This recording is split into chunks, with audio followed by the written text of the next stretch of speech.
Hello, everyone. Good morning, good evening, and good night, depending on wherever you are in the world.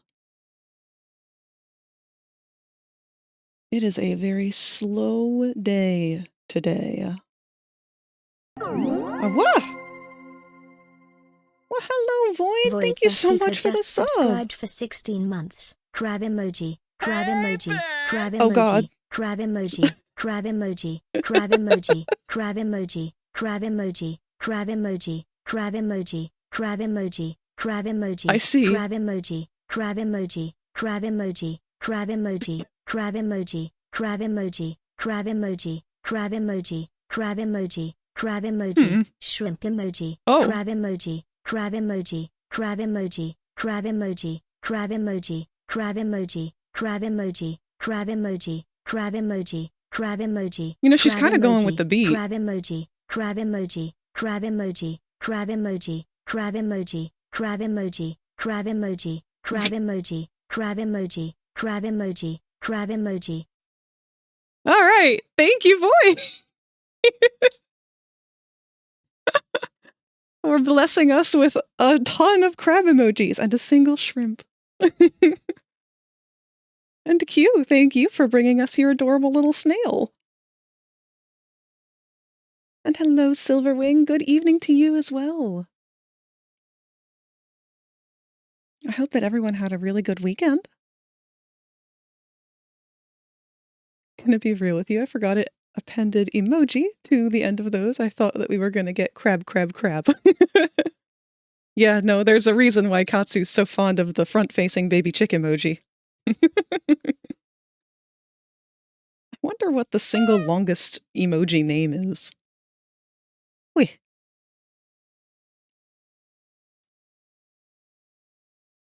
But yes, hello everyone. It is very nice to see you guys. I'm excited to do some doodles with you today. I don't have anything really set in stone for what it is that we're going to be focusing on in particular. We're just kind of going to go with the flow today. If we don't end up sticking with doodles, we may end up moving over into 3D modeling. And if that doesn't work out, we'll switch off and do some gaming. But today's a little bit of a weird one.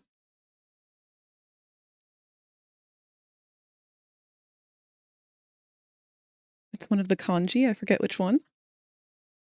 I'll have to do a deep dive on that. Because I know there are different emojis through different platforms too.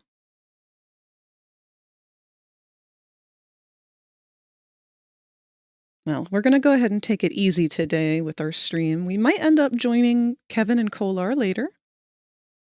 But we'll get through our initial yap sesh first.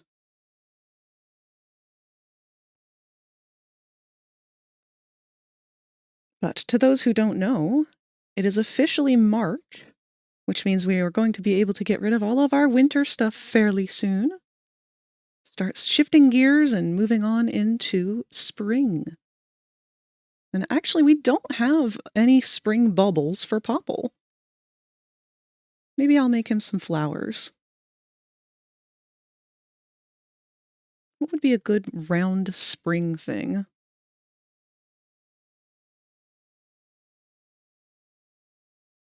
Maybe we could do like we did for Halloween, and instead of doing teeth, have it be flower petals, like for the sakura trees. Ladybug would work. However, I think ladybugs classify more as a winter thing, technically, because we got assaulted by ladybugs. There were literally thousands of them covering the house at the start of winter. I've never experienced that before this year. Oh, fat little bumblebees would be cute. No spring gumballs for Popple because they get hay fever. Who's a better dragon, Sisu or Cinder? Let me look up. Sisu from that one Pixar or whatever animation. Cinder by far. Sisu's got a cool design, but Cinder, you just can't go wrong with her story.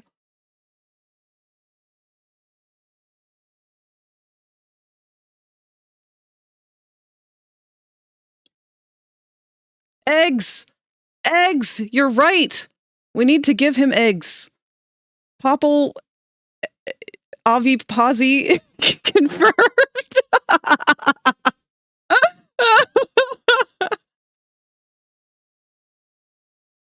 Oh no. What have we done? This is already... You know what? Hold on. Let me go ahead and open up one of his files. This will be good for warm-ups.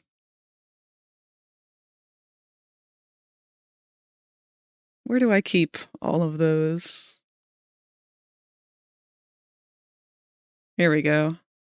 Go ahead and make ourselves a new folder. Spring.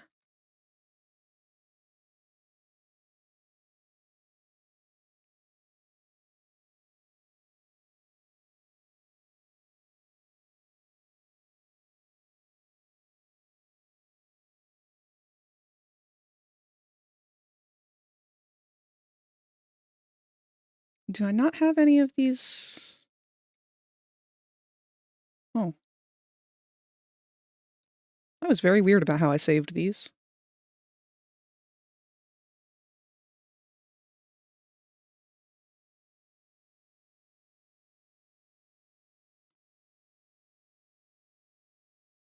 Woo!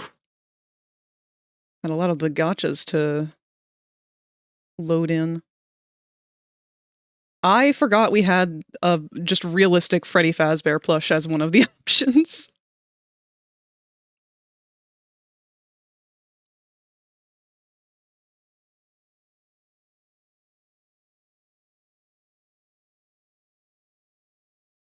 Okay.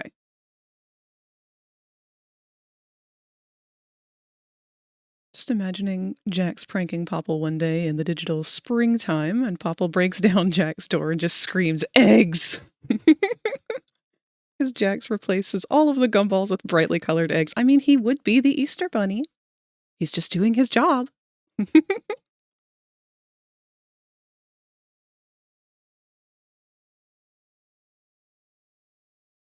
Let's set this to the correct dimensions. Oh dear. Katsu drawn just cheered 5 bits.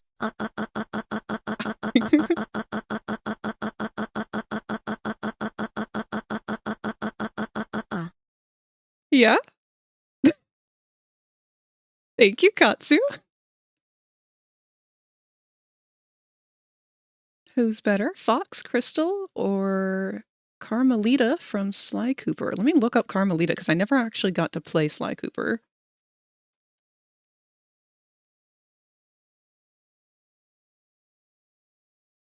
Oh, she's got a neat design.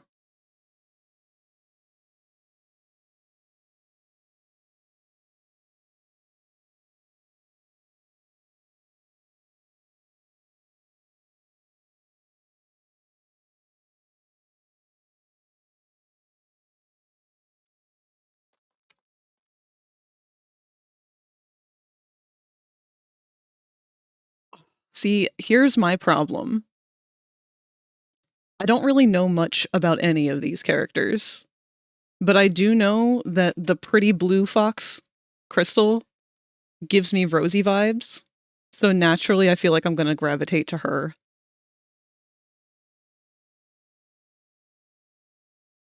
I wonder if she knows about that character.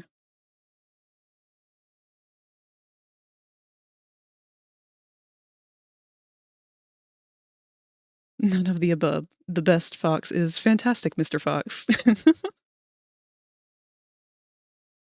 See, if you make me pick my favorite fox, I'm going to have to pick Foe. But that's because I'm biased.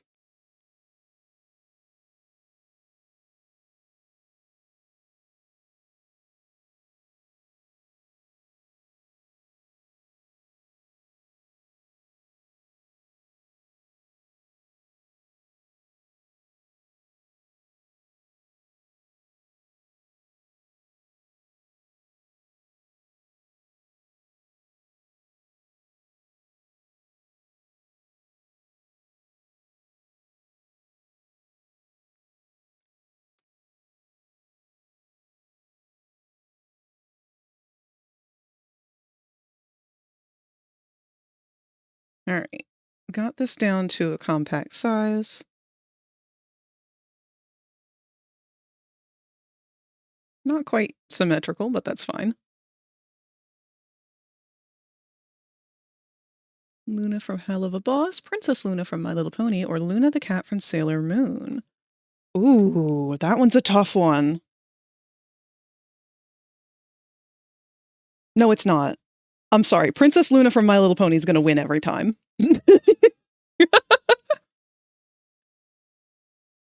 That poor pony went through hell.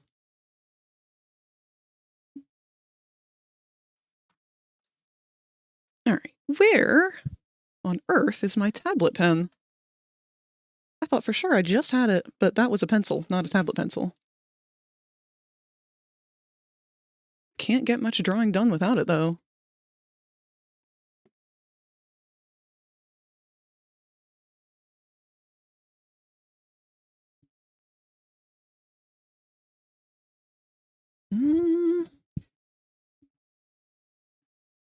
Is it under the desk? Where the hell did it go?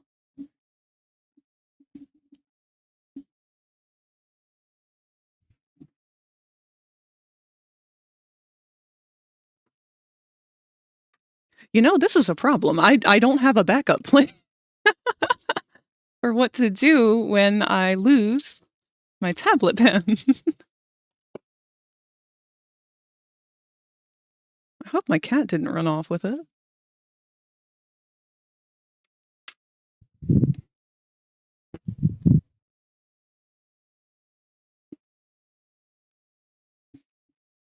It's not behind the desk. The fuck is it doing over there? Okay. All right, so the brain fog's definitely here today. Give me 1 second.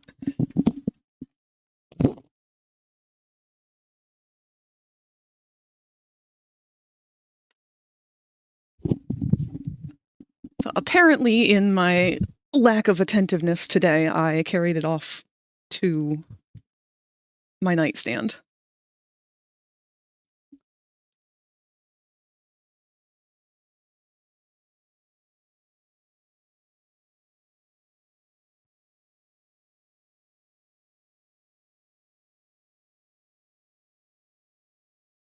Which one would you adopt? Trixie Lulamoon, Starlight Glimmer, Tempest Shadow, or Sprout? Adopt would be a weird term for it. Because Starlight and Tempest are both adults, and I don't think they really need adoption. Tempest is my favorite out of all of them, though. I'm also a big fan of Starlight Glimmer, though. I feel like she really had a good arc. Know practically nothing about My Little Pony. From what I've been told, she was stuck on the moon for years or something. I'm guessing that they forgot to check to make sure that the rocket had enough fuel for the return trip. No. So she is the sister of Princess Celestia, who is basically like God to them. Like, each pony kind of has a purpose, but the princesses tend to represent more of like the concept of a very large thing, like a very important thing, and Celestia's thing is the sun. So she controls the sun. She's the one who raises the sun in the morning and sets it at night. That's like a big deal for them. And then Luna is the moon. And so she raises the moon at night and sets the moon at day. But there was like this big rivalry between them where everyone praised and worshipped Celestia and the sun because that's when they were active. And they feared the moon, or Luna, because she was nighttime and things are scary at night.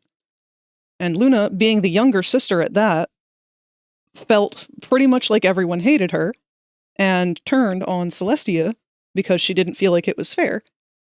Which is very true. It wasn't. And unfortunately, because of that, Celestia had no real choice but to banish her to become part of the moon for like a really long time. Which was a super unjust punishment, given that the only reason she was lashing out in the first place is because she felt completely overshadowed by her sister, and her sister did nothing to correct that.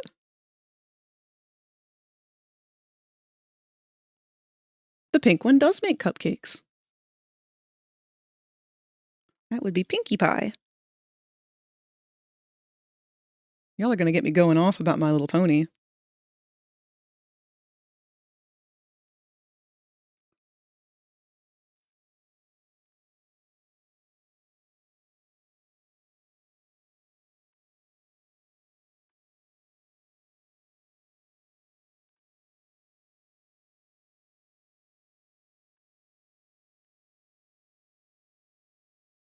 Yeah, she was Nightmare Moon at that point. So the neglect corrupted her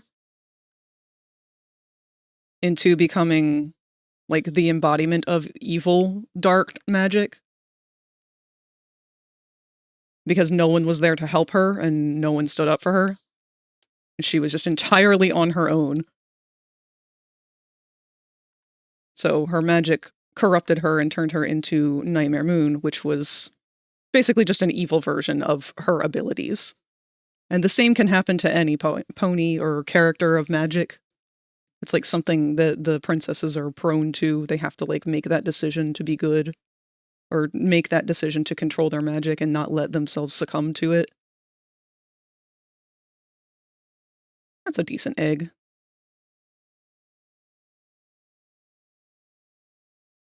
The entire Umamusumi fandom had collectively adopted this one horse named Haru Urara, a racehorse who never won a race throughout her entire career. Aww.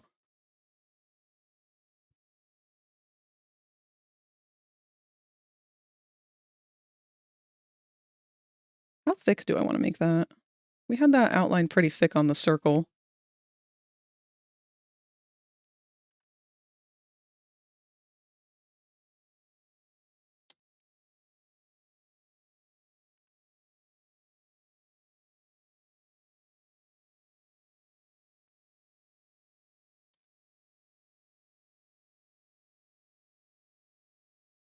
Umamusume.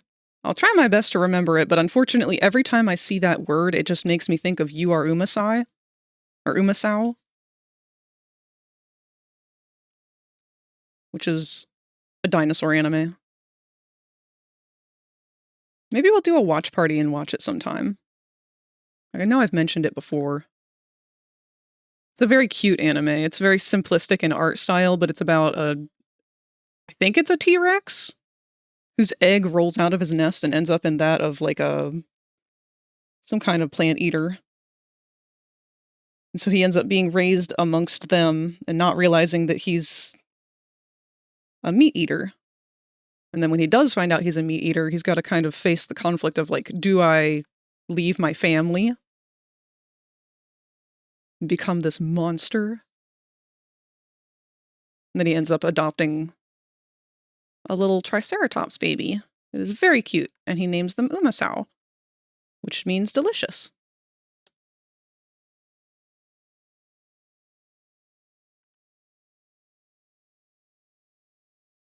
I am a Stegosaurus.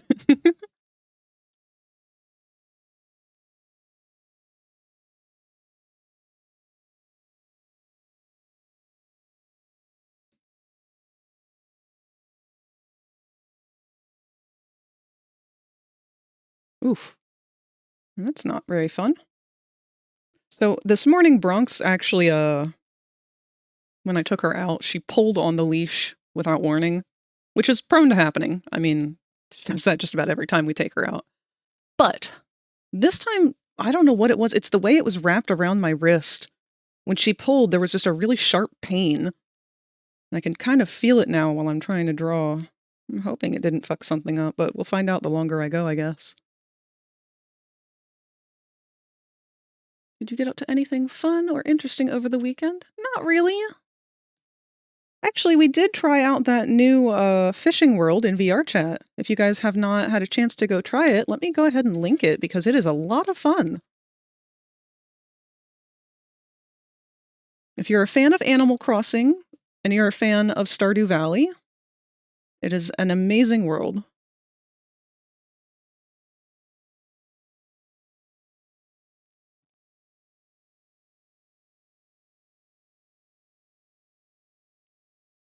There we are. So it's a really cute little place. You've got different islands and stuff that you can take your boat to. Different places to go fishing. The fishing mechanic is identical to Stardew Valley, but the world itself is based predominantly off of Animal Crossing. There are NPCs all over the place that you can talk to. There are quests that you can do. Cottagecore Heaven? Absolutely! Yes. And we had a lot of fun just kind of vibing there. Very Wind Waker aesthetic when it comes to travel between the islands and whatnot. It's meant to be a slow burn, so if you just want a thing to do while hanging out with your buddies, this is like the perfect thing to do. You can do it on desktop or VR. It's fun on both. Not sponsored, just really had fun with it. Almost all of these things in VR chat are community-based, so they're not made by companies or anything. They are made by individual groups of people or just individual people as a whole. So I really like to talk highly of things like that and try to encourage people to go check it out themselves, because big companies are not something that we really want to do a lot with these days. Oop, that's not the eraser.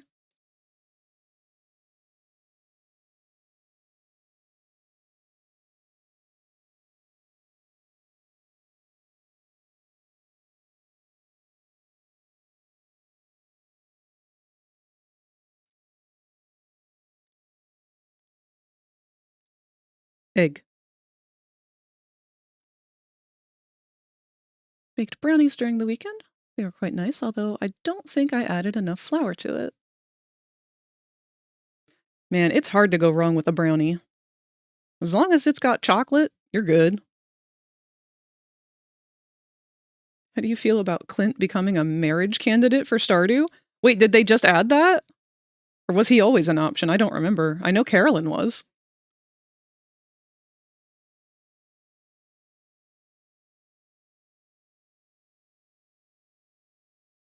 I'm gonna be honest, Clint's kind of...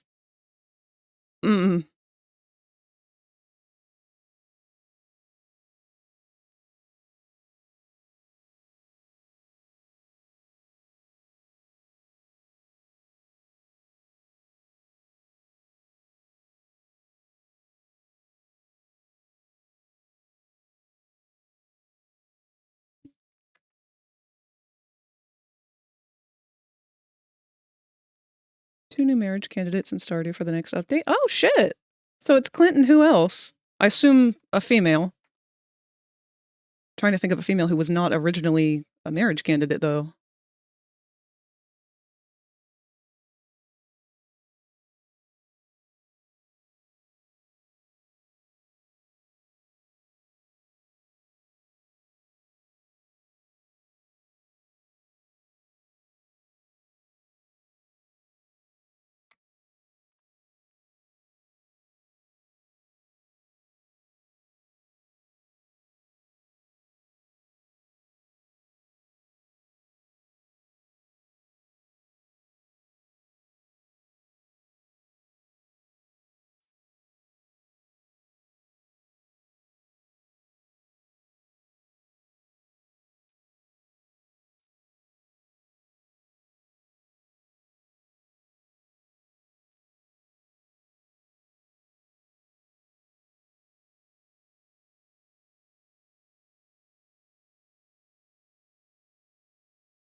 Sandy. Oh, is that the chick from the desert? I've never actually made it to the desert.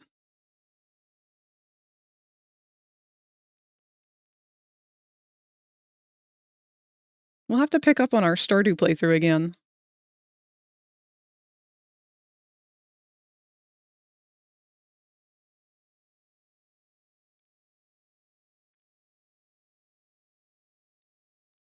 You know what? If somebody wants to romance Clint, more power to them. He's gotta be somebody's type.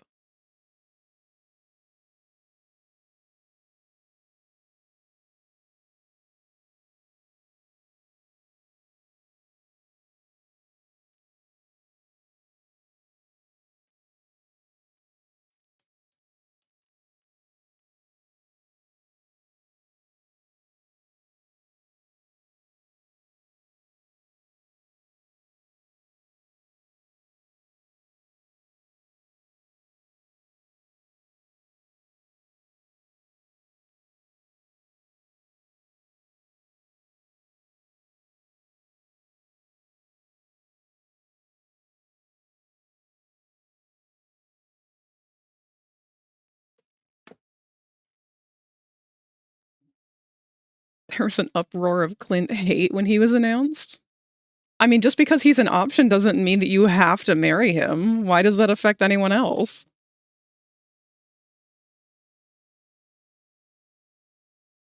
I mean, I can get it if you didn't want that to be the new marriageable character, but there's no reason to be upset about it.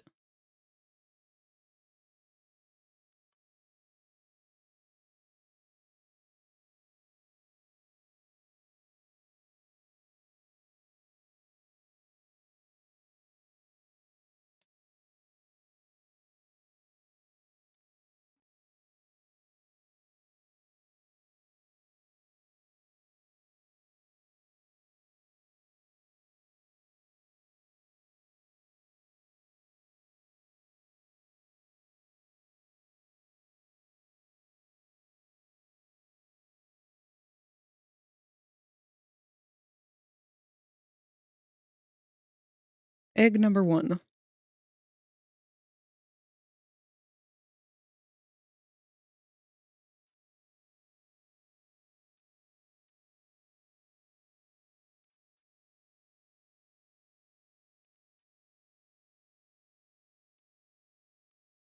Pride eggs. Oh, that'd be cute.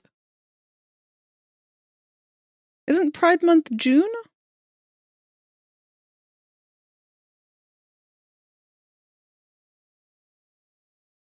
What months are spring?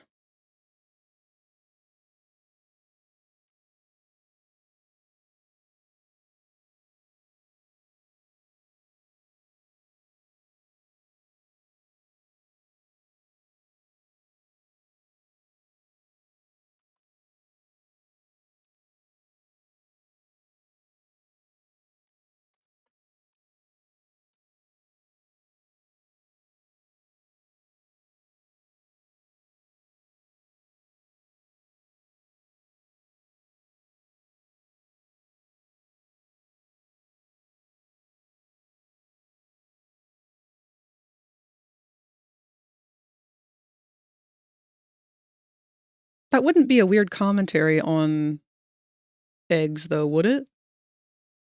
Because isn't egg is like a term for a trans person who hasn't come out yet, or a gay or a trans person who hasn't come out yet. We can always just do pride gumballs.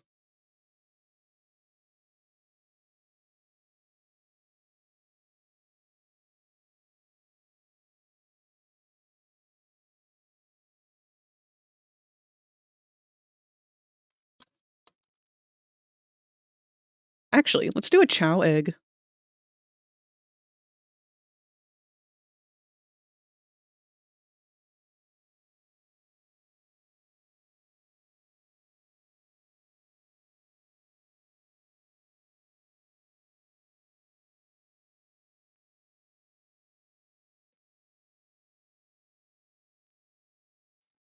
What months are spring?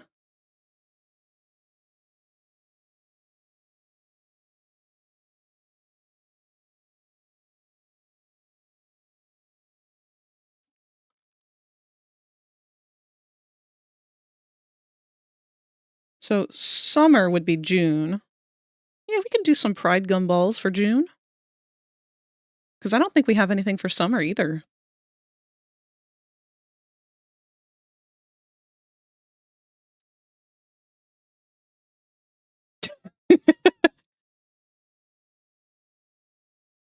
It's so real. Did any of you actually choose to hatch your eggs that way? Because I couldn't stand that. I was not able to throw the eggs to hatch them. It was too mean.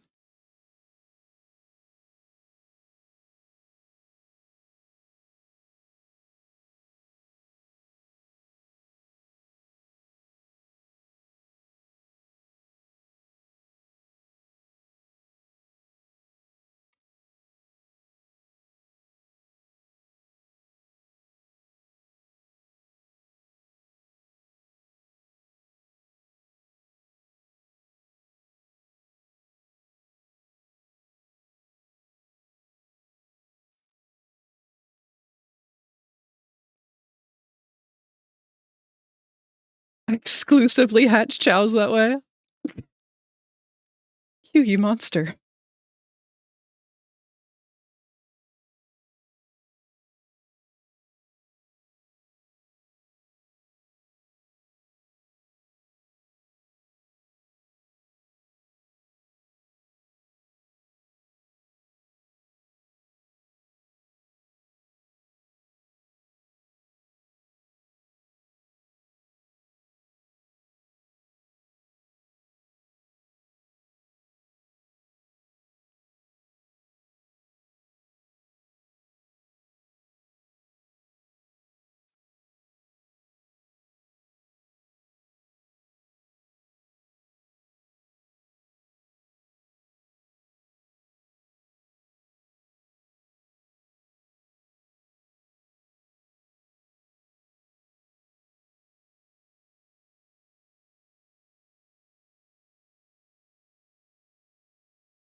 Let's do like a classic Easter egg.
I'm really gonna have to go in and double check and see how to set it up so that he gets a random one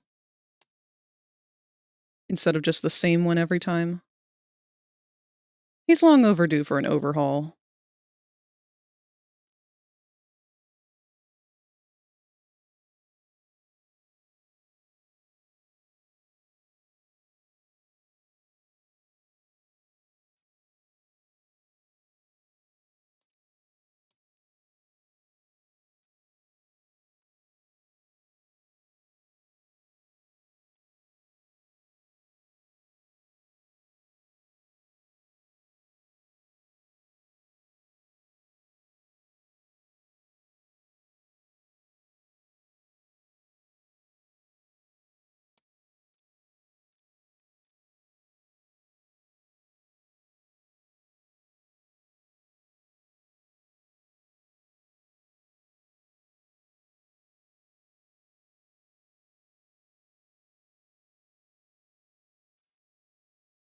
Is that too eye bleedy? Might be a little too eye bleedy. Let's make the pink a little more pastel.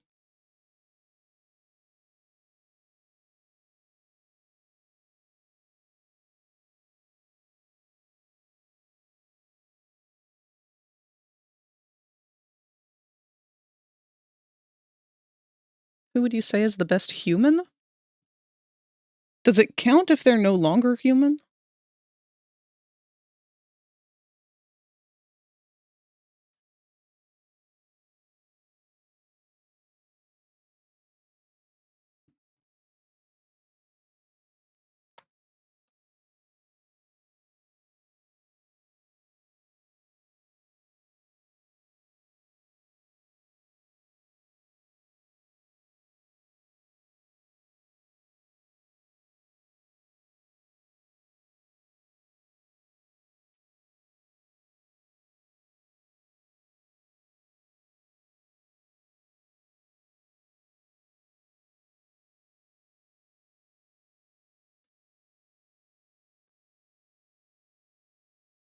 if that counts, then Dr. Sawyer. Hands down, no argument.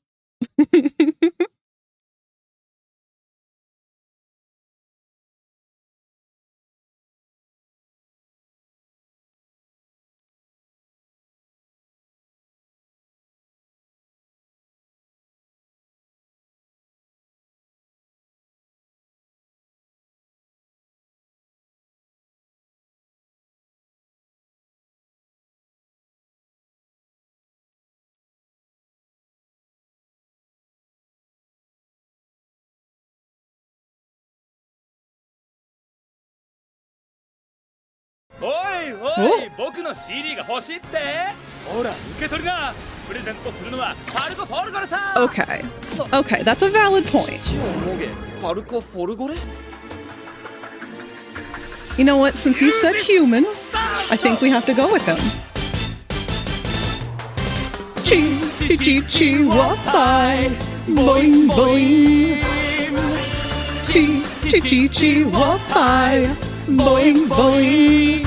Hey, come on! Moge, moge, moge, moge. Chi chi wo moge, moge. Thank you, Q, for blessing the stream with Parco Fagore. He is the best human. But the best human that is no longer human would have to be Sawyer.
Ugh, there is one thing I wish wasn't happening right now, is that I wish I were not in any kind of pain. It's mild. It's ignorable, but only so much.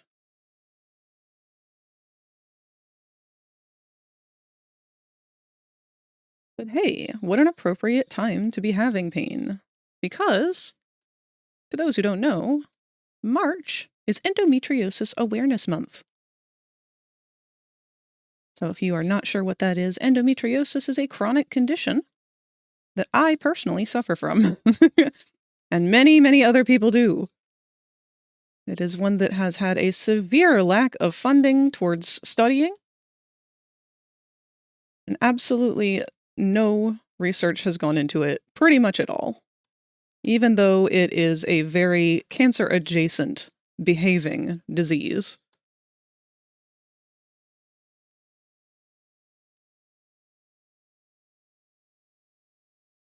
But to help bring some awareness to endometriosis, aside from just talking about it like we normally would,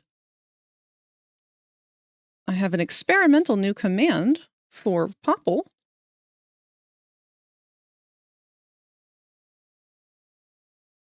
I just created it today. Let me go back and double check exactly what the command is before I blurt it out.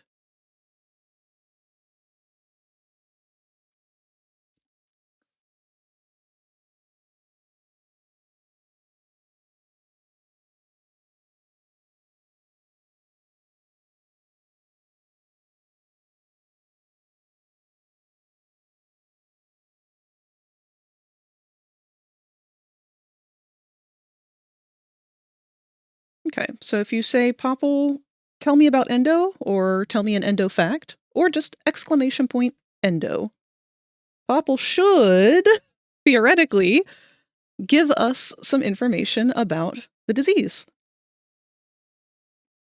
Now, that is experimental in the sense that Popple is not a gynecologist. He does not necessarily have the professional background to educate people on such matters. So we'll see whether or not the information that he delivers to us is actually all that accurate. Hopefully, I will be able to verify. He does not.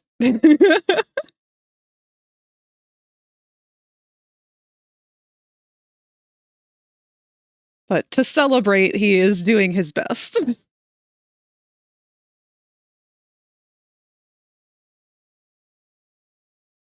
And if he doesn't, it will be pretty much just further entertainment for us. A win-win.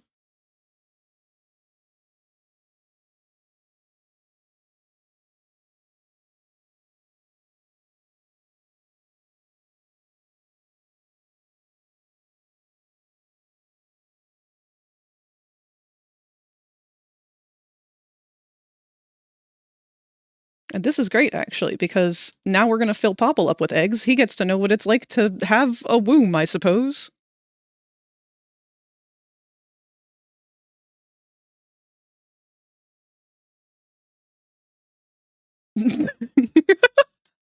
Or maybe it's just he's becoming one? I don't know. If Popple's head is the womb, and the eggs are already inside, well, that's already a huge problem.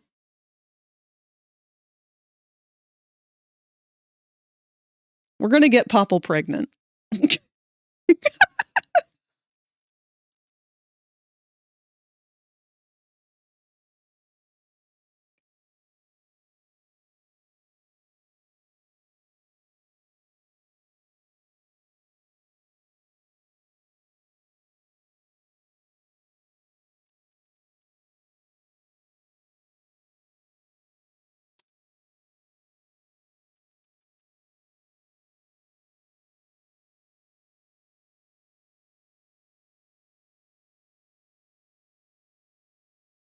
Things I didn't expect to hear coming into a FragRaptor stream. Popple preg. Thank you for the lurk, Void. There are very few topics that are off limits for me to talk about.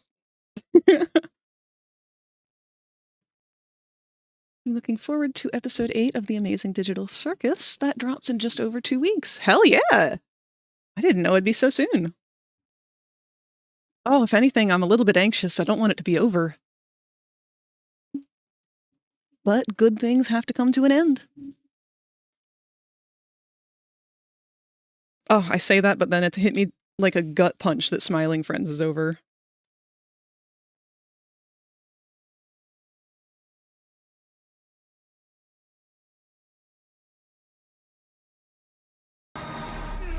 Yeah, kind of like that. Thank you, Katsu.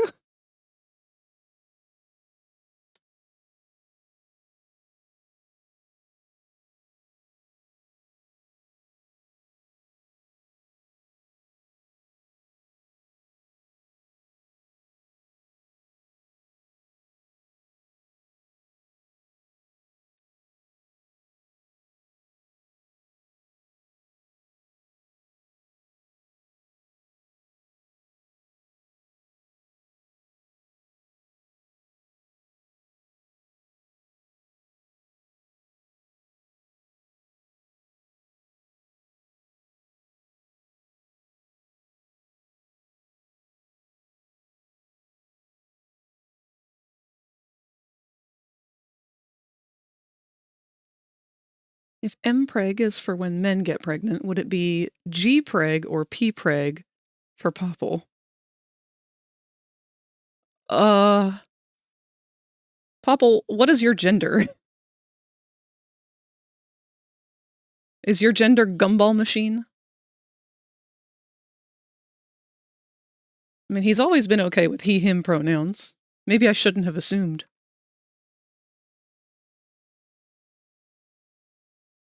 Did you remember to save all of your files? Thank you, Pyro. And good to see you.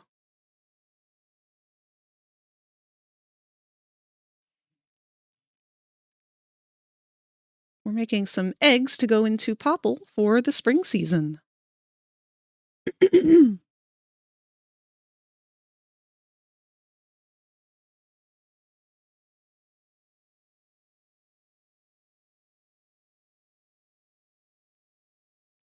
Well, in that case, good morning.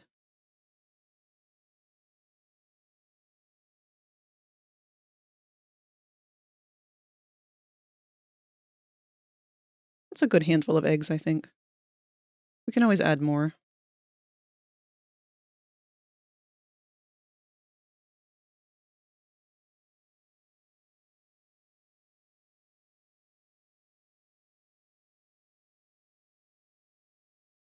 Let's also make some flower petals. I like the idea of that sakura flower leaf.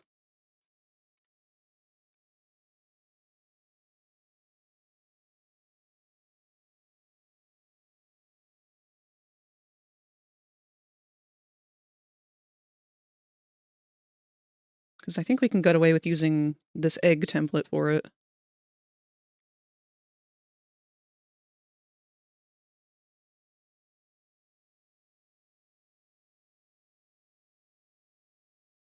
What is the best casino game to play on the toilet? Craps? Okay, that one was a shitty joke, I know.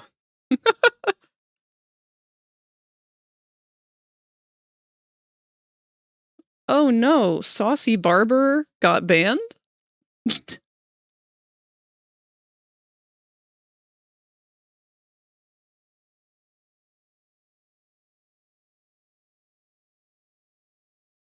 Goodbye, Spambot.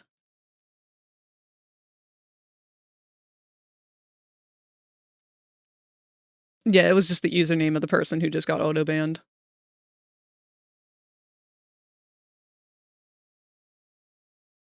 Found some mystery Pringles earlier this week. Put a photo of it in show and tell. I was never really a big fan of the mystery flavors.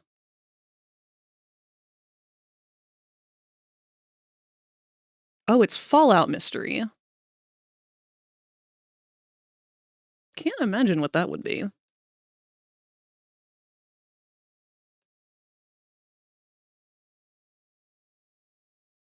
Someone asked me what the 9th letter of the alphabet was. It was a complete guess, but I was right.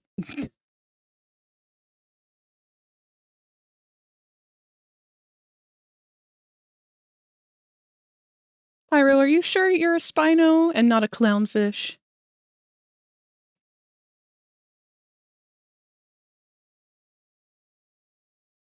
Guess radioactive fallout tastes like salty sour cream and onion. Yeah, I can see that why they'd go with a safe flavor.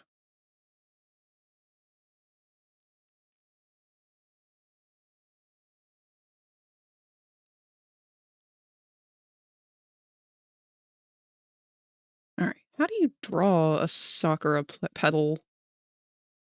Like, how do I make this recognizable?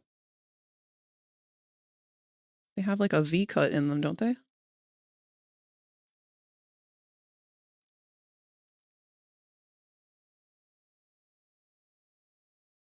You know what? Maybe using the egg is not a good idea. I'll just draw something freehand.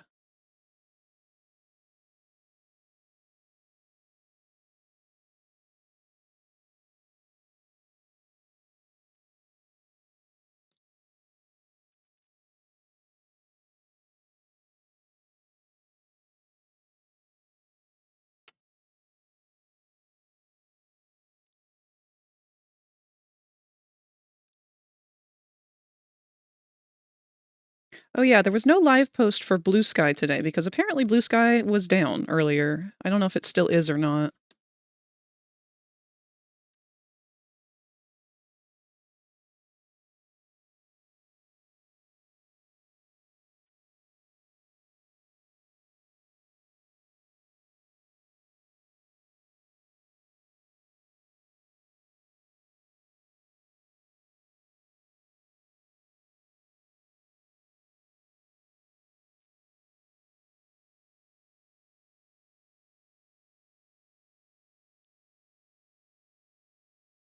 Okay, so it's only down for some of us right now. I hope they get it fixed soon. What if Pyro has been having us collectively use their last name and their first name is something like Punry?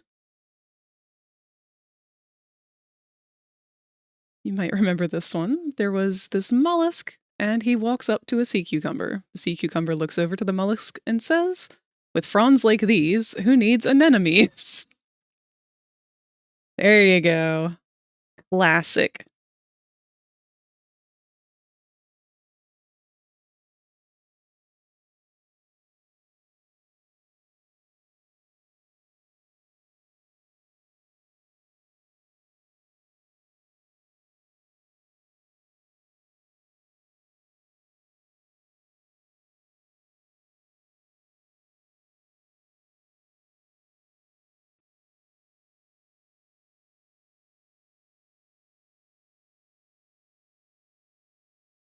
That's what I remember it from.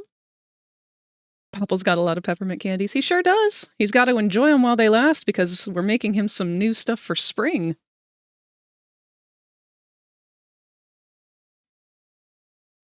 Now, peppermint is probably his favorite flavor next to orange. But orange will always triumph.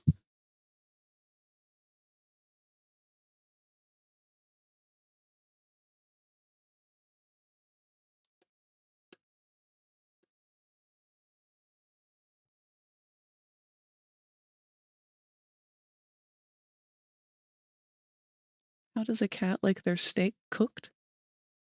Rrr. I don't know if I read that one right. I prefer candy canes. Aliens can't resist them right next to chocolate. That's true. If E.T. taught us anything, aliens are very fond of chocolate.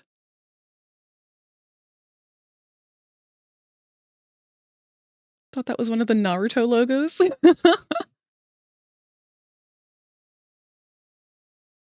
If it is, I'm afraid I don't know anything about it. Naruto's one of the animes that I still have not watched anything of.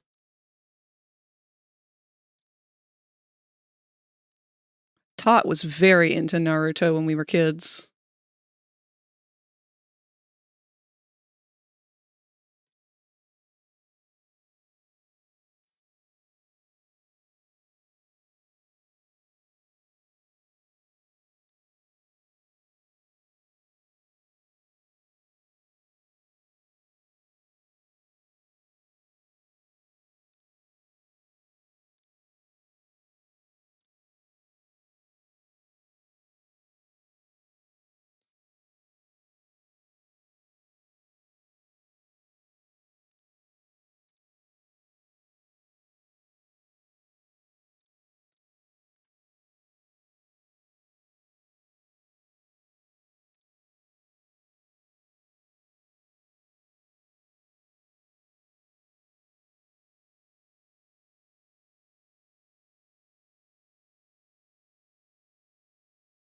Does that look like a flower petal?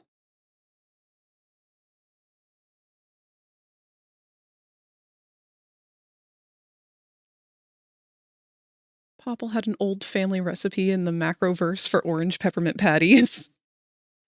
No, for real though, that sounds like he would absolutely die if that existed. Like he would go apeshit over something like that.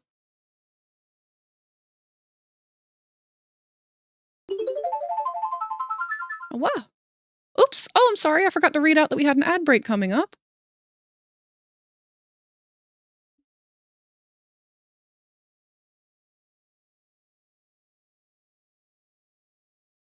Oh, and I've missed half of the chat here. Hold on. Never watched Naruto. I know it's popular, but I just am not a fan of ninja-style anime. That and anime like Bleach/Demon Slayer, it's literally the same concept. Not interesting to me. I'm kind of in the same boat with you on that, Pyro. I don't know why. May or may not be your interest, but did you hear Master of Puppets is celebrating its 40th anniversary today? No, I did not.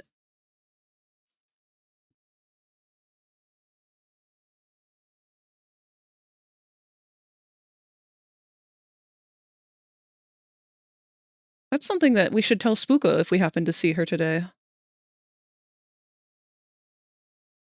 I like rom-coms, ichi, and a few isekai. In a sense, yes, maybe some green along the V indent. Green? Also, let's see this positive thought from Kat. I ended up sharing my doodles from stream time last night, and someone left a really nice comment on them on Tumblr. Really excited about it because some of this is very new character design territory for me. Hell yeah, Kat! That's fucking great! You deserve it. You deserve to have so many nice things said about your work.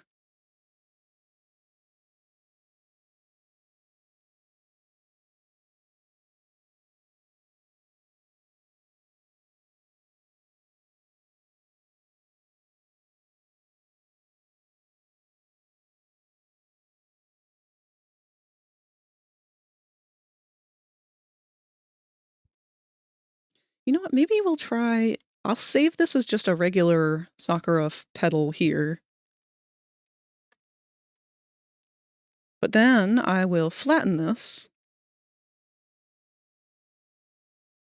And we'll try something like we did before. With the teeth that we made. But let's put a couple of Sakura flowers, kind of like looping.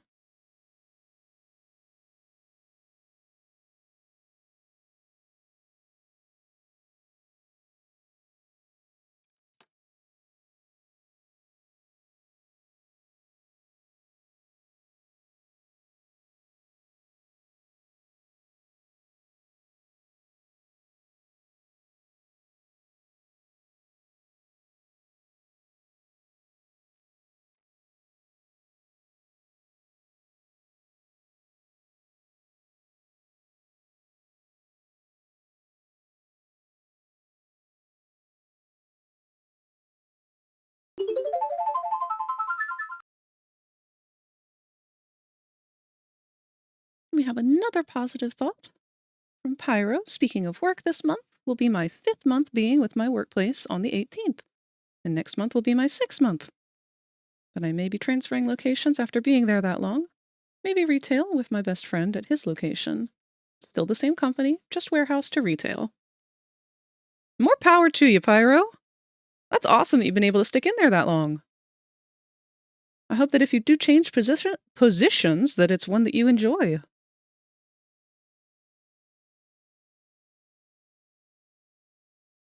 And I missed your message up here, Lewis. It's true, I've been listening to 8 songs from the album while working on one of my followers' newest Christmas presents via Procreate.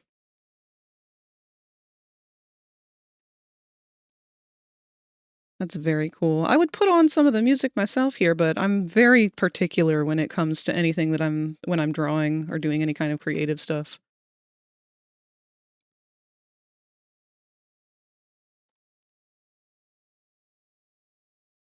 So the idea of this one is that it'll kind of pile up on top of each other like we had for the teeth and originally the candy corn before I changed those. Maybe we'll do one regular Sakura flower.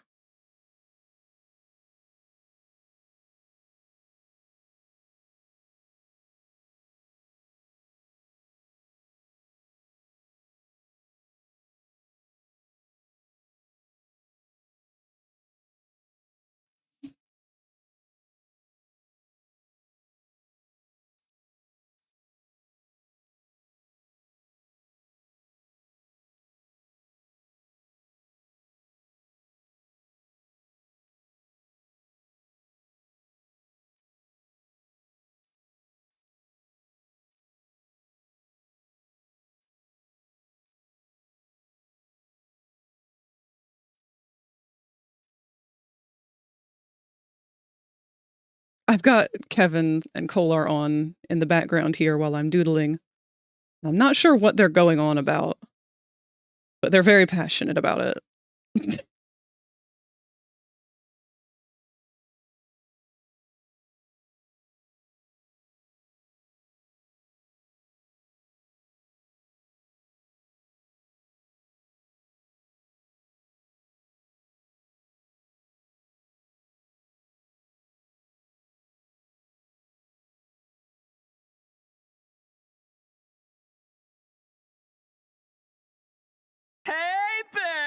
Hey, bitch. Hello, Tot. Tot has also been very addicted to the fishing game. Dazzle0W0 can now hatch from their egg. Meh. Thank you so much for the follow, Dazzle. We fishing tonight? Probably. Especially if this pain gets any worse. We.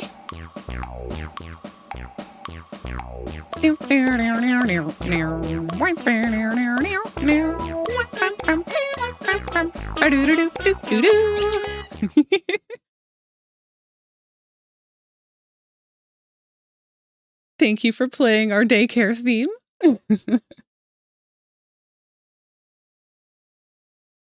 And hello, Dazzle. Welcome, welcome. We're happy to have you here. Right now we're just doing some little warm-ups, working on adding some new things to Popple soon. Popple is our little hype cup down there on the left-hand side of the screen. He's also the mascot of our channel. We try to fill in with fun little things for each season, but we didn't have anything for spring.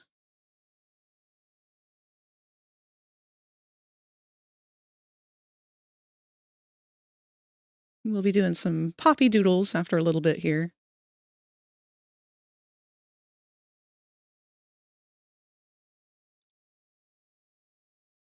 I keep hearing my name. Why are they talking about me? Someone go over there and snoop for me. Wait.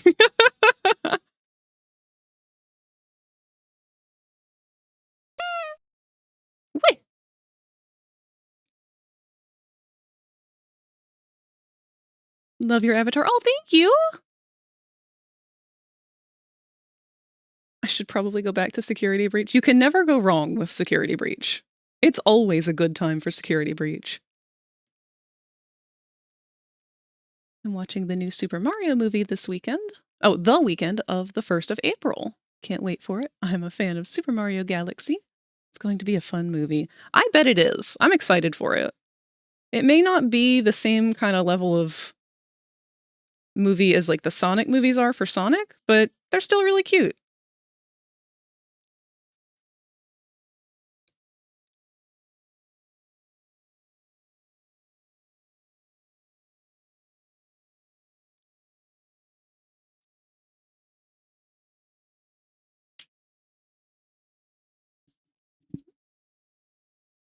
Can even play it now. Play it on my TV now due to owning a Switch 2. Oh, Security Breach? Security Breach on Switch is optimized. We'll go with that.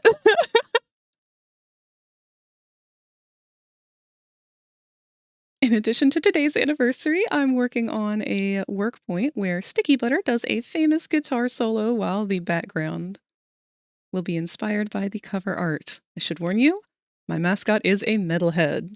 Hell yeah! That's gonna look really awesome, Lewis. Please share in the chat, or not the chat, in the server if you do. Because I would love to see. Wondering if it runs smoother on the Switch 2 than it did on the Lite. Oh, for sure. But it's still gonna run like Security Breach. Love the retro theme of your stream. Thank you so much!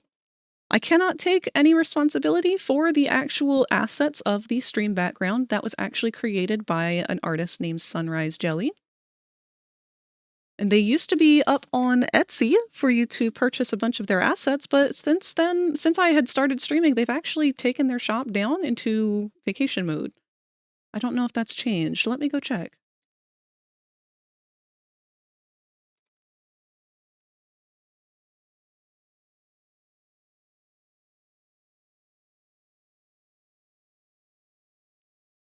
Yeah, unfortunately their shop is still in vacation mode, so then you can't buy any other stuff.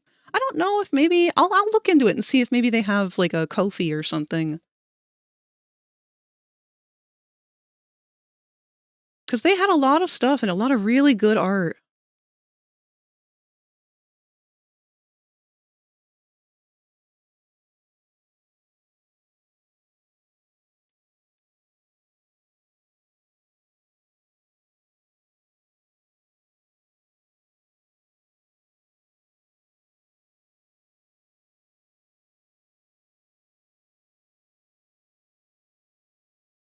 Hmm.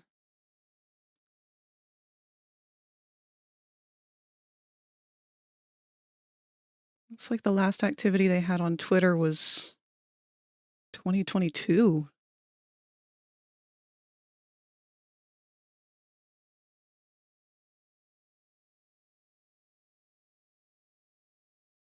I hope they're okay. Looks like all of their accounts have been dormant.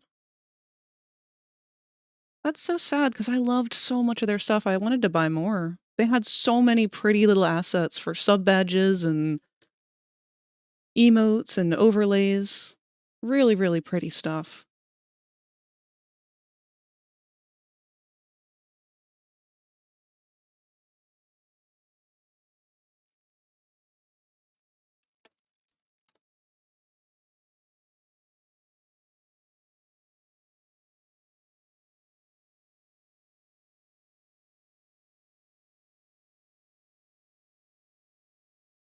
Now, if nothing else, I can at least link to their Instagram or wherever it is that they share their art.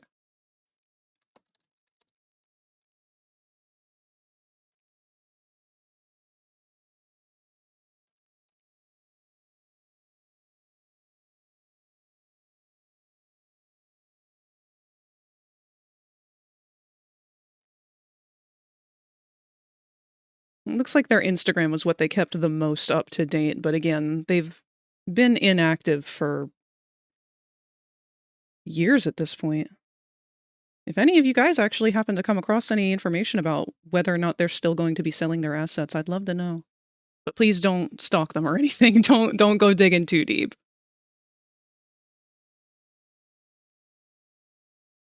We want to respect their privacy. If they had a reason to leave, it was probably for a good reason.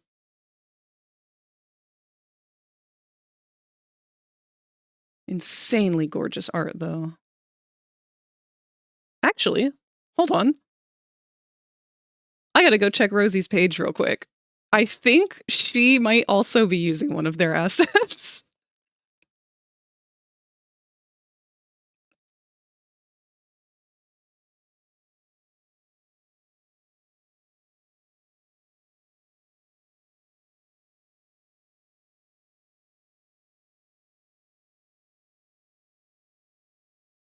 Nope, she has a different flower petal.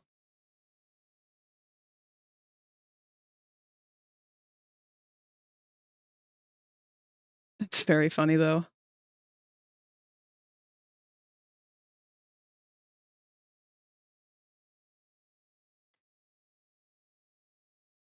All right.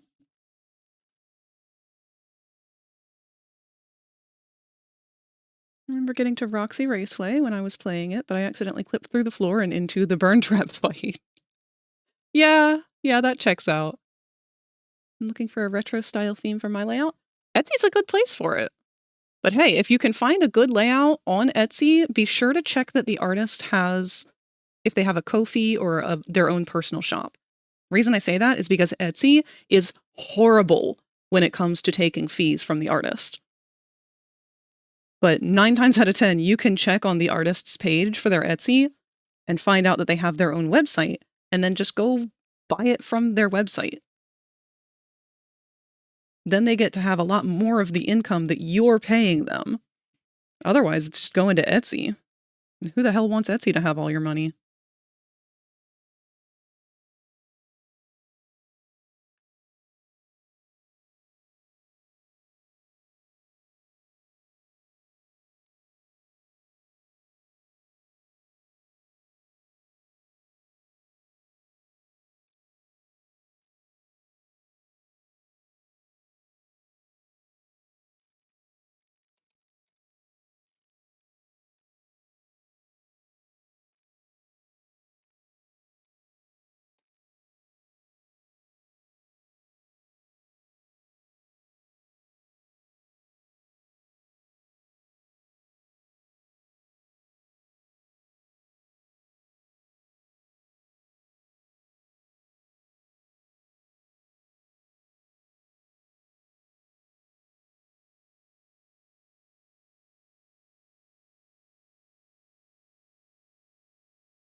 bought a cute layout from this one artist on a Ko-fi shop since it was a cute... Oh, it was a puppy cat theme. Aww!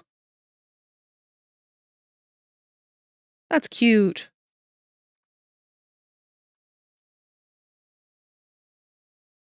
I love how many amazing artists there are out there for UI elements and all of that sort of stuff. It's something I struggle with quite a bit myself.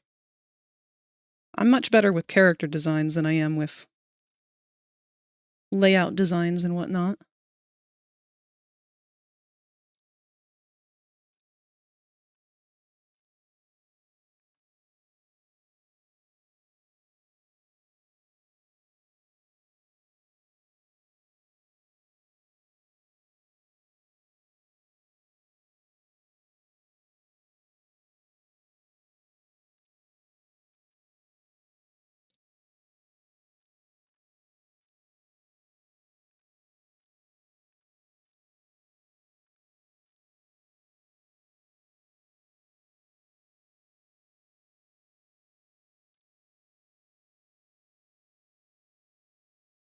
Struggling how to put chat in my chat box in OBS. Oh, there's a lot of different tools that you can use to get set up with that.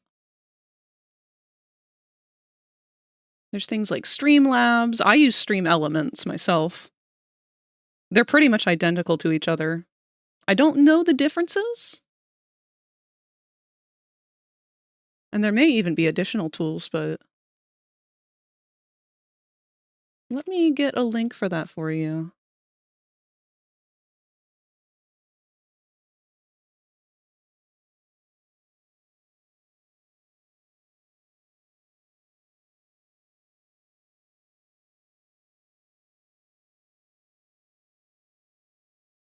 So what they do is they'll set up, or well, you have to set them up, but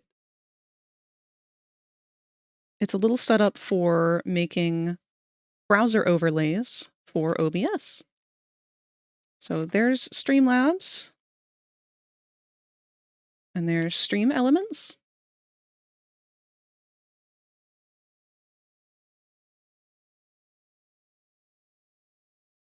Tried Streamlabs since watched a video about it, and what weird, the chat did not appear in the chat box when testing it out. Oh no! I know they can be a little finicky.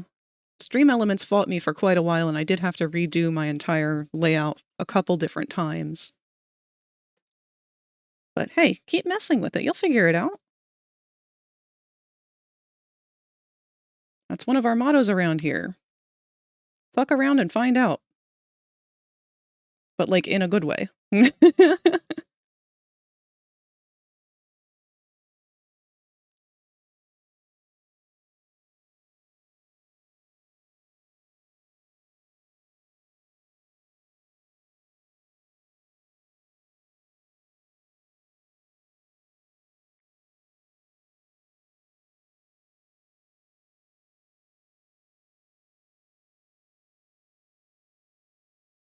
Thinking of redoing the layout? Go for it.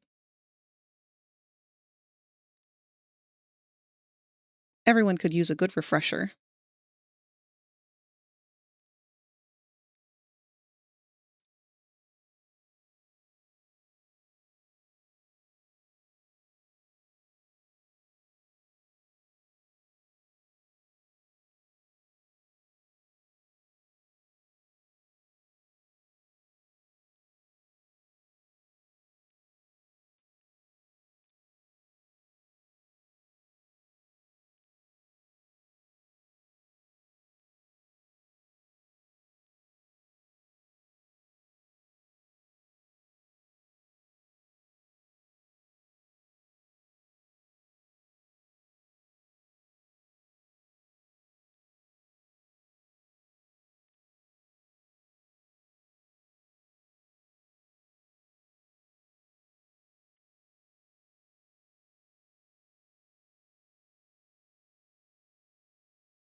That's a butthole. It's We're going to do a different shape in that spot so it doesn't look like that. If you become lightheaded from thirst, feel free to pass out. Thank you, Q, for the hydrate and the posture check. And good night. Did you remember to save all of your files? You get yourself a good long rest.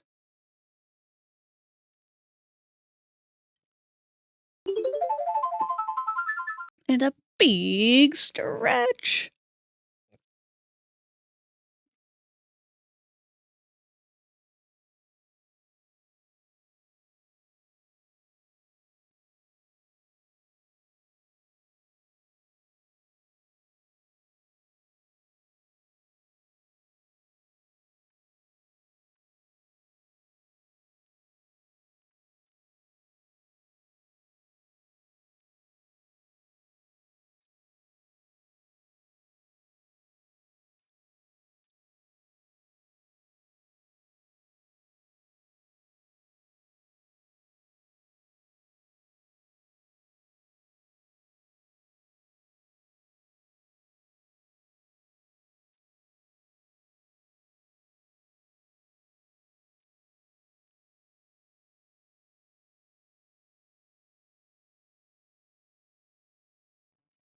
That's probably good.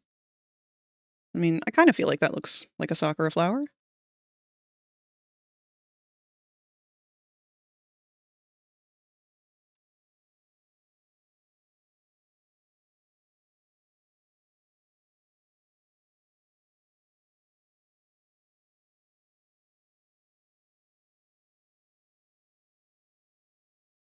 All right.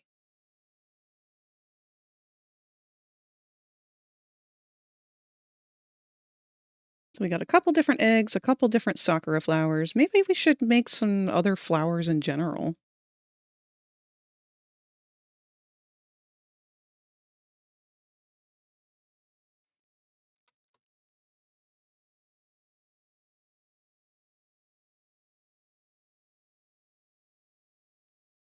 Admittedly, though, I don't really want to be doing a bunch of flowers right now.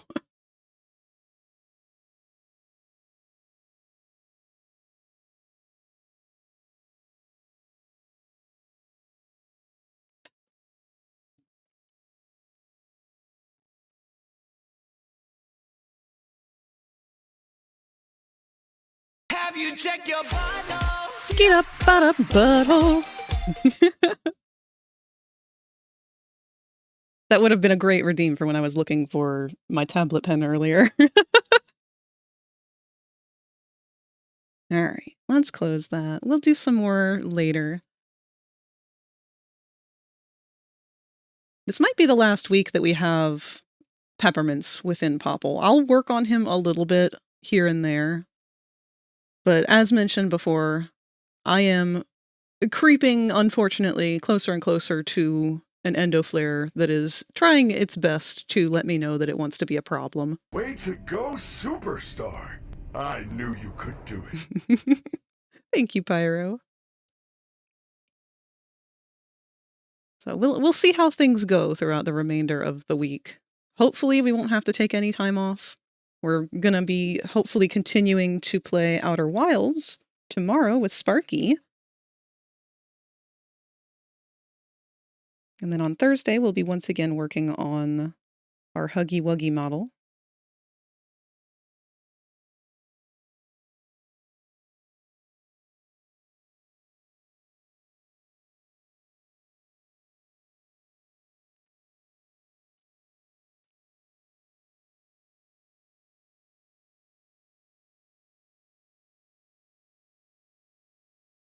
And today I didn't have a whole lot in mind for what exactly we would end up doodling. It really is just going to depend on where the mood goes.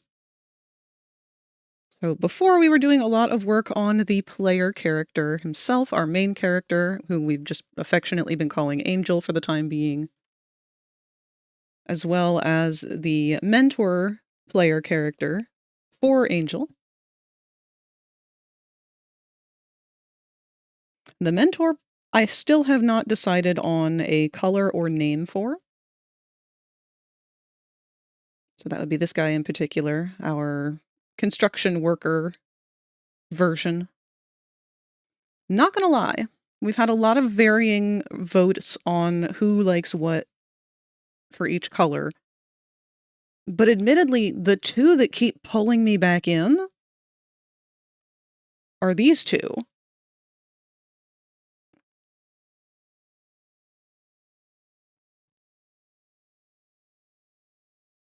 And I've been leaning towards this one in particular quite a bit. The reason for that is because of completely biased, completely personal reasons.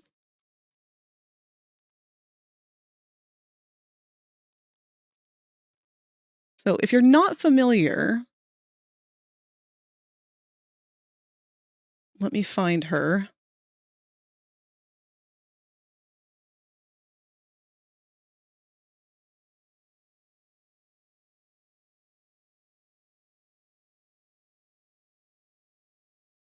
I want to make sure that I link right back to her socials. So there is an artist who goes by the username _ Lekenzo _. I'm going to link them here now.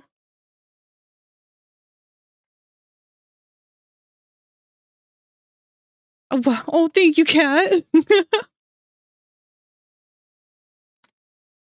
So I've fallen head over heels in love with this artist. She has so much whimsy and so much joy, and I just love everything about her. I don't know when I stumbled upon her stuff, but from what I recall, it all kind of began with her obsession with specifically the discontinued color of Crayola crayon called Dandelion, which she has been collecting for years now. But along with that obsession, she also has just a really very, I Spy book core kind of aesthetic. Very knick-knack core. I don't know if there's a proper name for it or what, but I love it, and I love her passion for it, and I love every little thing that she creates. And I fell down a bit of a comfort deep dive of just watching all her different artworks and stuff that she'd done. Wait! In my enjoyment of watching her videos, hi Zatani, seeing this color of this darker shade of kind of a school busy yellow, this dandelion color, that's what immediately I was thinking of when looking back at these different color options, with this one in particular being nearly that exact shade of dandelion. And so as a joke, I started to refer to this character in my head as Dandy. And that kind of has evolved from Dandy to Handy Dandy, and just assuming that that maybe would be what they called this guy or girl or whatever gender they choose to identify as. They haven't told me yet. At first, I wasn't really in love with it, but it's grown on them so much at this point that I feel like I'm going to just have to lean into it. It seems to be what they're calling for. And whenever I end up making characters, I just sort of want them to make their own decisions for what feels right. The only time I try to step in is if it feels like it's being influenced by outer things that are not to the benefit of the character.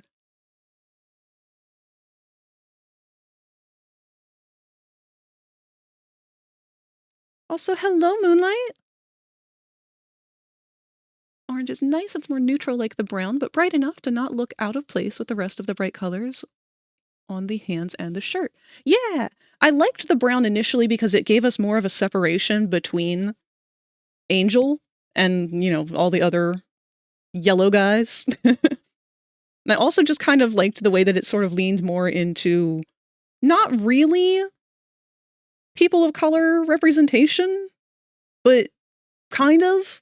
Like, if it's not the intent, but if that's what you wanted to see out of it, I wouldn't be opposed to it, because any kind of representation that there can be for people of color, I would like there to be.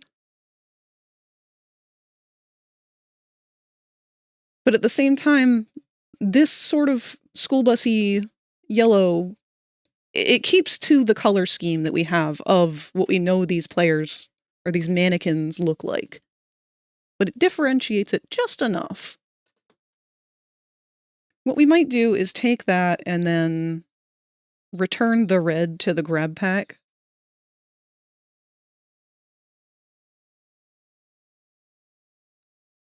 or maybe give a different color to the outer rim of the grab pack. But I think that may just kind of end up being where we settle on. I love all of the other versions, and there will be other player characters. There's not... I mean, there's several of them left in this AU. But the only one that I've written any personality for so far has been who I'm going to start calling Dandy here, just as a trial. We'll see how much it sticks. Red and green need mustaches.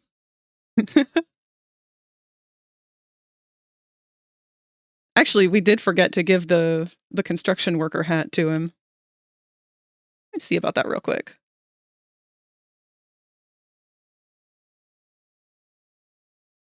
Let's get rid of all these other ones.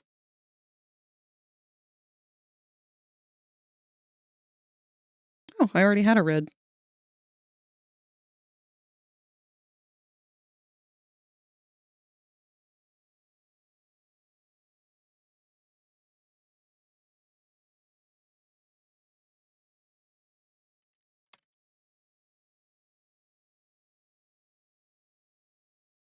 It's your line art.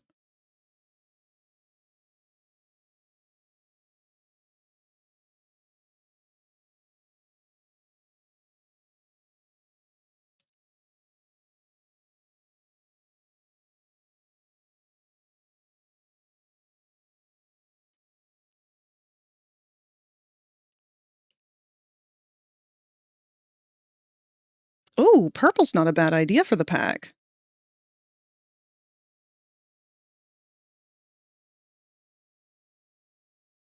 Let's see, actually. I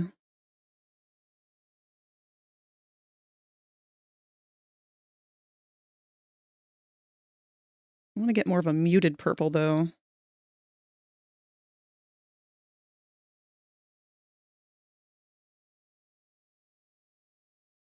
Make that our selection source. No. Selection source, please. There you go.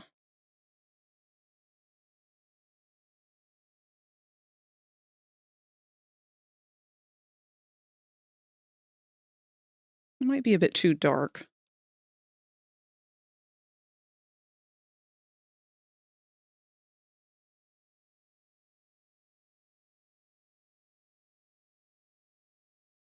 Let's try a lighter shade. Nah, it might be too light.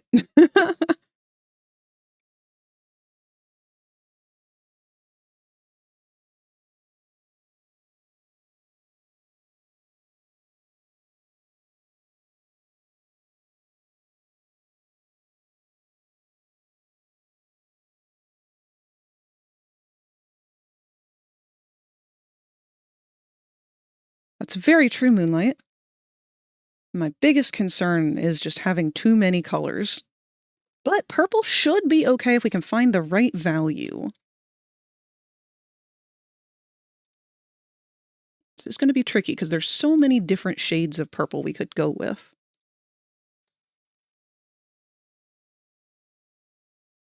Hold on. Let me fix that spot. We have it as the lighter yellow right now on the grab pack, but I'm going to change it really quick to the dandy yellow.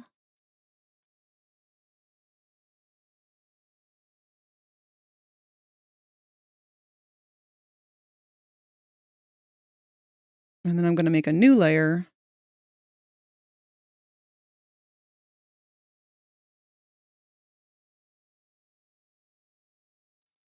And color in our grab pack purple. And that way we can do some hue shifting and slide it around and see what all works.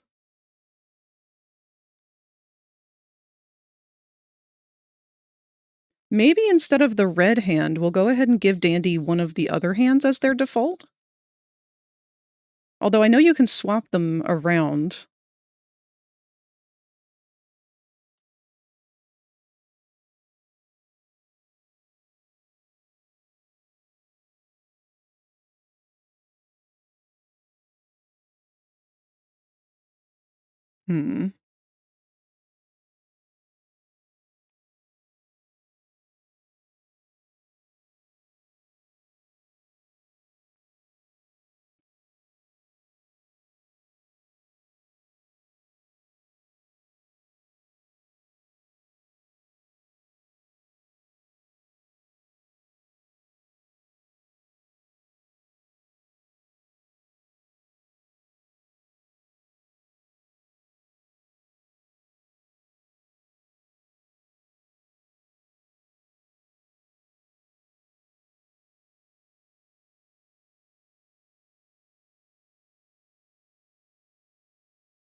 See, we can lean either direction. We can lean more into the blue or more into the red.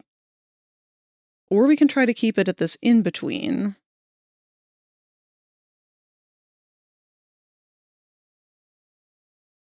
I think the in-between is actually a good summary of the two. Let me blend the two hand colors that we have.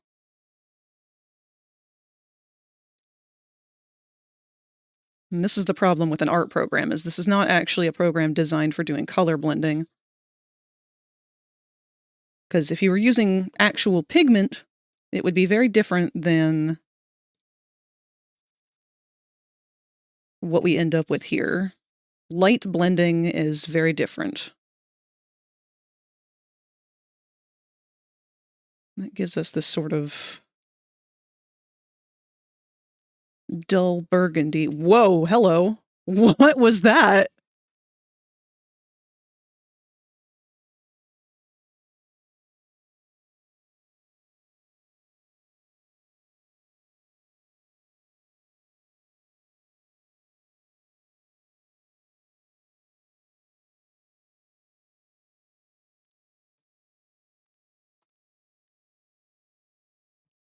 Mauve. That's the word I was looking for.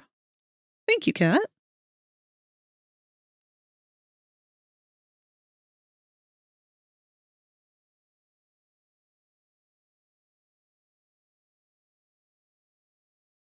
What if we lightened it? I think we're on to something with this.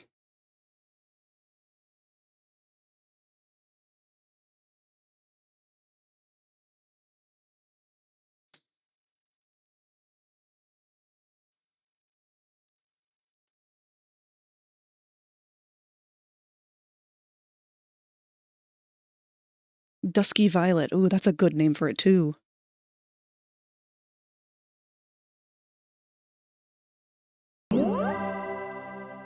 If you become lightheaded from thirst, feel free to pass out. GXLDMP3 can now hatch from their egg. Thank you for the hydrate, Moonlight, and thank you for the follow, GX.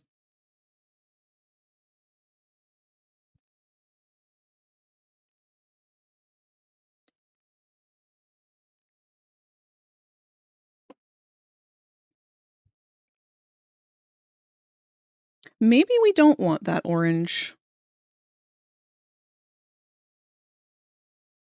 Let's add that kind of sickly yellow back in.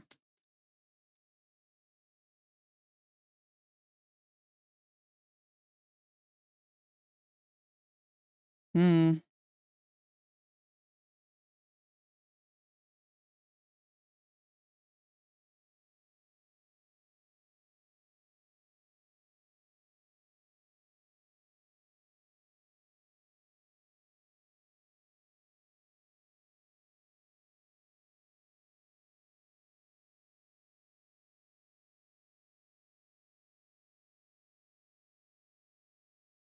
Okay, that one's definitely too bright. I think both of those are. I can desaturate them.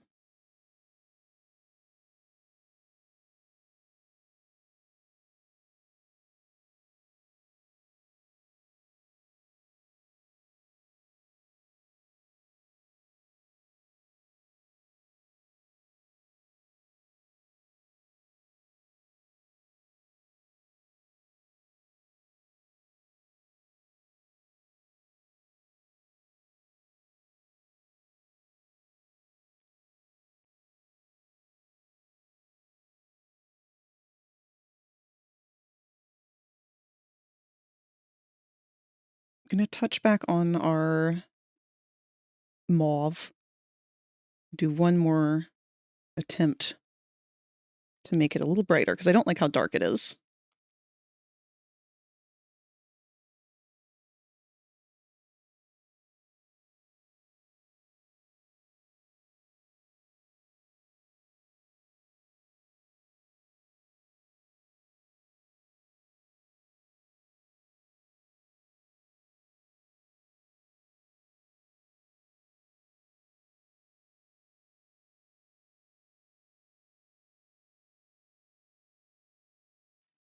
What if we take I'm going to break up that shadow spot there a little bit here. Because I feel like we're kind of getting a weird optical illusion.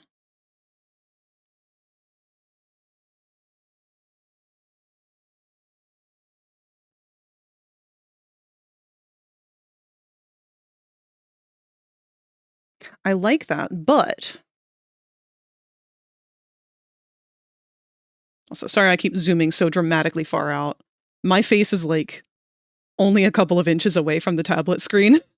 So zooming out really far makes it easier for me to tell whether or not things look okay.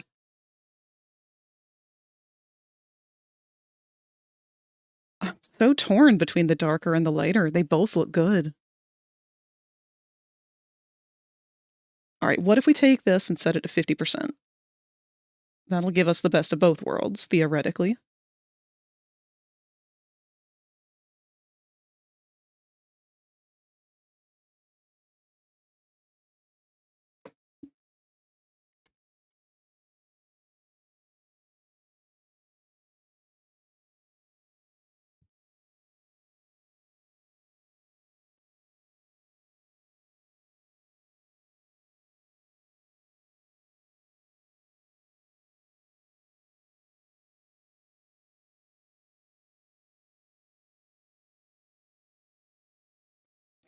Maybe I need to check the values.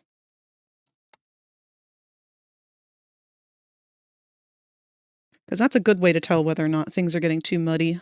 So what we're going to do is we are going to take a screenshot. And we are going to go into our filter. And we are going to desaturate it completely. Okay, there's our problem. Oh no.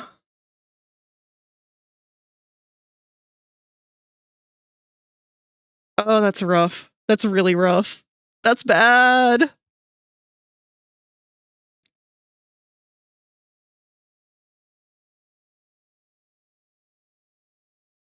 Okay, we can fix this. What's our problem? Let's identify this. We're going to do a little bit of a breakdown. So let's take you as a copy. I'm going to set you, you know what, we'll just leave you there. I have a second copy. And we're going to just start doing some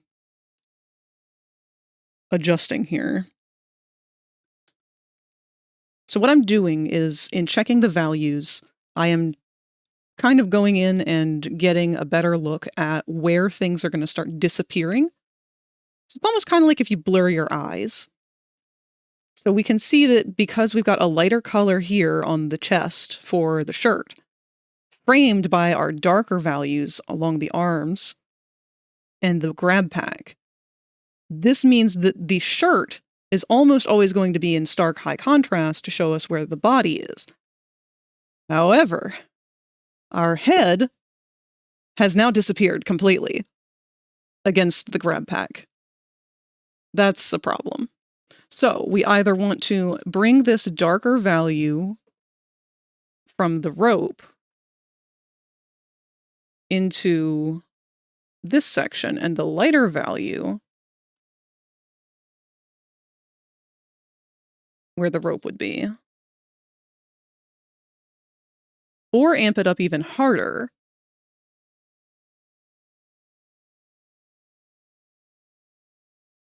So if anything, we'd want to go even darker.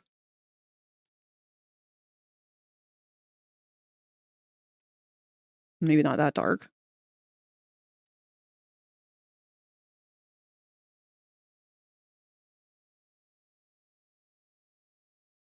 So if you look at this now and kind of blur your eyes, it definitely helps the head stick out better.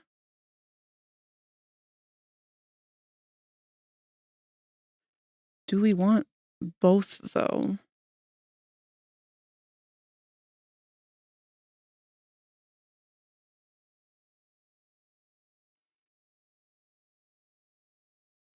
We have this nice dark black.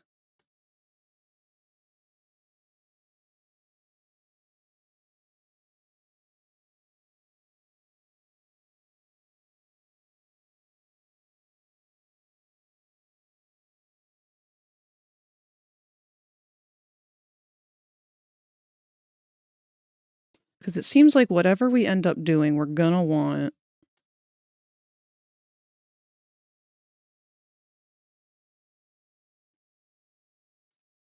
Hold on.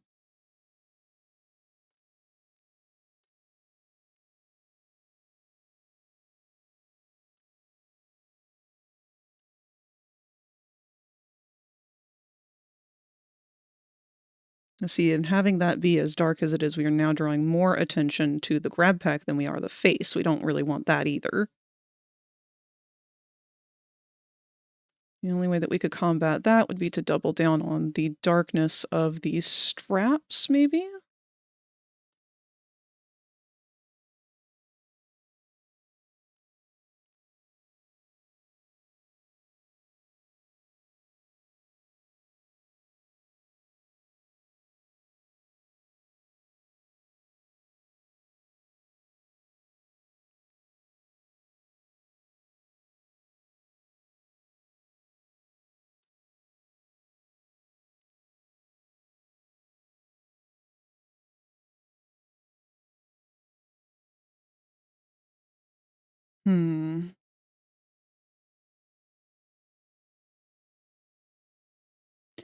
That helps. We're ultimately going to lose a lot of the head regardless, unless we do add the hat. Because if we add the hat, that will bring a lightness that would match the shirt.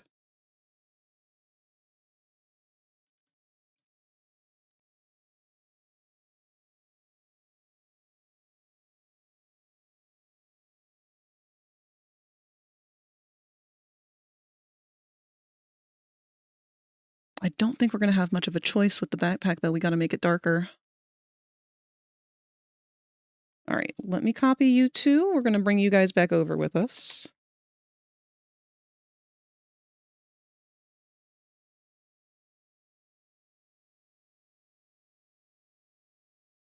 Keep you up there so we can kind of keep an eye on you.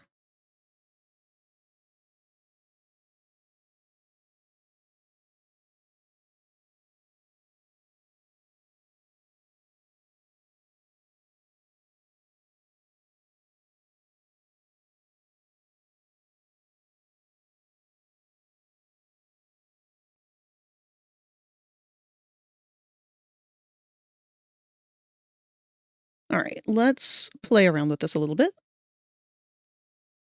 We want to emphasize the deepness of the darks. So I'm going to bump those down by a few more in terms of value and go over them again.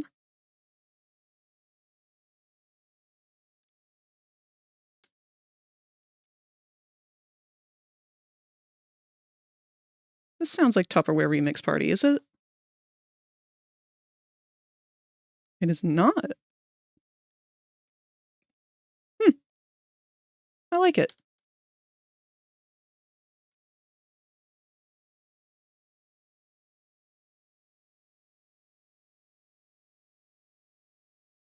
I swear I keep hearing an Xbox notifications. Oh, you know what? I bet it's Kevin and Kolar.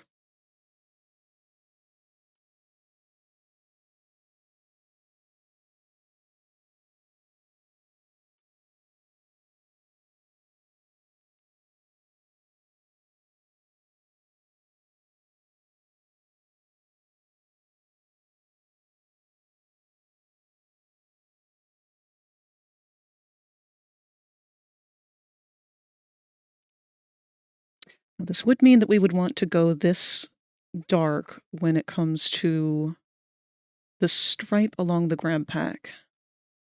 That's where I'm getting a little bit scared.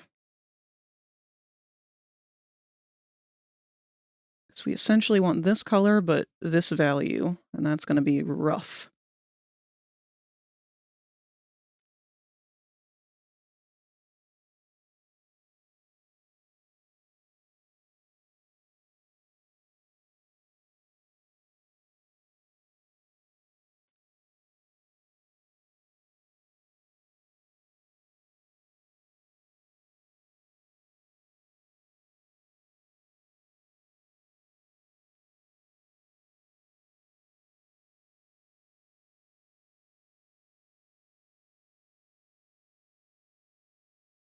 It's so dark.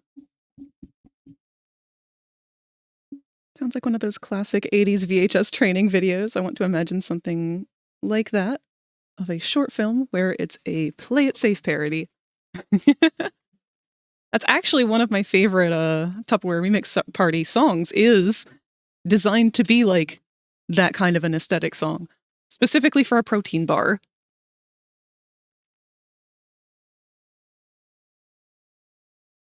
I'll go ahead and put that one on.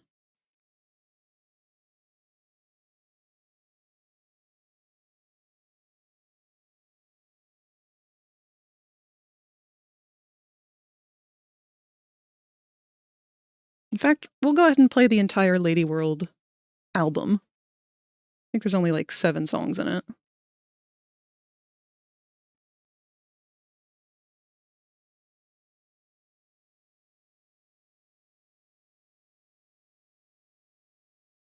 Lady World is so good.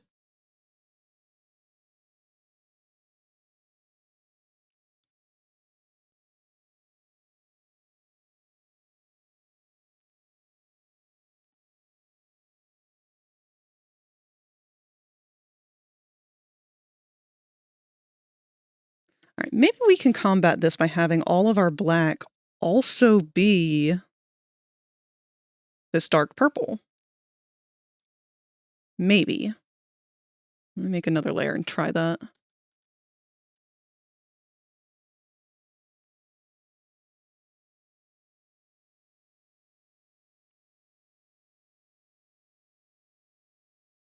My biggest concern with that is that it is starting to take away from the warmth.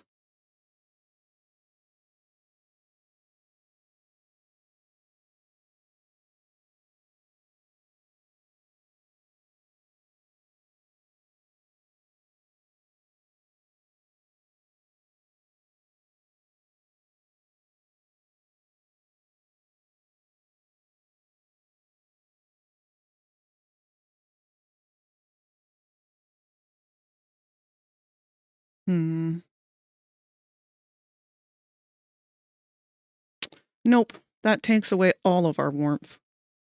I like the sickliness of that brown, black, gray. So maybe our mauve is just a little too saturated.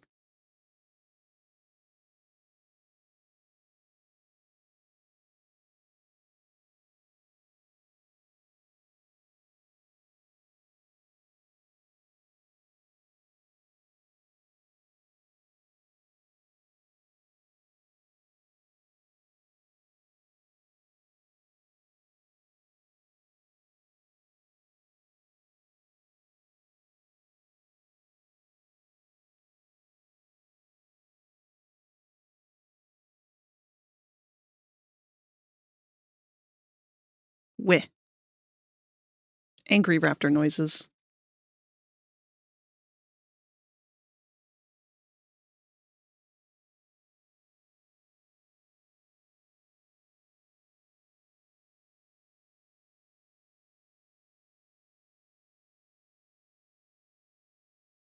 Maybe instead of having orange for the grab pack, we'll use that ugly gray.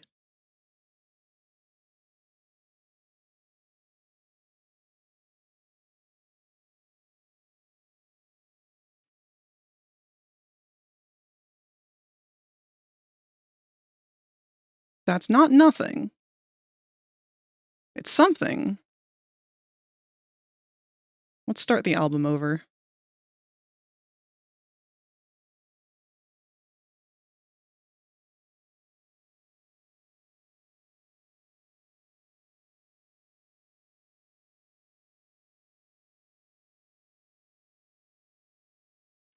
What if it's maybe not as dark?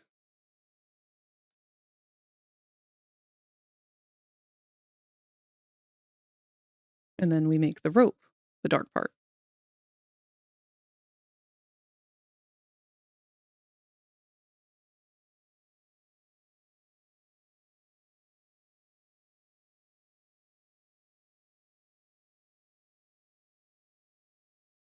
Thank you so much for the lurk, Vertiky.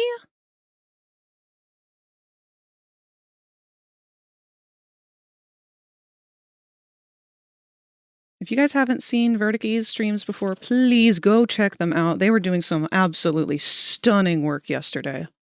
What was the name of the character? Actually, you're lurking. Don't worry about it. They were streaming with their friend Shadow, who was playing piano live. Who was way too hard on themselves, by the way.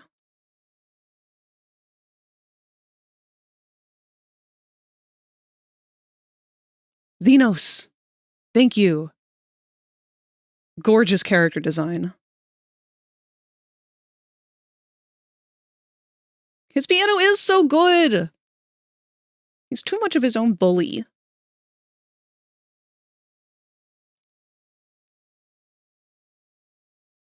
He is. I hope he is able to start like doing that a little more often. Because that was the first time, I don't know how often you guys do streams like that, but that was the first time I was able to catch it while he was there. And that was just fantastic.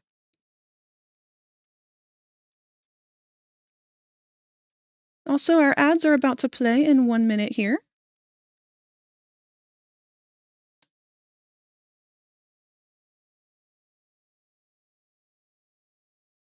We're getting closer with this. Oh, you know what? Maybe we can try putting that purple on the caution signs too. Even though that sort of defeats the purpose of the caution.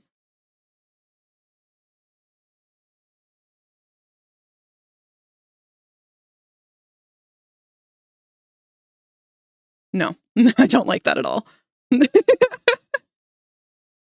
Maybe...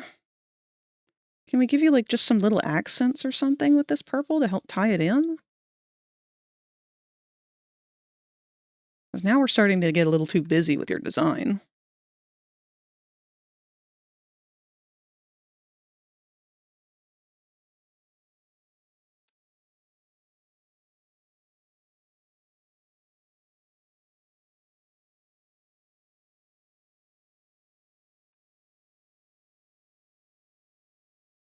The answer is here.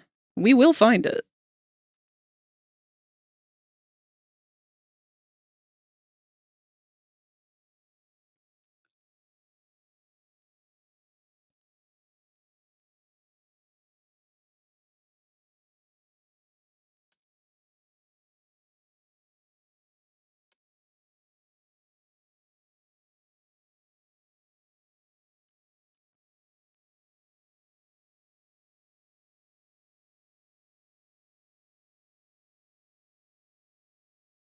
Ugh, I hate to go with the brown now.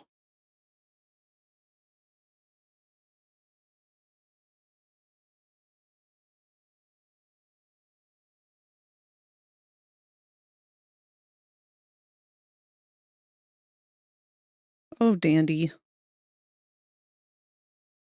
Let me look up some purple and orange color palettes.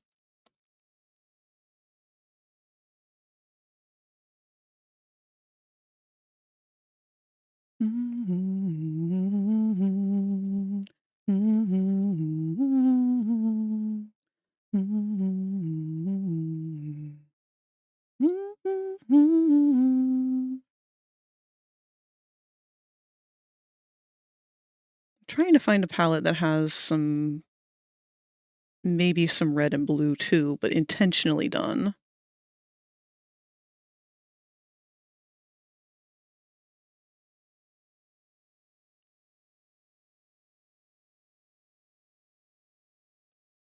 I'm going to put some palettes in here real quick.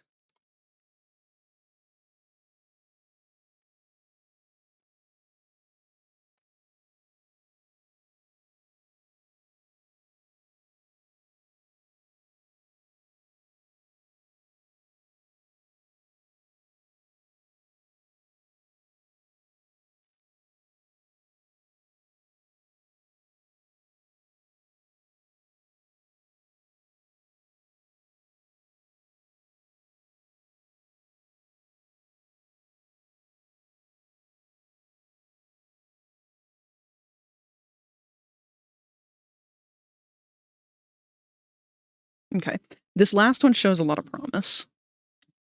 I'm feeling it. So what we might do is tweak some of these colors.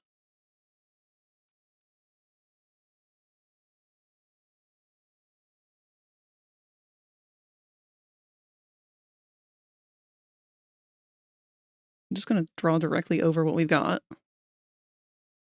Because normally this is blue on Angel.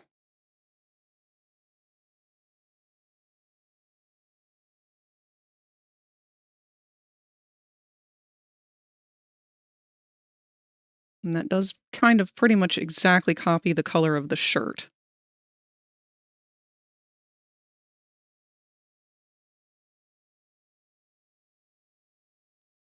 But I like this pinkish kind of color. It's very bright, though. Very bright. We don't like how bright that is.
Hmm.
That's a boob.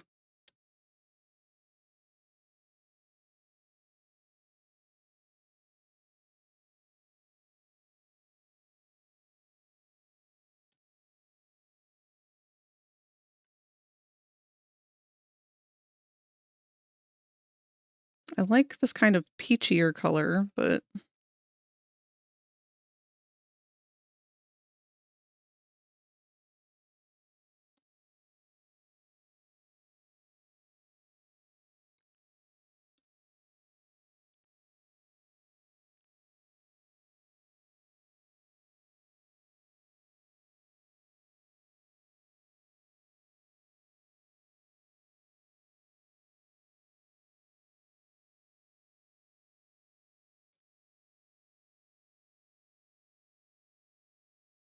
why is this tripping me up so bad?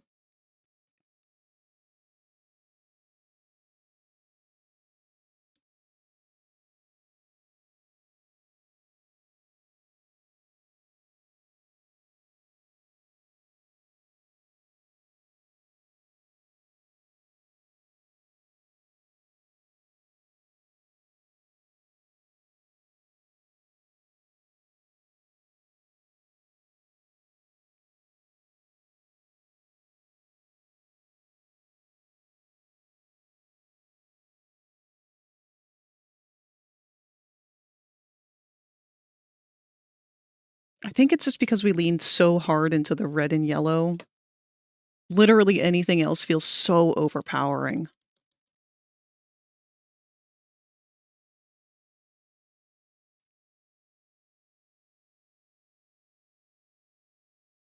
Okay. What if, and this is, we'll just adjust the color of Dandy themselves.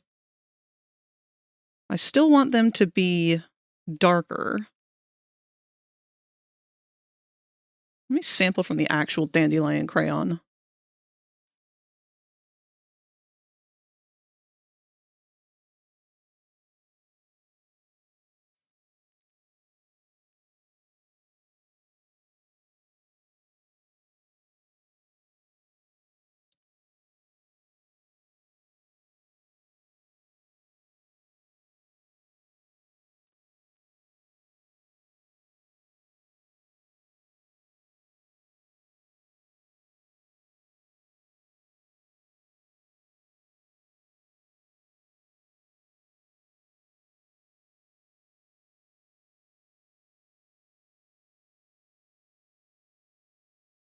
Wait, it's hard to find the actual color.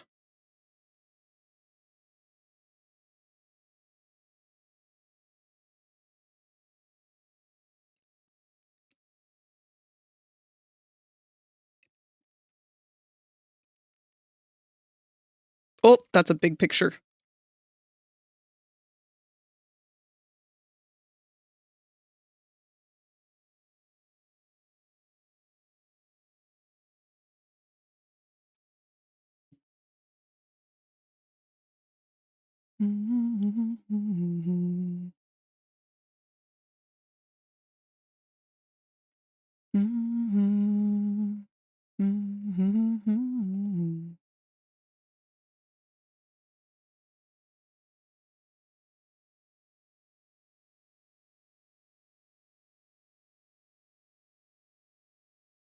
I'm also just gonna find a picture from her actual Twitter or TikTok videos.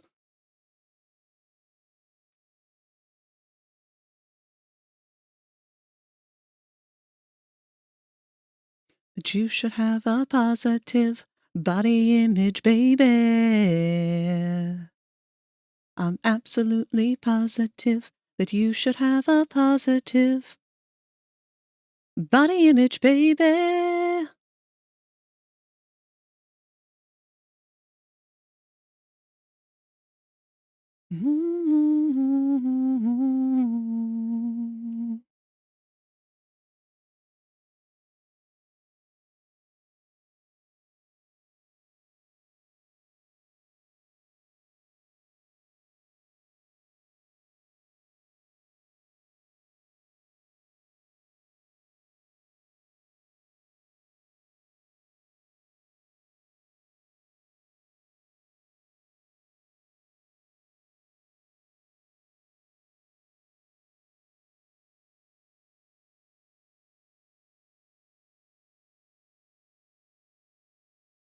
Here we go.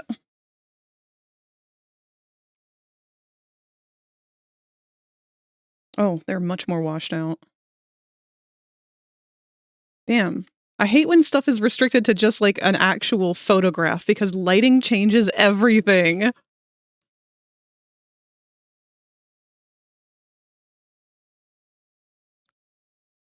Ah, I'm overthinking it. Gotta loosen up.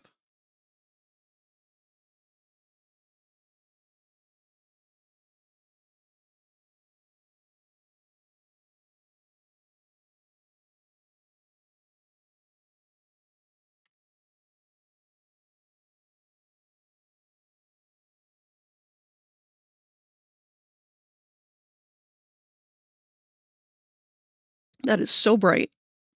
That is basically the same fucking color. Okay, hold on.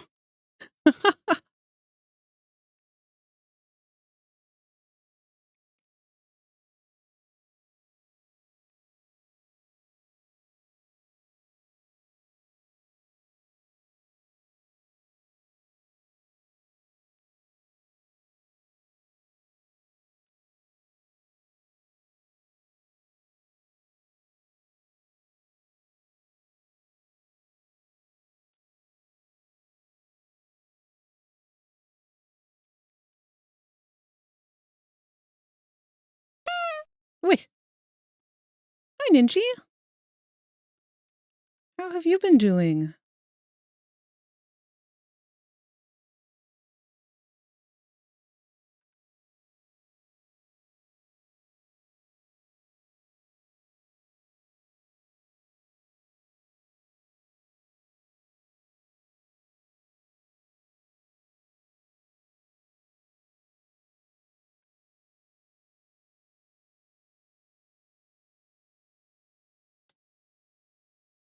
Taking the week off, so I just woke up. Good. Get that rest. You have earned it.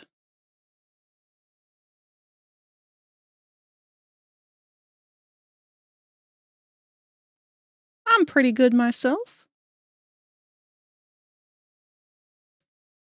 You've been awaiting the oncoming endo flare that has made itself a little bit known. But it's taking its damn sweet time. Hopefully we won't lose out on any of our stream days this week, though. In fact, let's go ahead and test this out. Popple, let's get an endo fact. See if you've been studying. He says, well, howdy, partner. Did you know that endometriosis can sometimes be mistaken for other stuff since its symptoms mimic regular old period pains? That's why Awareness Month is real important, so folks like Moss can get the help that they need without any confusion. Stay strong, y'all. Good boy.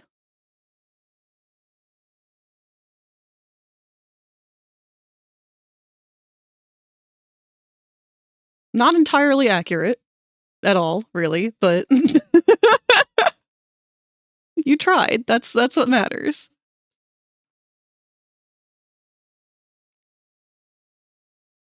So, Popple, the big thing that we're trying to remind people of is that endo is not just a period-related illness. It is a full-body illness, and it is not dependent on just menstrual cycles. It is completely dependent on hormonal fluctuations because endometriosis is independent. It is actually designed to be independent. It creates its own blood cells, or blood vessels and everything, to self-feed itself. It is very similar to cancer in the way that it grows and the way that it spreads. It is not cancer, however. It is its own separate sort of thing.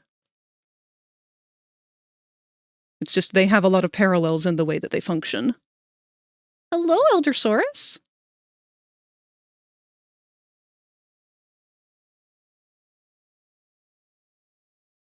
Yeah, so Popple is supposed to be helping us learn about endo, but he doesn't know a lot himself right now.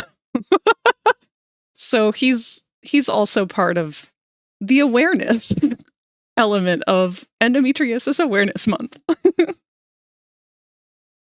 How's the art going? It's going slow. We're struggling on poor Dandy here.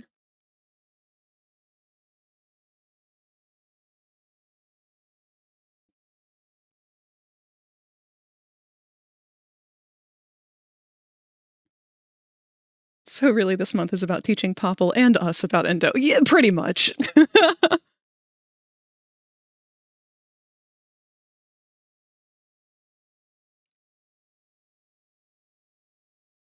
See, if anything, I feel like brightening him up like this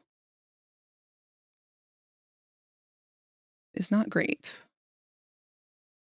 Maybe let's saturate the rest of his body some and we can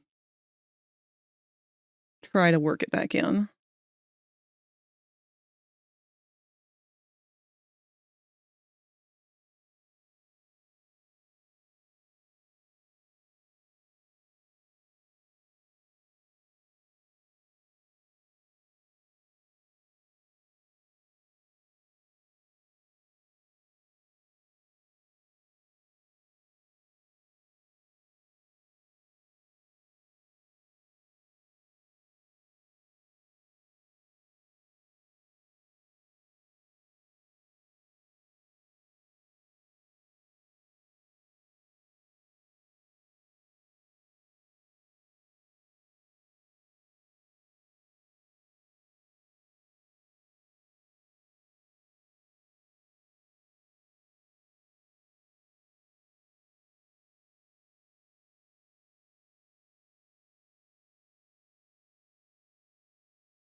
I'd like to try and get a mix of some of these other colors in here, but they are fighting.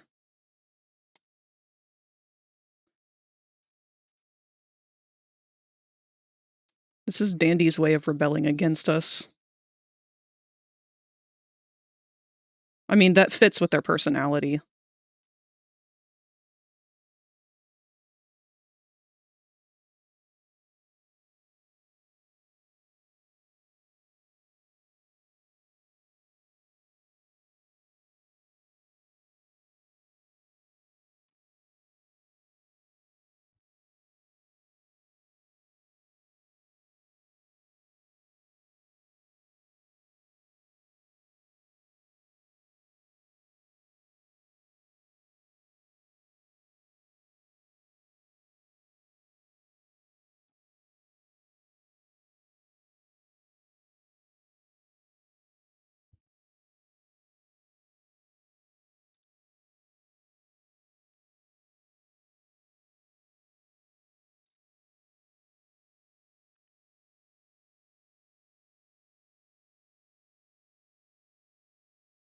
This is literally the exact same color as the shirt. It's just a little lighter.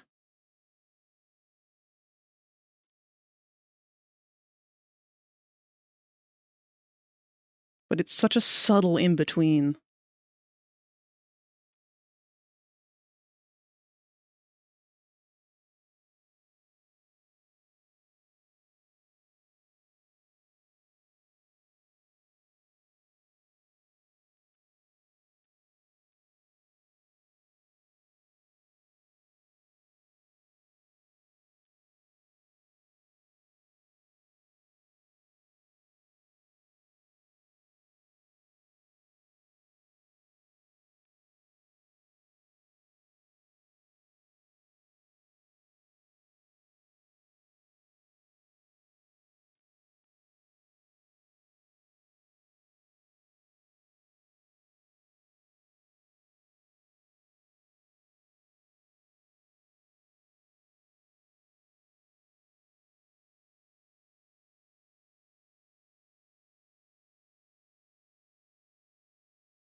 Dandy, why? Why are you like this? Why do you hate me? You disgruntled little worker. I know you deserved better, but don't take that out on me. I was gonna say it's not my fault you die, but no, it's 100% my fault they die.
All right, well, what if instead we do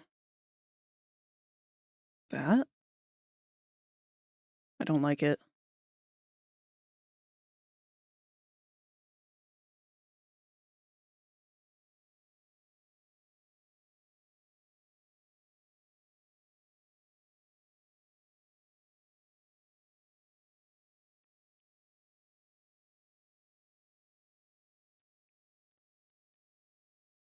Ah, well, I'm spending too long on this and I'm not really happy with how it's going, so I think maybe this is not the best time to be thinking on it. We did a little bit more playing with it, though, so I'm going to save a copy. And we can come back to it later. But I think I'm going to shift gears and focus elsewhere on these designs, because this one's got me stumped for now.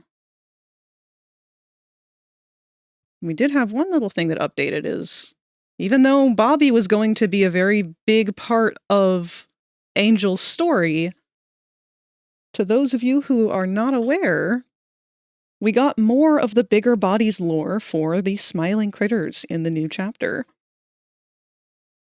So as it turns out, after the Hour of Joy, Bobby Bearhug turns out was actually on the side of the prototype. So we know from chapter 4, or I'm sorry, yes, chapter 4, that Hoppy was part of the resistance with Doey and Dog Day. But Bobby actually was on the opposite side. She chose to work with the prototype. So that put a little bit of a wrench in the plan for what I had originally mapped out for them, but it actually gave me a new opportunity to overhaul a big chunk of the story that I wasn't really sure what I was going to do with. And it gives her role now to Hoppy. And I did already have Hoppy as part of a good chunk of the story, but it further cements that chunk in her position and gives her a much more strong role.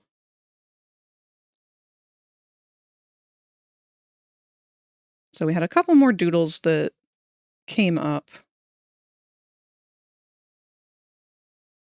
Let's see. I'm going to have to find them and add them to our pile.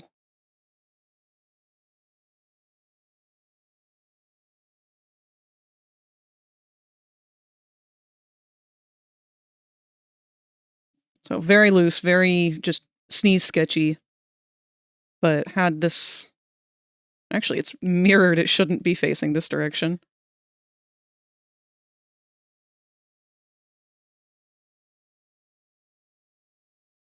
But a concept of a scene between the two of them, of Bobby realizing that, you know, she's still going to keep her role where I had her in the story. So this whole scene where her and Dog Day meet Angel, give them their name, and take them to, you know, where they're allowed to live. This is still going to happen. But this is going to now happen at a different point in the timeline. This originally was going to happen after Picky Piggy ends up killing Bubba. But now we get to actually have that scene happen in Angel's story, which is actually something I'm really excited about. I really was looking forward to the sort of turning of Picky Piggy and destruction of the relations between the smiling critters. But Bobby and Picky are close. They are, I'd say, probably best friends. And when when Picky ends up doing what she does, she kind of loses it and decides, okay, yeah, no, we got to eat each other. And since we've already kind of been doing that with people, I'm just going to do that now with us. So she's one of the first bloods drawn. And Bobby ends up having to stop her, because Bobby, next to Bubba, is the strongest. So she ends up having to take out her own best friend. And afterwards, she's met kind of with this conflict of, well, shit. We did the Hour of Joy, we killed all the people, and that didn't help us.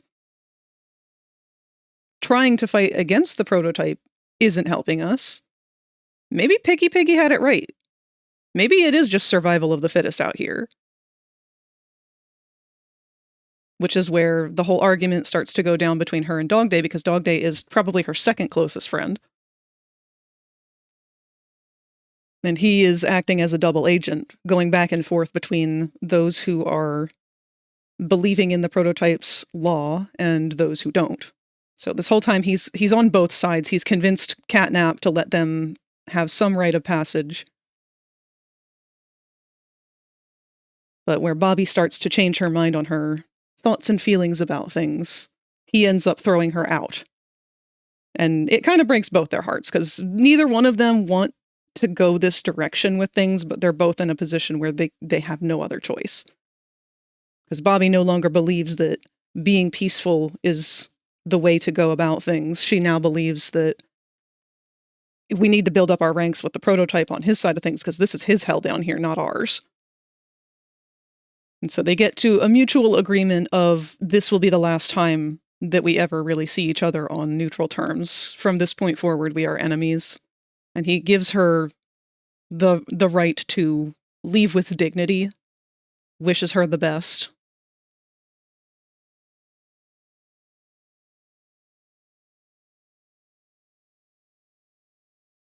We had also another one of Poppy that I was playing around with. I'm not thrilled with it, though.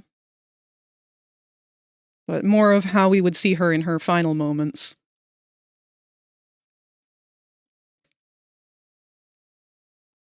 As I'm rewriting things in my head, I think Hoppy might be the second to last to fall.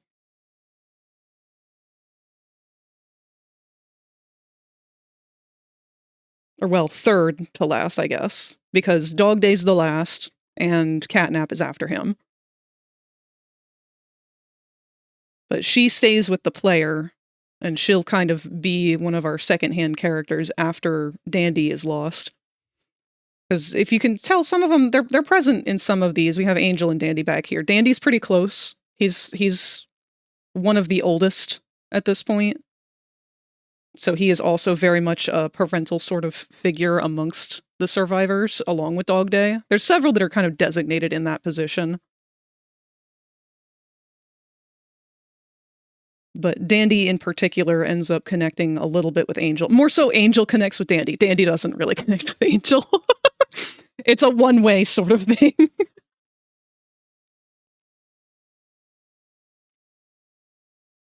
But he ends up sort of taking on Angel as one of his own.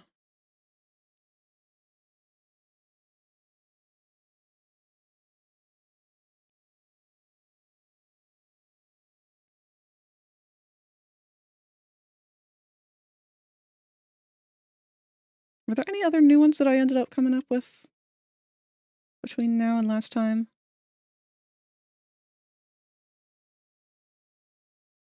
I don't think so.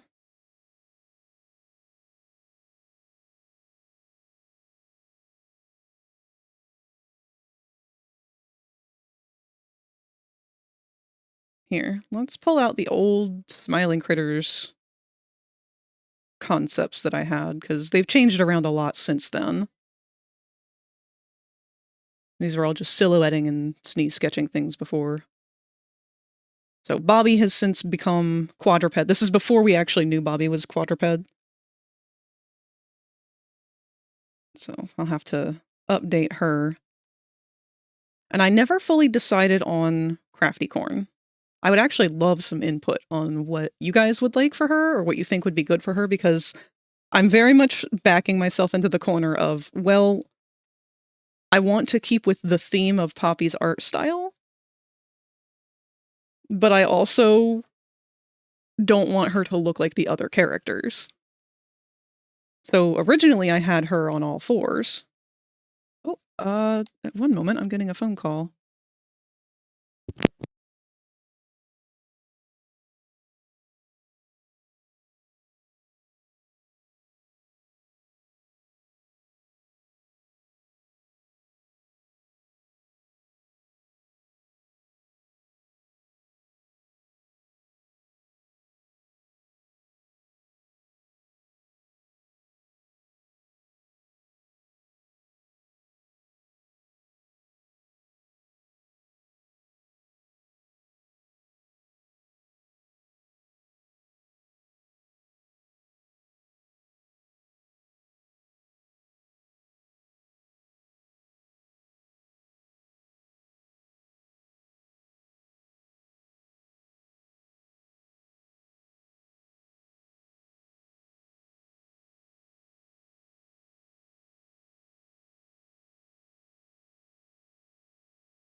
Okie, sorry about that.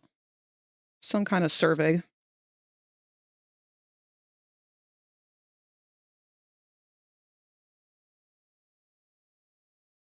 Actually, I might have... Oh, this is beautiful. Oh, thank you, Henry. Also, long time no see. Hope you've been doing good.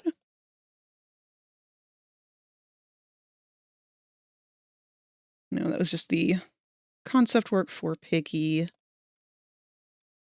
Piggy went through a couple different iterations. I was getting some really not great feedback on her, in case that brief sketch there wasn't obvious. I'm gonna be honest. I'm not a fan of gender dimorphism when it comes to characters like this. Not in terms of human gender dimorphism, anyway. If there is gender dimorphism amongst the animal that they are based on, sure. Otherwise, I don't really want the character to be defined by their gender.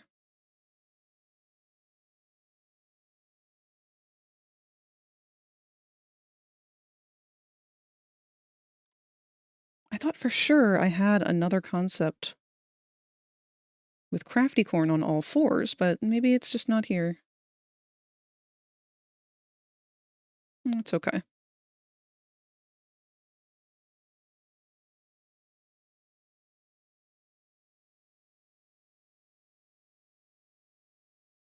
So, Hoppy here has changed a little bit. Not by a whole lot. But I do want to keep her I want to keep her closer to this. I like the idea of her kind of being able to stop and walk on her big, long feet, as opposed to this sort of same digigrade look that a lot of the characters have. I feel like that's getting overplayed a bit.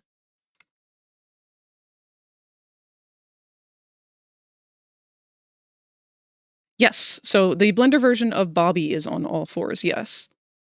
And that's because we found out, this is before we found out in the book that she was on all fours. We didn't have any imagery of Bobby before. So that is defunct now. That is no longer what her art looks like, or what her silhouette looks like. Let's go ahead and scribble that out, actually.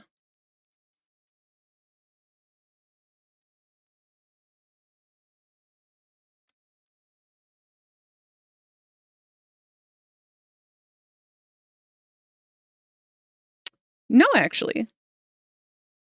Because I did want to put her on all fours initially, but I ended up not doing it because she looked too identical to Catnap.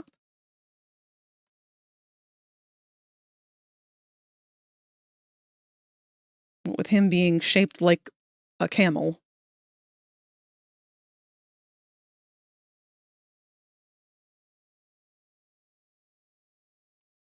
In fact, why don't I go ahead and pull up the Blender project with them as well?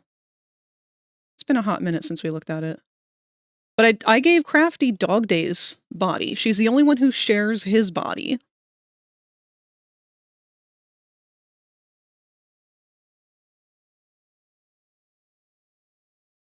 Trying to make a FNAF Toy Freddy plushie as high quality as Sanshi, but I haven't gotten to make it. Good luck with it, Henry. I would love to see you create something like that.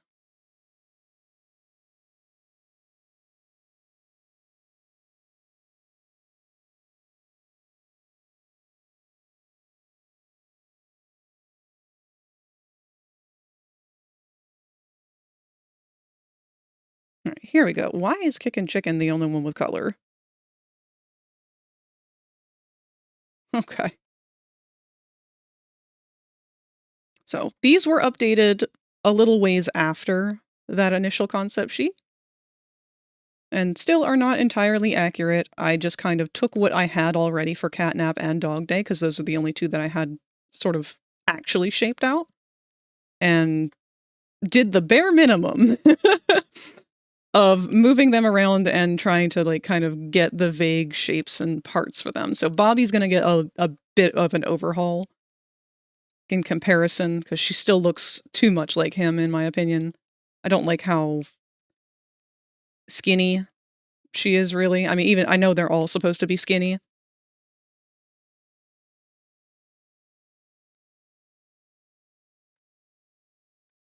But Piggy was the only one that I didn't get around to because I was still midway through Crafty when I realized, okay, yeah, no, I really don't know how I feel about horse with hands.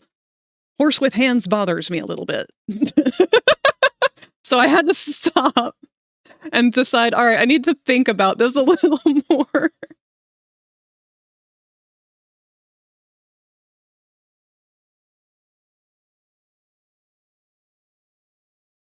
Missing everything to make? I'm planning to start on the 6th or the 8th.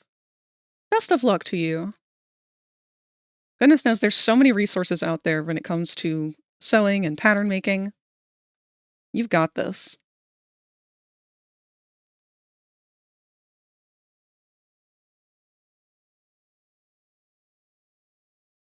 So hobby, I would like to still go back and fix her legs because I'm not thrilled with this. She is the smallest out of all of them. She actually, hold on. How big is she in comparison to the player? I've never looked at that. Let's get our boy in here. Where is he?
Where are you, buddy?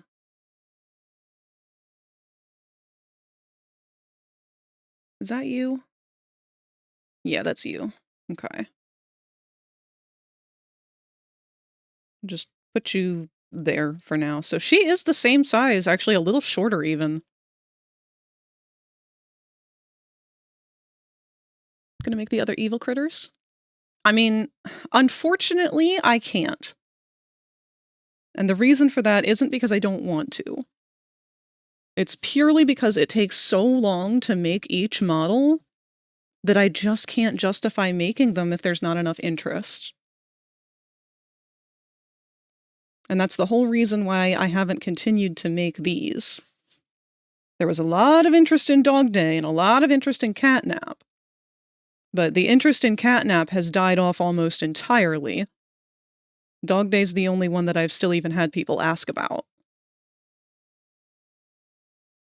So, until people decide that this is something that they are interested in, or if I see that the Smiling Critters are making a bit of a comeback in popularity, that's just not something that I can really focus on right now until I have a more steady income. Eventually, maybe.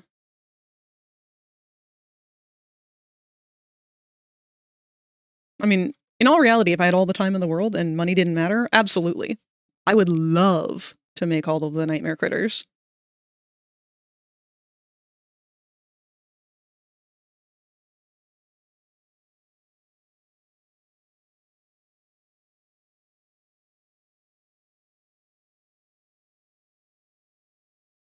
See, I do like Crafty in this kind of an aesthetic, but I'm also a bit torn because I was tempted to...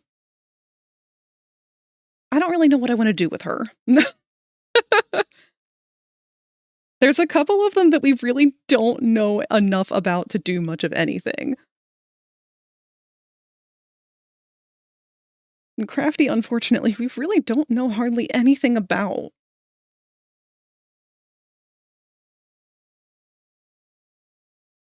I mean, there's good evidence that she's still around, but I have a very strong suspicion that she's like Bobby on the prototype side.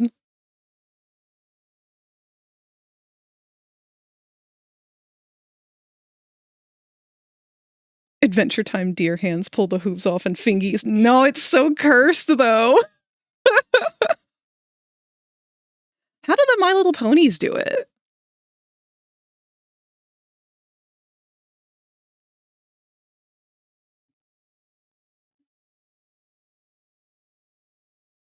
Do they just give them hands?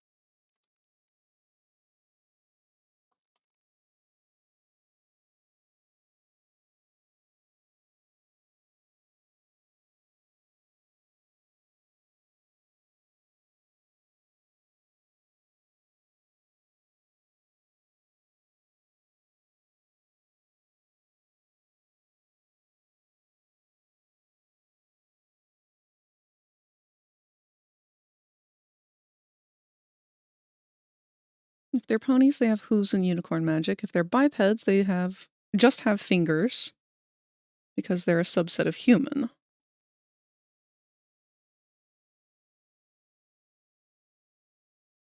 Maybe I could, like...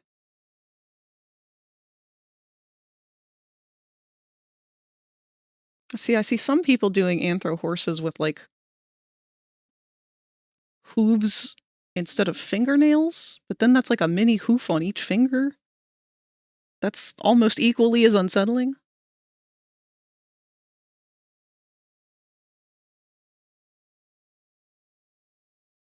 Some of them just do a big hoof, but then that completely negates her ability to draw, and that's like her whole thing. Because if we could just go with pony logic and say she uses her magic, sure, it'd be no problem. But this isn't ponies, unfortunately.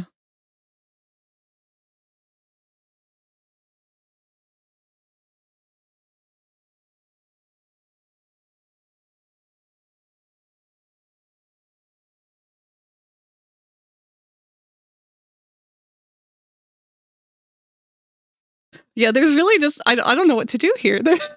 Every time I see an anthro horse character with regular hands, like my brain immediately is like, that's not right.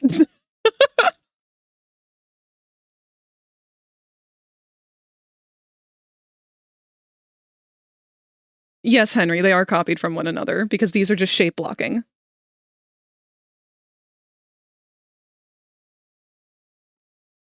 These are not even remotely close to their final designs.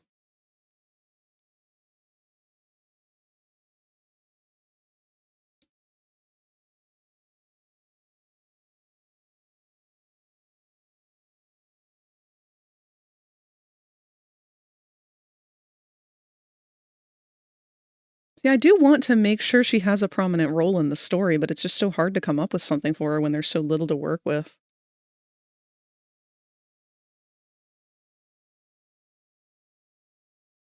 BoJack Horseman her.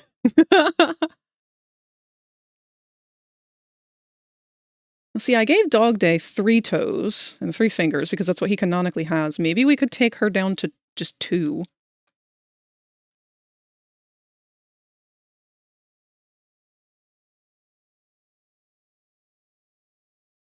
Either that, or we could just commit to the full hoof and she would just have to struggle. Which, I guess, would make sense for Playco.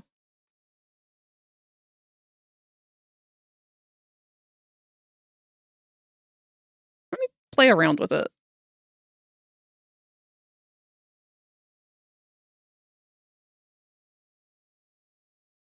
how close? 5%? No, not even.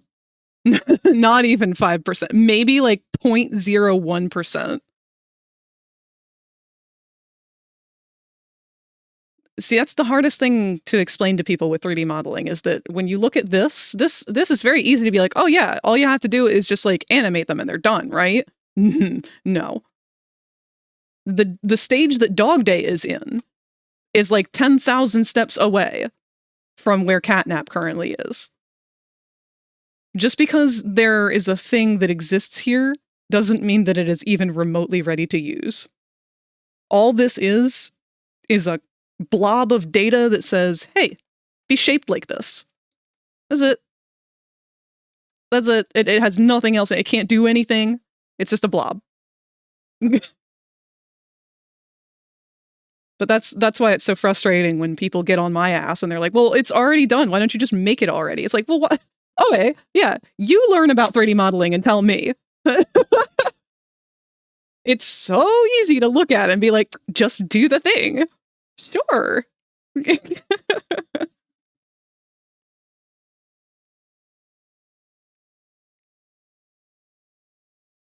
Cloven-hooved unicorn. Yeah, I'm thinking of trying to lean more that direction with her.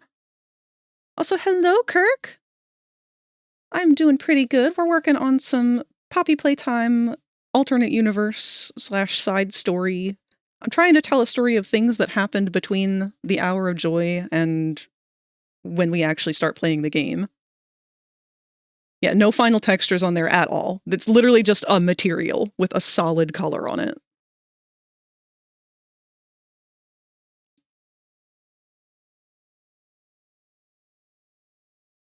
So now we are going to take a look here at...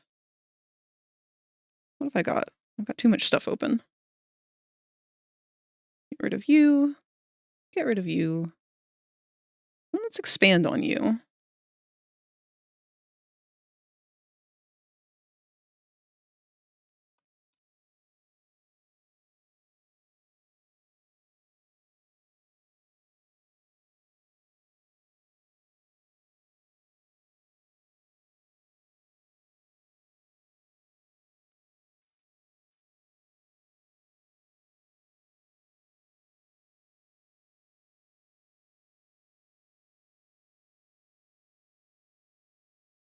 I'm telling myself every day to do this. Just do the thing.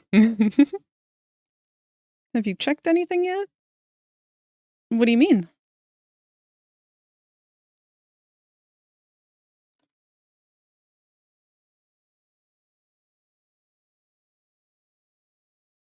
Oh, no, I'm afraid I haven't.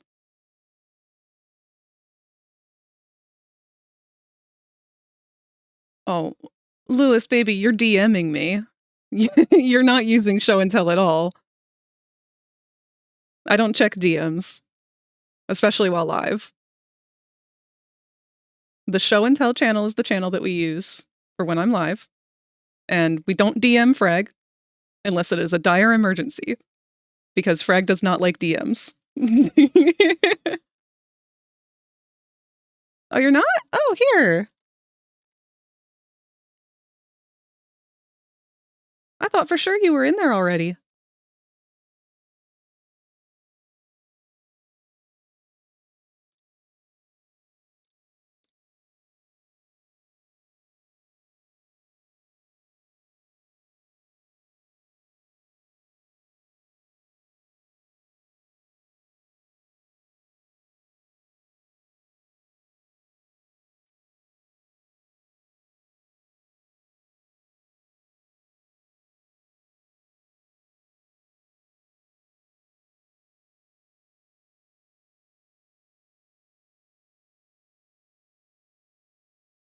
To wait till you're ready? To share things, I mean? Because as long as you carefully read the rules, you should be able to get full access to the server on your own.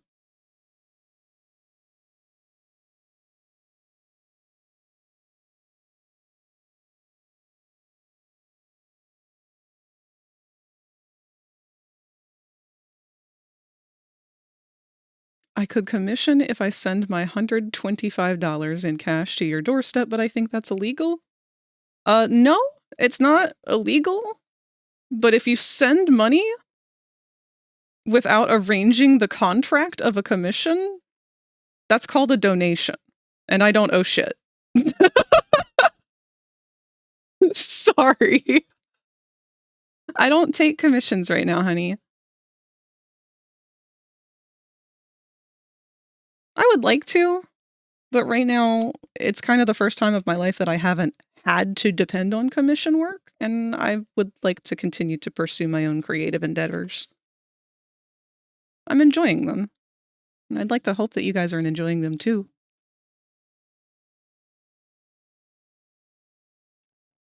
What in God's name? Let's change that. I don't think we need to listen to Mr. Schnrub.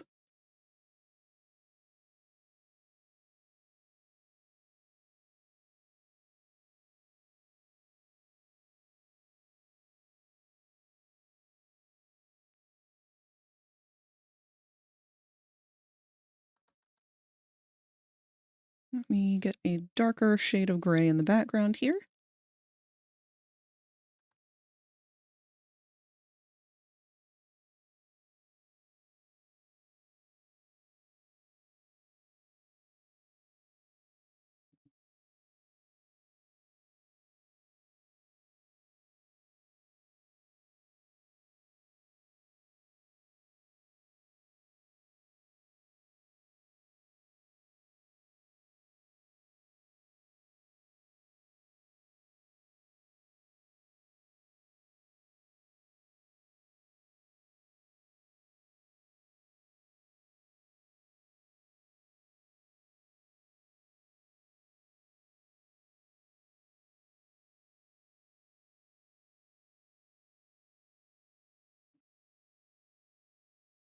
Speaking of commissions, Frag finally found someone to make me a PNG. Fuck yeah!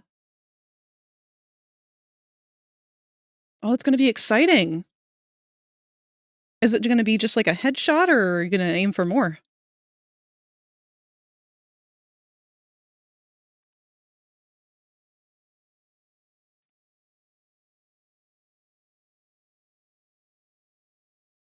Still waiting after 7 months for someone to find my long unused, almost free commission website. I hope that someone finds it soon. That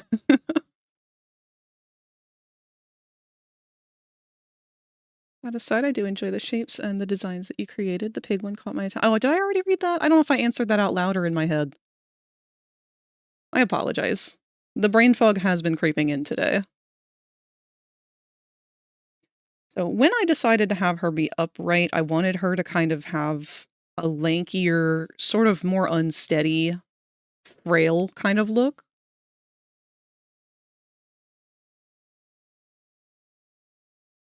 And when I had her as on all fours, I had her have a really long neck. She would keep it very low to the ground.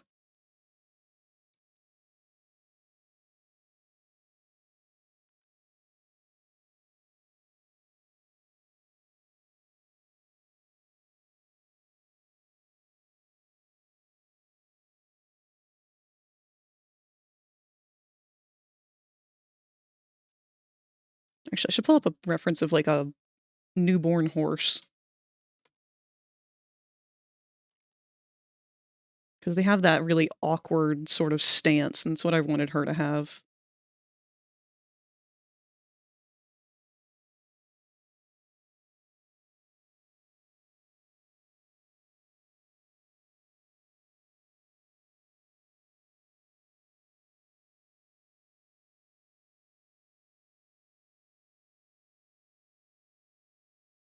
Nope, ads are starting in 1 minute.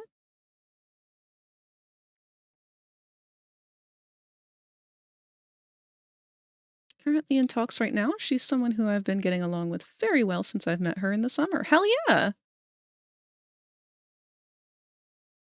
Maybe you might need plenty of rest from that? No, I've actually had a full 8 hours of sleep last night, which is the first time I've had in a long time. But unfortunately, because this is Endometriosis Awareness Month, endometriosis is a condition that I suffer from. And one of the symptoms of that is brain fog, where regardless of how intelligent you are, how much rest you've had, or how clearly you think you should be thinking right now, sometimes the brain chemistry just kind of goes and everything just doesn't really work really well. Memory issues are very much a problem.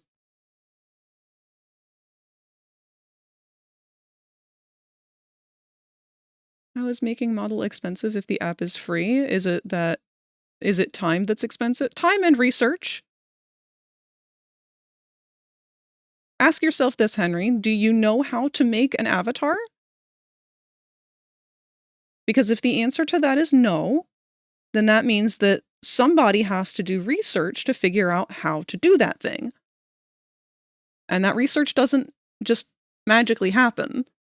You have to spend a lot of time invested in learning how to do the skill and then executing the skill well.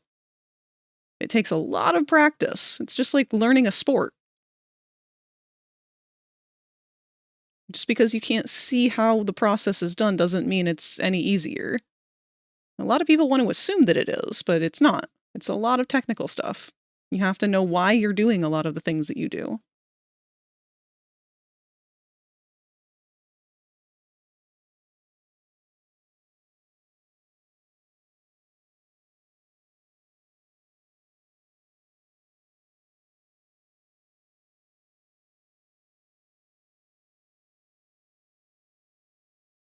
Man, baby horses are such lanky little guys.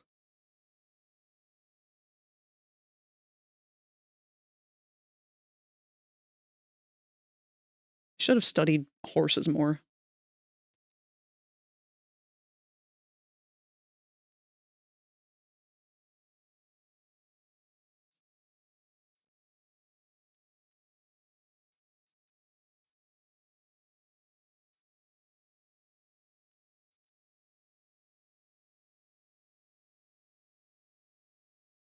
That's so sad, I feel bad. About what? I know how to make a crappy rectangle with a back that can only go in circles. It's something, I guess. Hey, that is something! Don't get discouraged by that. If you've opened the program and you have bothered to fuck around with it a little bit and find out how to do something, that's more than what many people have done. That's literally what learning is. So don't let anybody tell you that your little rectangle is crappy.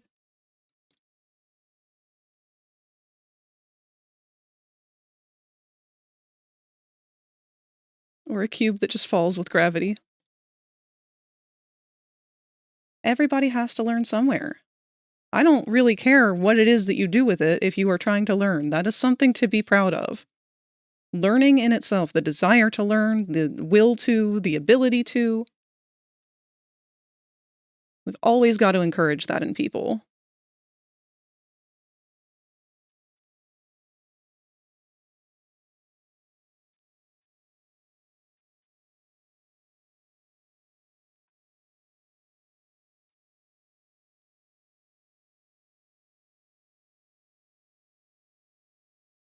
You having endometriosis? I didn't know that those were symptoms. And again, I only have so much time to research everything. But the fact that you get serious brain fog like that is terrible. It is. It's something I've lived with my whole life, and it was a lot worse when I didn't know I had it. But now that I'm aware of it, and I've been able to do research on it and figure out, like, what works for some people, what doesn't work for other people. Security alert! Oh. Security alert! Woo, woo, woo, woo! Gamadex_ has raided the channel with Who 3 is that eggs. man? Hello, Gamadex. Thank you for the raid. I don't know why our announcer decided to change who they are. I guess they have a fill-in for right now. That happens every once in a while. But thank you so much for the raid. What is it that you were doing?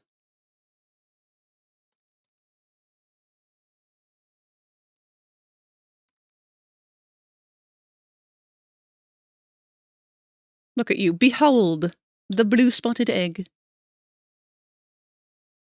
Playing Coral Island. I've never heard of that one. Is it like a farm sim kind of game? That's what the title leads me to believe.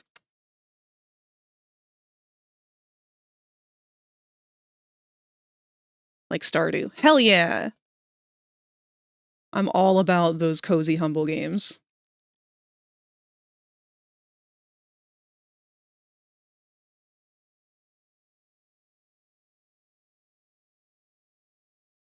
Oh my god, the art for it looks so cute. A lot more racial representation, though. Hell yeah! Couple of Emmys, yay! I'm about to drop Stardew for this, then. Is there... I'm looking at a Google search result, and it looks like there's mermaids, too? Question mark?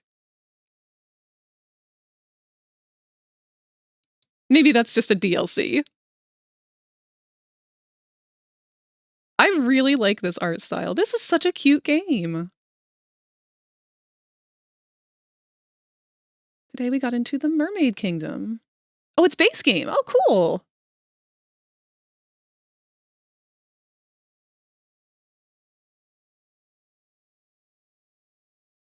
Oh, this artwork is so cute. Hold on, I'm just going to pull up the main game title screen here.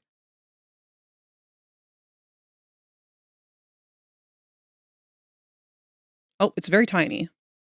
I'll try and find a higher res.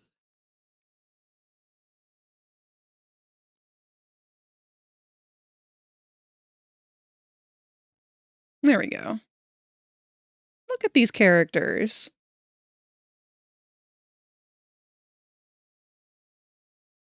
Oh, this looks so fun. So we were just talking earlier today about a new world in VR chat, which is, if you're not familiar, VR chat is mostly virtual reality stuff, but you can play it on desktop, no problem.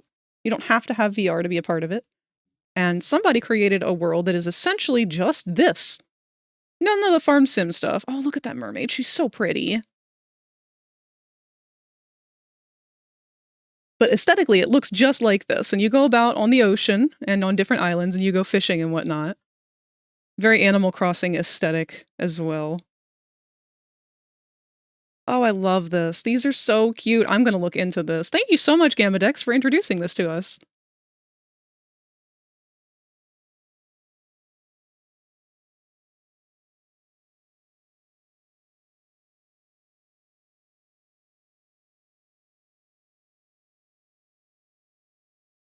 Oh, wait, Humble Bundle is the publisher. Wow.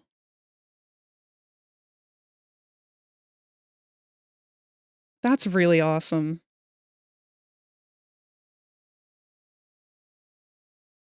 Look at this guy. This little guy here, this little robot. Okay, this game's... I'm immediately sold on it.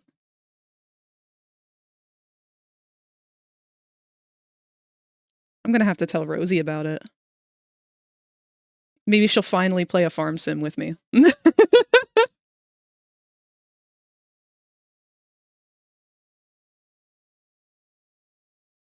Oh, right, that's right. You got here from a raid. Please, don't worry about that. If you have to raid and run, please go right ahead. Or if you would like to lurk, that is also perfectly fine. To those of you who came in from the raid, it's nice to meet you. I'm FragRaptor, or I also go by Moss. I'm a variety streamer. We do artwork on Tuesdays and Thursdays, and we do games on Wednesdays. So Tuesdays are for when we draw, Thursdays are for when we do 3D modeling. One last thing before I go, due to recent events, I'm currently taking a huge breather from social media. As of now, I'm doing art and gaming to finish everything up until July comes. Good on you, Lewis. That's a tough thing to do, but absolutely necessary for mental health. It's on most platforms, too. No Nintendo platforms, though, but it's on Xbox and PlayStation. Good to know. Carl, the blocky humanoid creature with legs, will live on in our hearts. Rip Carl.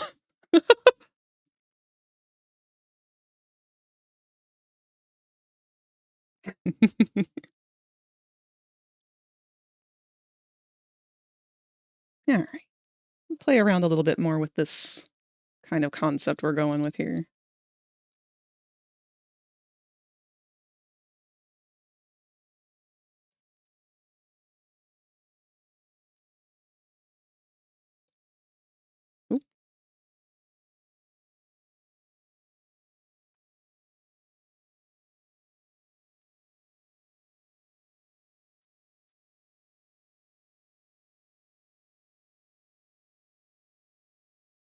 See, I didn't want to add too many joints on her, because they don't really do a lot of that.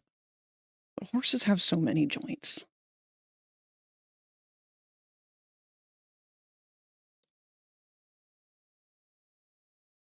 This is only if we keep her quad.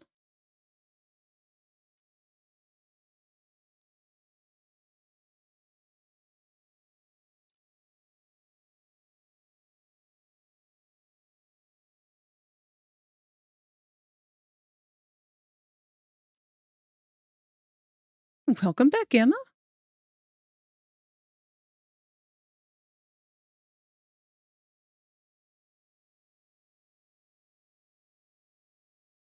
Had a dream where I was Jack Black being chased by Pennywise, and I had a giant, tasty-looking cookie like it was 1 meter long and very flat. Oh, hi, Friendly. How long have you been here?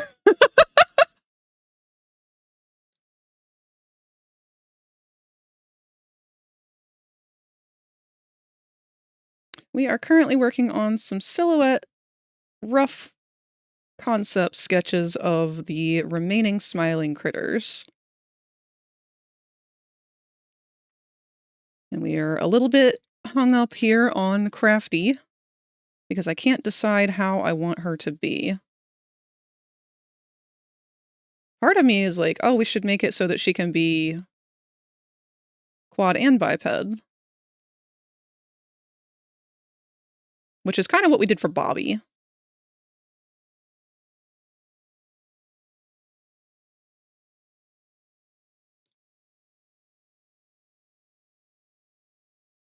But I'm just sort of running into the struggle of not knowing what to do with her at all, really. They didn't give us any information about her. So we don't know if she was quadruped, we don't know if she was biped. We don't even know what her role was in the Hour of Joy.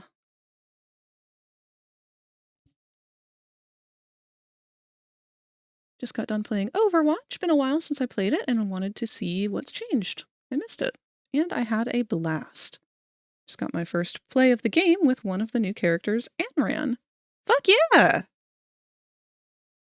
I'm glad that you're enjoying it. It's so easy for a lot of those games to get ruined, especially when you have like a toxic player base.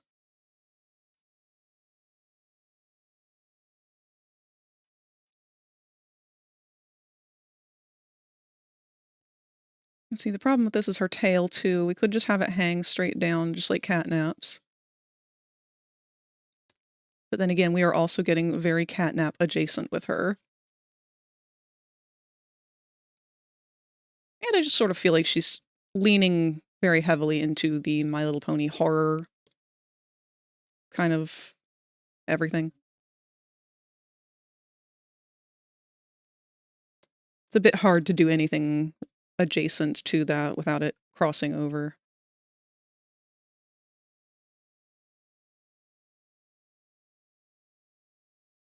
And her shape language naturally screams to me that she wants to be meek and unstable. But I don't know if maybe I should try and fight that urge instead of embracing it.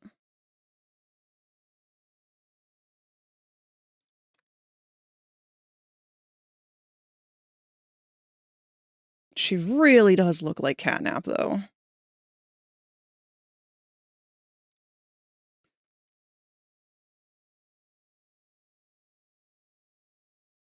Haven't played Overwatch since when it came out nearly 10 years ago.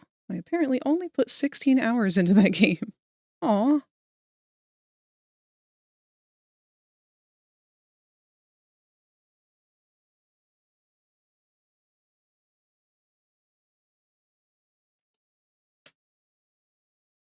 Alright, well, if we could do, like, a combination of both of these.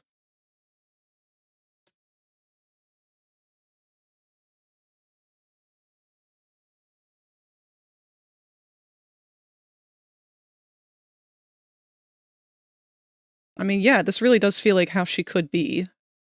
Just switching between the two of these at all times.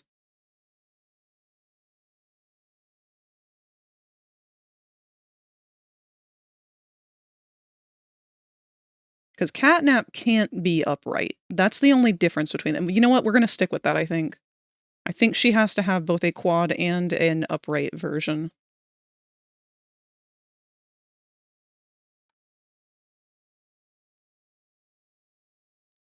I only say that because it's the only thing I can really think of off the top of my head to kind of keep her separate from Catnap.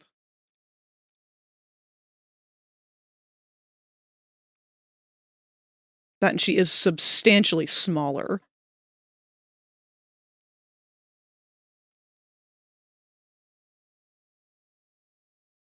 Not sure what to do now. Don't have the energy to do anything at the moment. Then perhaps what you should do is nothing.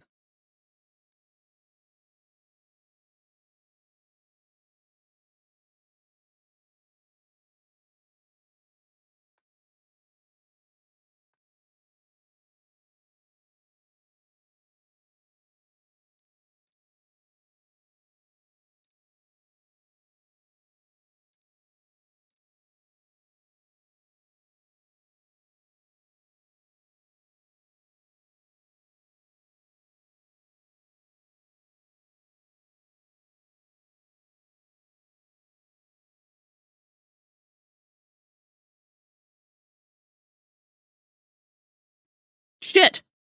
Cat, you're so right! I completely forgot about the hands thing again! Oh no! Okay, hold on, we gotta figure something out with that. How would she color? I mean, like, she could, I guess, theoretically hold a crayon badly between her front hooves.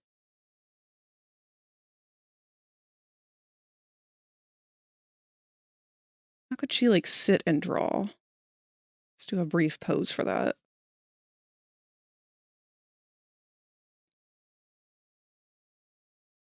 How do horses sit?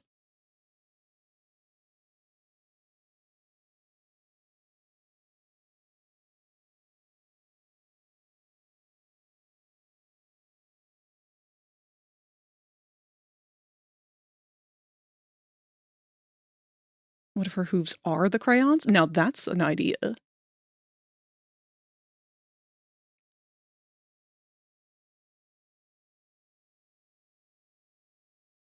Actually, remember how Catnap's tail is, like, super long, and the whole gimmick was that it was, like, stretchy? What is she? She has a normal horse tail, doesn't she?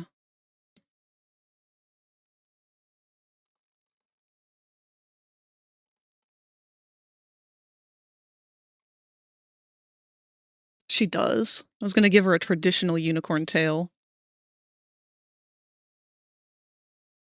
I don't know if that'd be too much of a deviation from her design, though.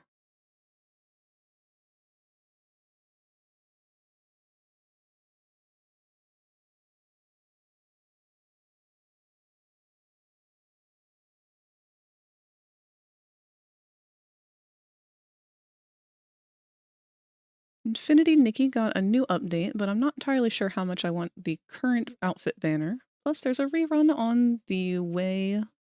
Oh, on the way. So I might need to save my pulls in case something I like pops up. What about hands, magnetic hooves? Yeah, you all were like, hey, Frag, the one thing that you forgot was the thing that you were freaking out over.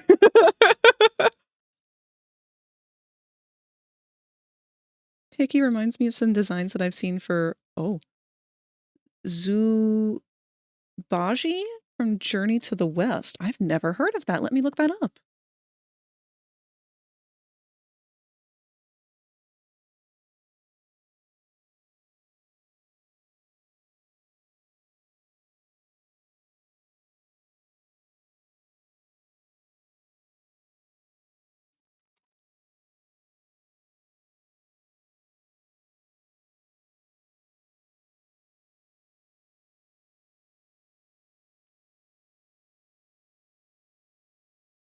Oh, I've never heard of this before.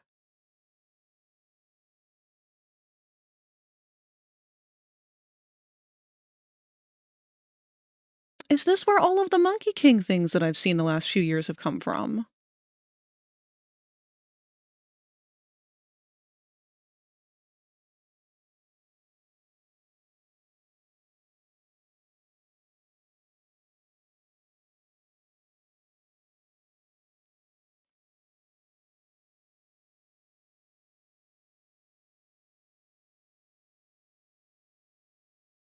forgot to share something, Frag. The other day I got on VR chat and bought one of the fishing rods in that game.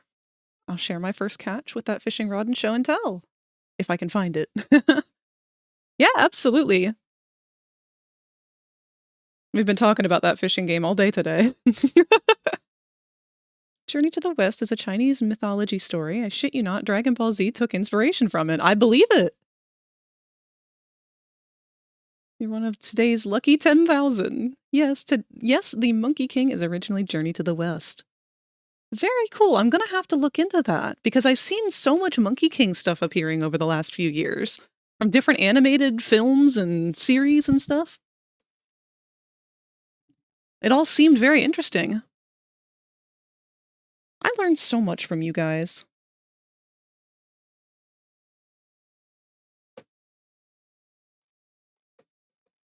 Oh, that's right, Friendly. I forgot to share those. Let me do that now. Where would be a good place for that? Let me make a new... Oh, I might have to change the, fuck it.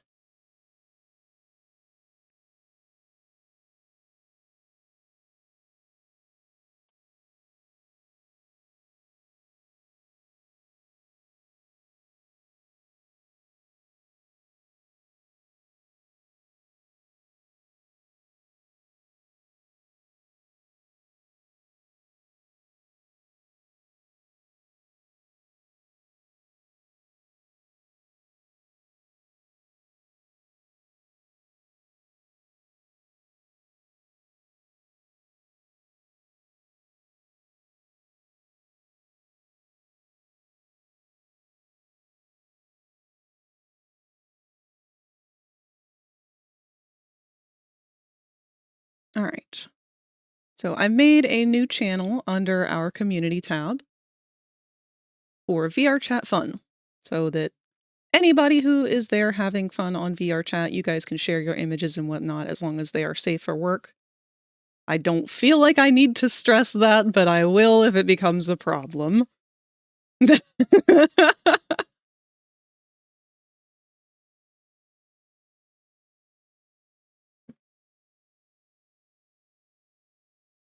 But let me go grab those pictures from Spooka and Kevin.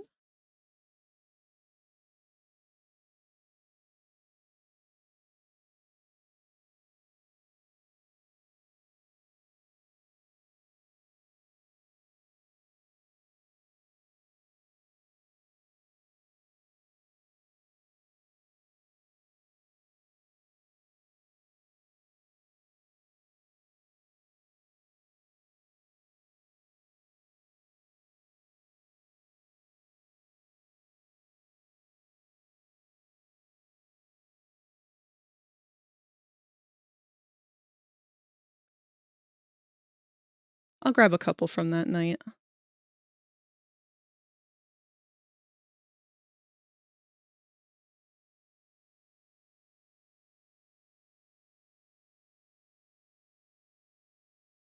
Actually, you know what? There's some of the videos that I would like to share, but they're not mine to share, so I will wait until Spooka is awake to share those if she would like to. But otherwise... Let me go ahead and tag you with them.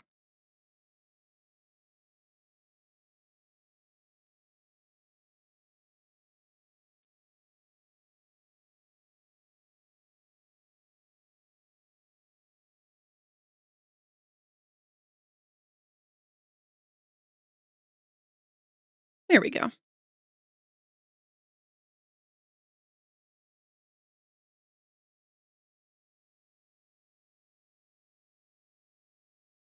Definitely been a sudden resurgence. The Lego Monkey Kids series is my favorite so far. That's right, I forgot they had a Lego one too.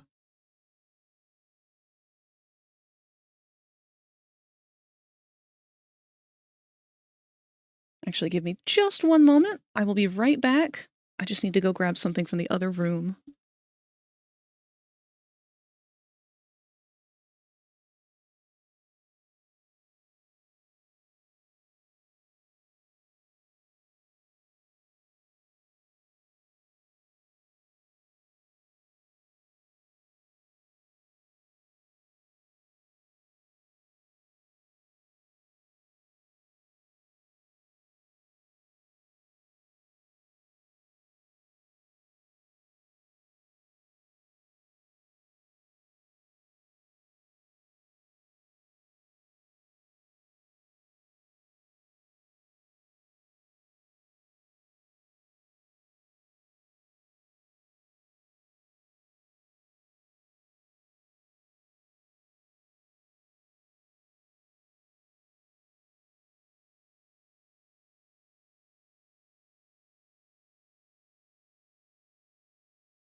Okay.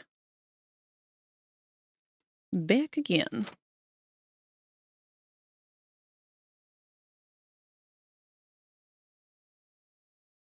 I completely forgot what I was doing with that pose now. Oh well. I really like the idea of the paintbrush tail.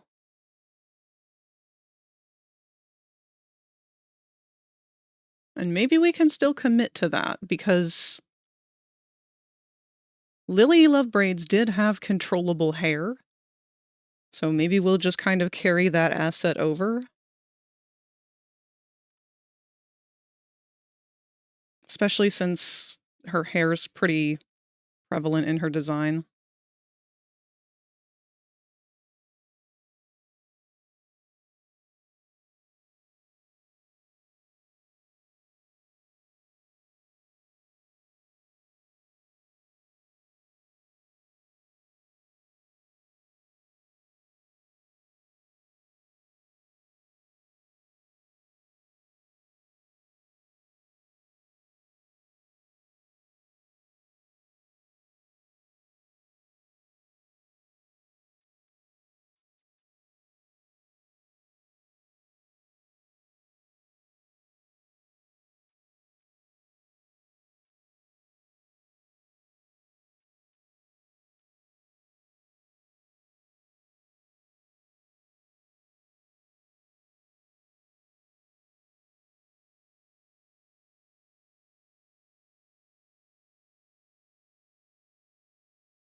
Well, it's a concept for now.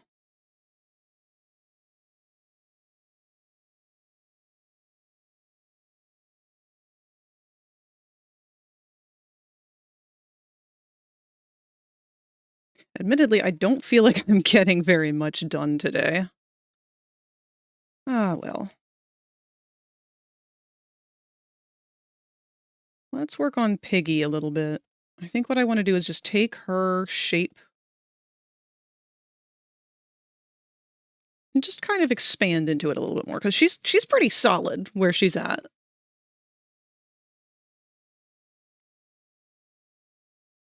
Why are you saving that as a JPEG?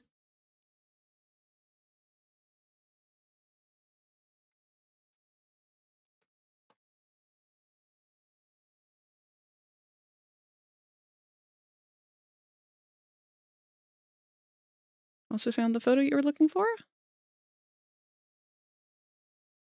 Oh! Wowza! That's a biggin! Oh, if you need any reason whatsoever to go try playing this fishing game, and again, it's free. You don't need anything. You just need to download VRChat itself. You don't need to pay for an account. You can just make an account and start playing. This is the first catch with the new rod.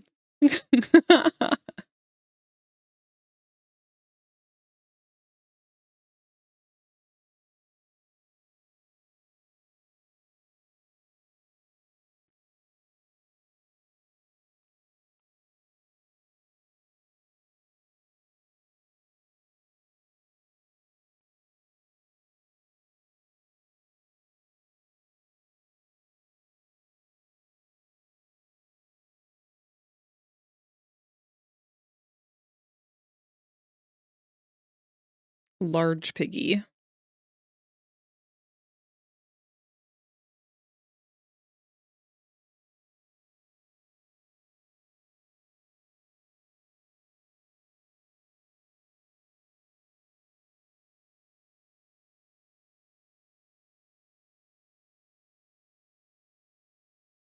Honestly, I don't think we need to change much about her at all, but we are going to change the resolution of the canvas at this point.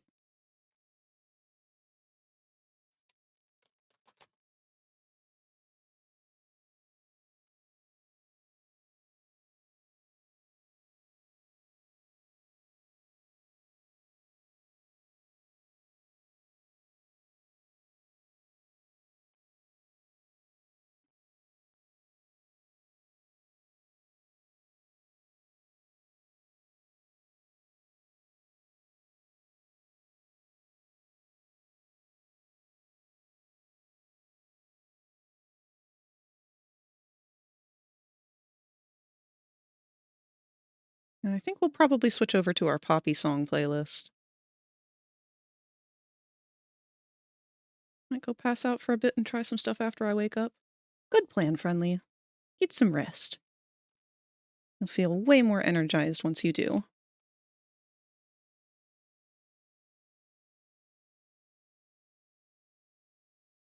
We got a couple of stuck dinosaurs, it looks like.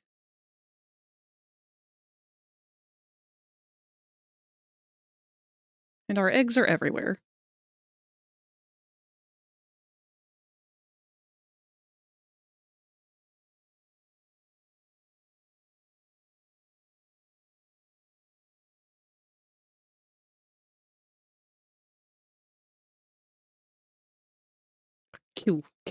No, give me the egg.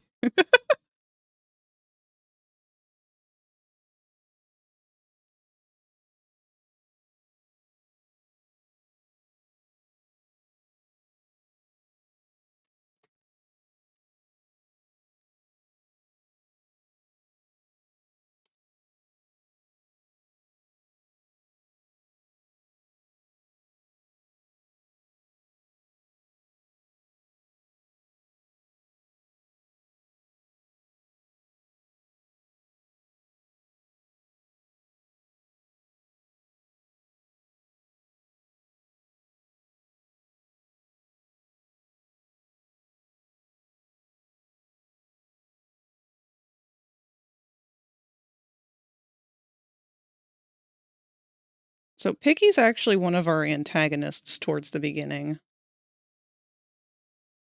Not for any real reason other than the fact that I really liked the idea that she turned cannibal.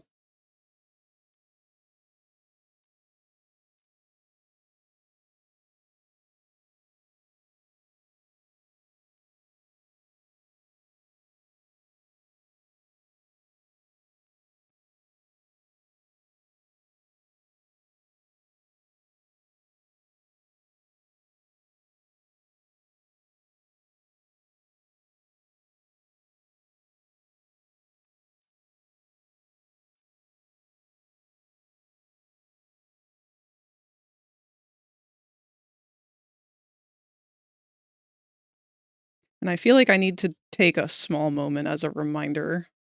Not that I feel like anyone is accusing me of it or anything, but just because I feel like with the reveal of the prototype, a lot of people are expecting me to be very into his design, and I am sadly not. He's very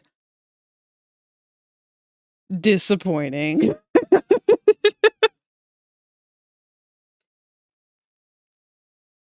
He's okay if you're into that sort of thing. But to me, I feel like they forgot that he's supposed to be a villain.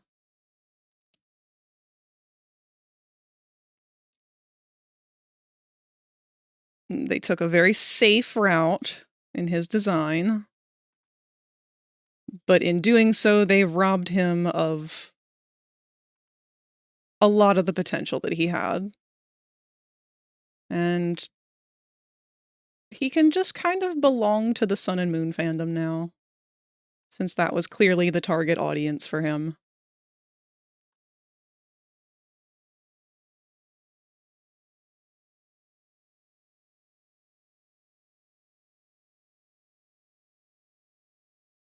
And I hope that they enjoy him. I hope somebody does. And kudos to them for being able to enjoy what I'm not able to.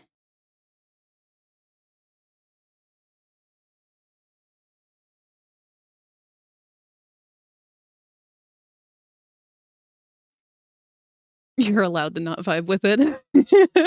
Thank you. I wanted him to look more like Poppy, delicate and rosy-cheeked like her porcelain mask. I think the tag would be replaced with a crappy one with meat on it instead of a standard Playtime official one. Maybe, oh, made by the pig if cannibal. Not a bad idea. So originally I had planned on having Picky kill multiple characters. The first one looking kind of like an accident being Crafty Corn. And the only reason for that was because I did not know what else to do with Crafty Corn because she's got so little involvement with everything. Just kill her off. No.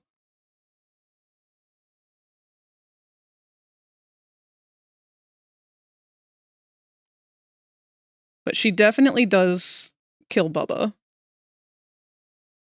And the only reason I went with that is because, well, A, I feel like Mob Entertainment has completely forgotten about Bubba as a character.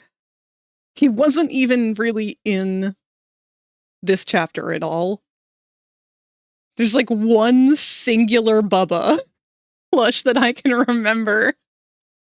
Just one, and it's in a goddamn incinerator. I feel like that was a commentary.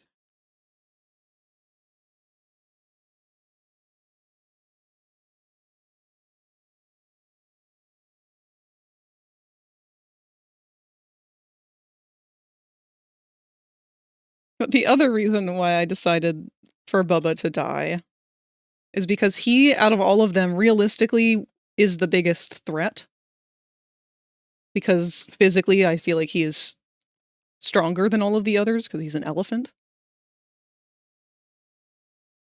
But much like Daddy Longlegs, I feel like he's too passive to fight.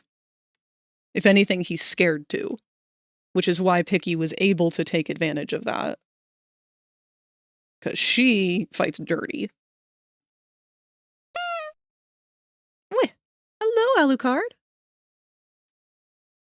Oh, and goodbye, Henry.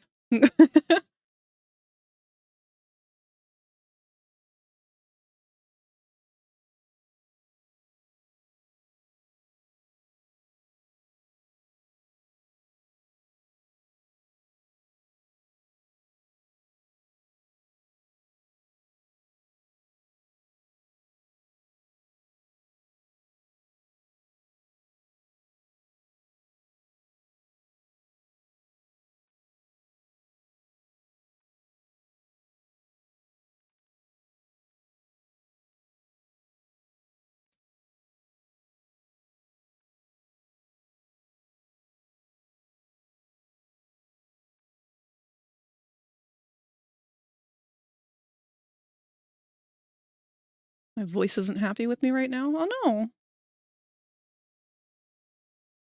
I hope it feels better soon. I hope you're not sick. There's nothing worse than being sick. I am a total pussy when it comes to being sick and it involving throat hurting. Like, I can deal with being sick if it's just the sniffles and a fever and feeling crappy, but it's the second that throat burning and hurting starts to come in, I'd rather die.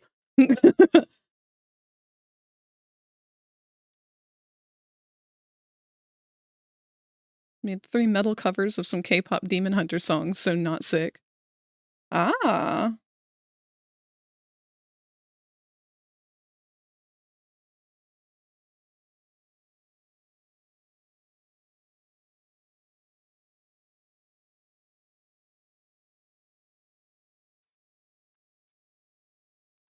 I'm not totally sure how I want to do these legs. Part of me is like, all right, we're going to do them digi and just have them be backwards crooked. That might be better that way, actually.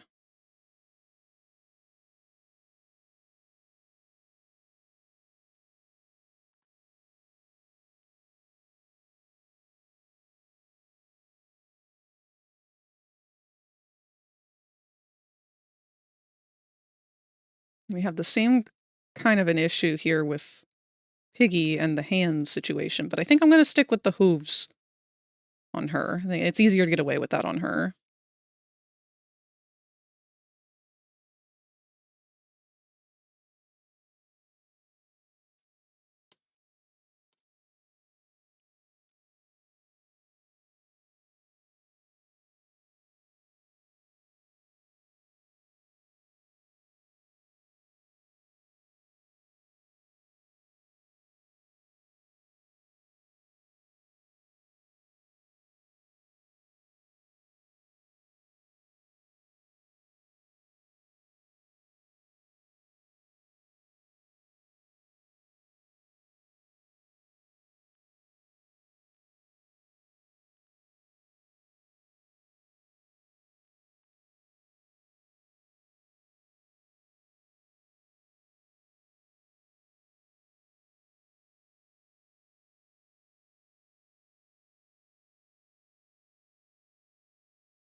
think we're going to go with the tiny stippy steppers.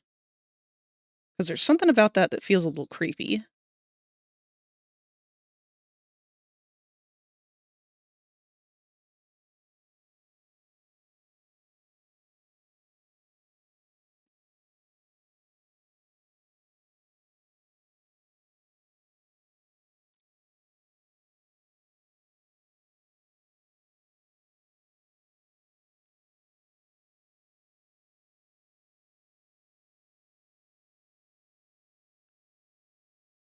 Very tiny little hoofers.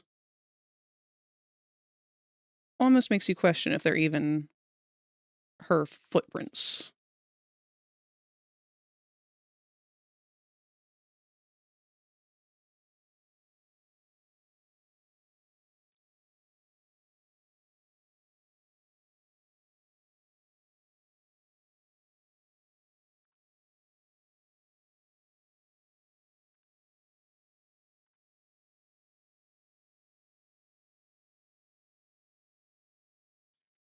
It's funny because I have a very particular voice in my head for what Bigger Bodies Piggy would sound like.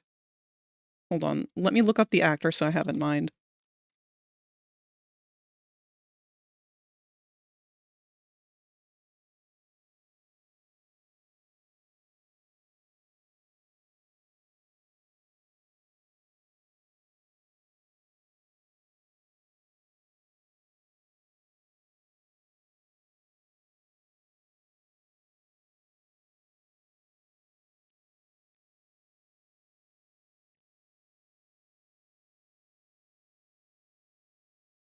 Betsy Sodaro?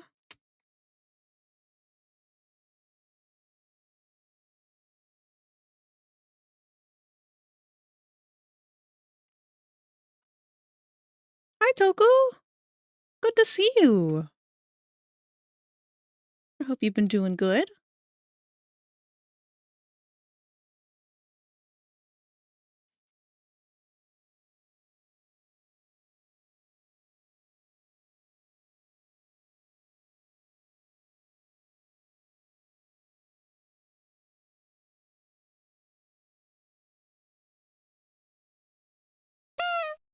Wih! Wih!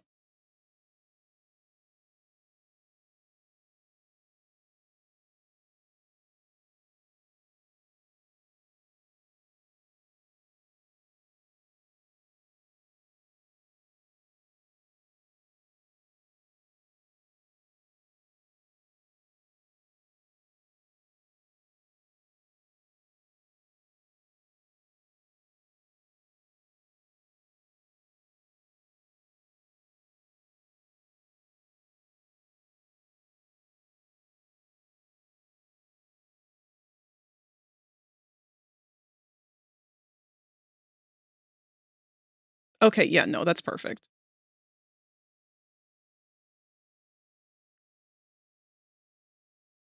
So, if you guys are familiar with a show called Ghosts, the US version, I'm going to link a clip here. I'm not actually going to play it on stream because I don't want to get a copyright strike.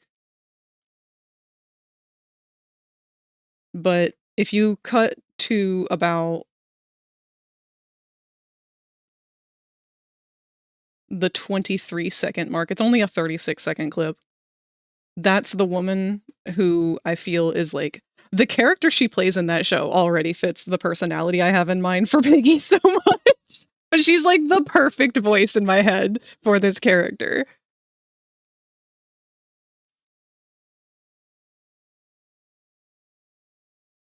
Just a little bit of raspiness.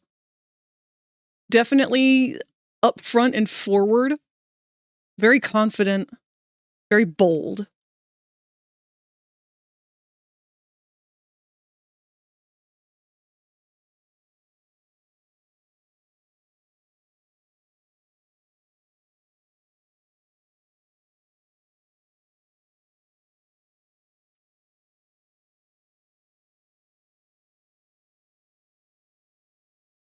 Decided to make some buttered breadsticks for dinner.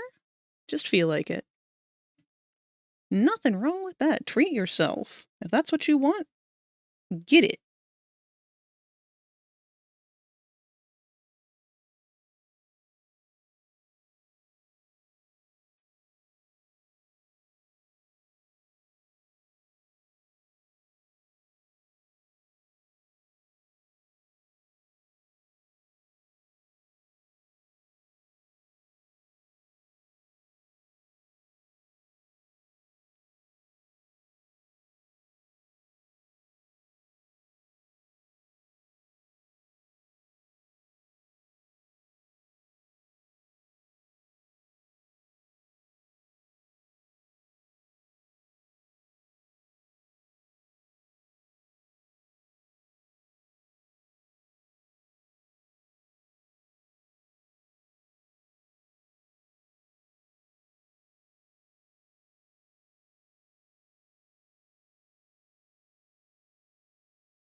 kind of built like Doughy, actually.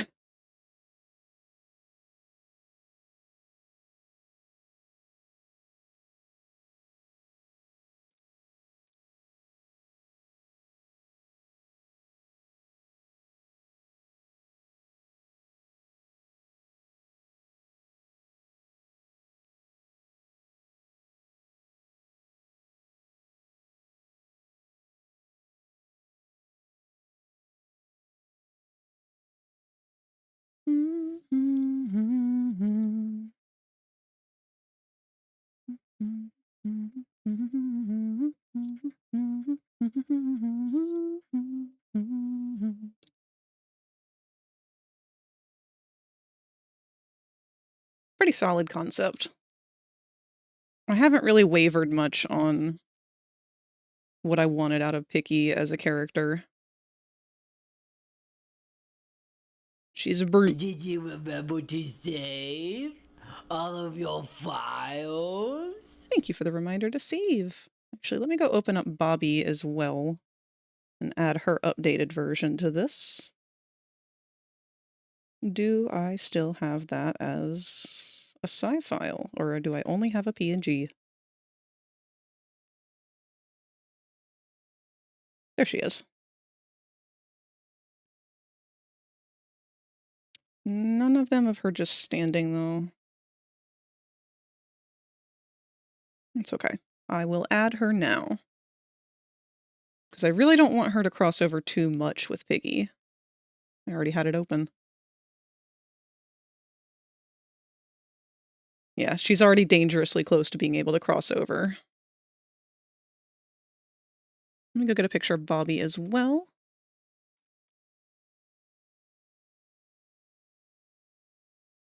Crap, hold on. No, I'm not leaning into the lesbian stereotype, am I?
Okay. Just do some light concepting.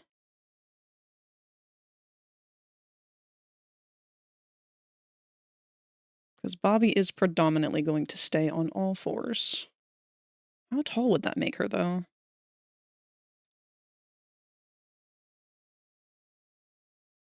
Oh, half dog days size. That's awful short. I guess then again, the scaling is a bit off compared to my models. Which lesbian stereotype are we talking about? The butch lesbians. Because Picky is very much not traditionally feminine in my head. She's one of those, like... She's gonna play rough. She's into mess. She's into being loud and abrasive and unapologetically in your face of, this is who I am. If you don't like it, fucking tough. Whereas Bobby's a little bit more of, like... Well, originally I had her much more of a maternal role, since her whole thing is love. But after we found out that she was on the prototype side during the Hour of Joy and all that, I felt like I needed to harden her up. That, and her name's also Bobby. Like that. It's like a very stereotypical butch lesbian name.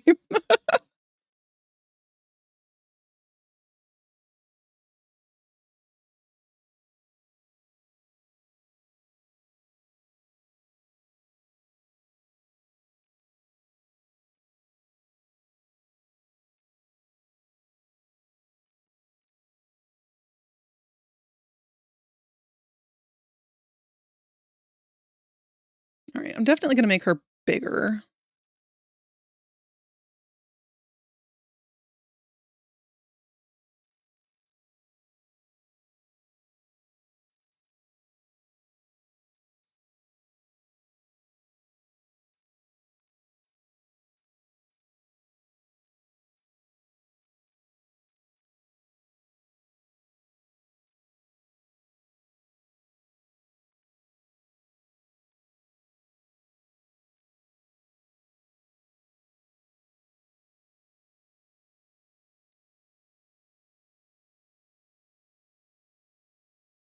Maybe not. Maybe she is a smaller bear.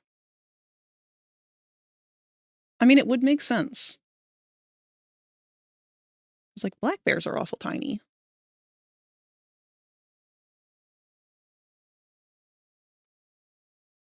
That, and I feel like it does help put Hoppy and Kickin a little bit more at an advantage.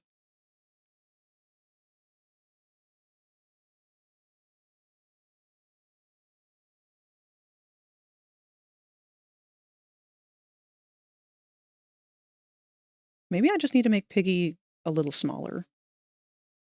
That might be the problem. Although, I don't know, she's a genuine threat. Maybe she needs to stay that size.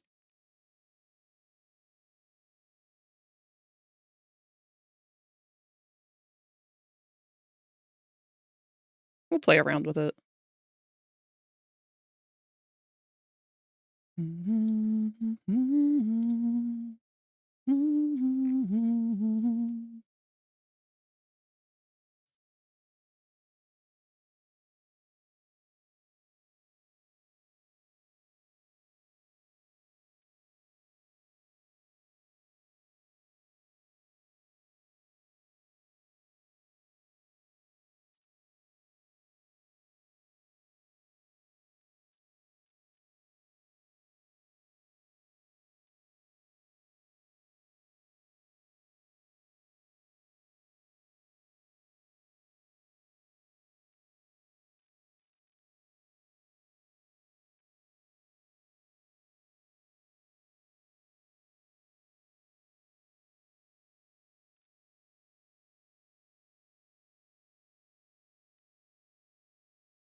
It's so hard because, like, I'm fighting against my natural instinct to make everything super skinny and lanky, on top of that also being the natural style for Playco characters. Like, I'm trying to force the diversity here in a way that feels more appropriate, more... I don't know. I want good representation.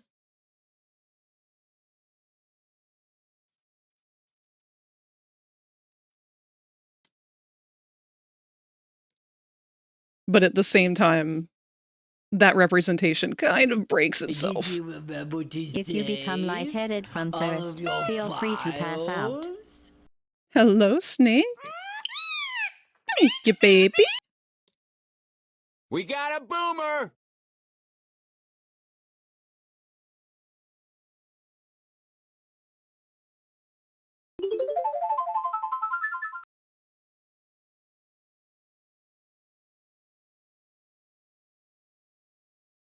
Oh, this is beautiful. Thank you so much for the love, Bob. You're just in time for our 1-minute warning before the ads play.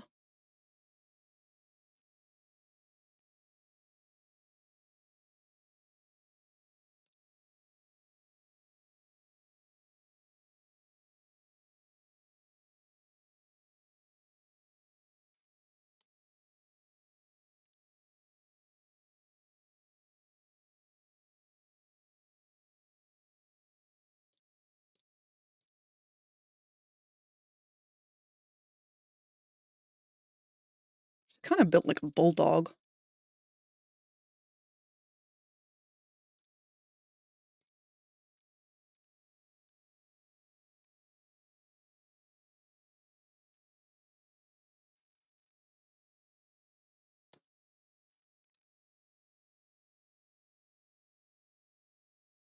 This song is my favorite song of all time, Cat. Hallow CG did an amazing job with it. And of course you can have Uppy Snake. Yoink!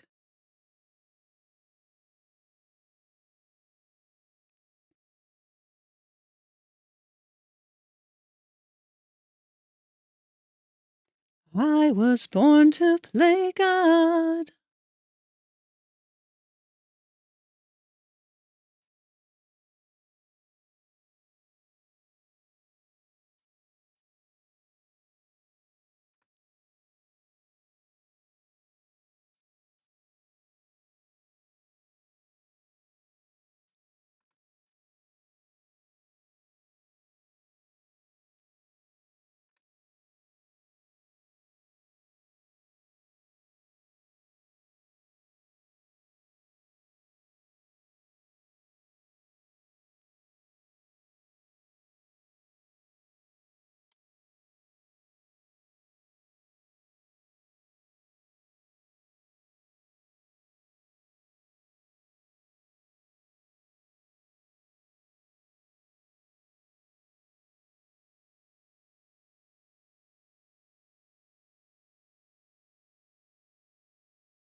The biggest struggle that I have with Bobby is that she just wants to have the biggest fucking forehead.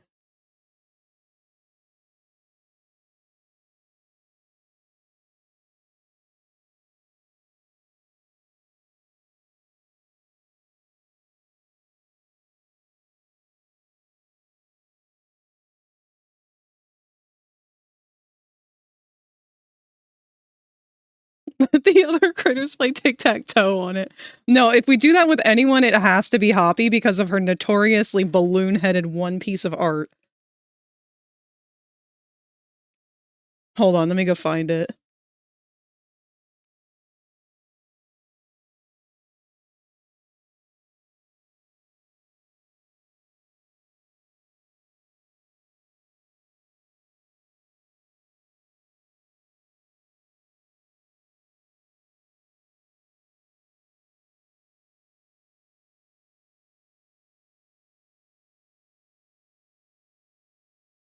Yeah, I don't know if this is the official art, but it's certainly the official art of her forehead.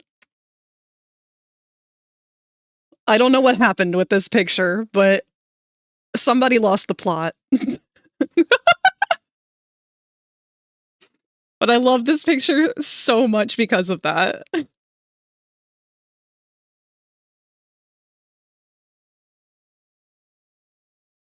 It's specifically the art that they use on her button at the center of play care. And you don't see the bottom half, you just see, like, from the chin up.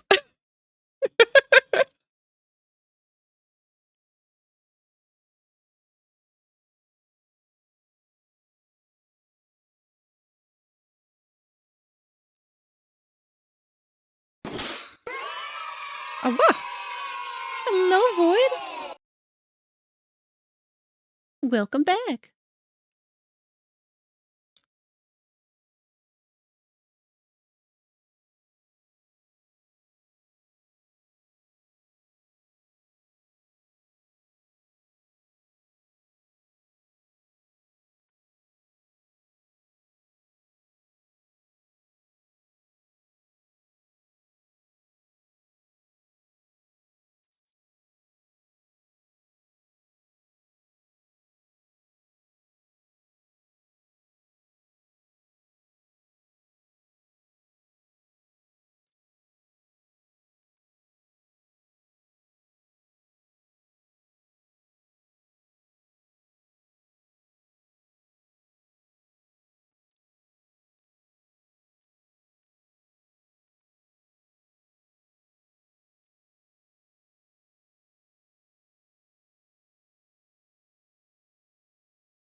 Ooh, what flavor of ice cream?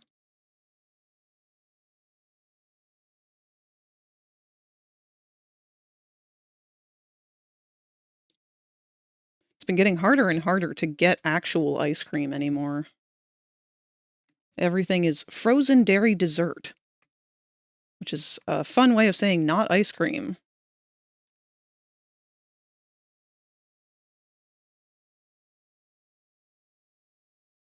Cookies and cream, hell yeah.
I'm actually really happy that they converted Bobby to the other team, because it adds a layer of depth to her character that she did not have before.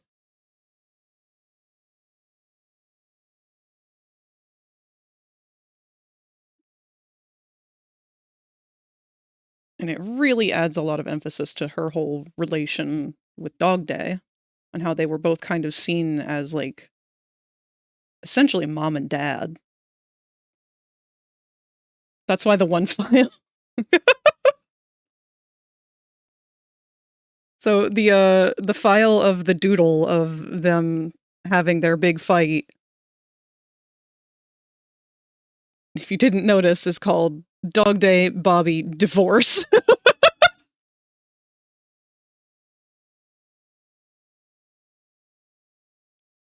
Where does this lore come from? Is it in a book, the ARG, or the game? Which part? Because yes.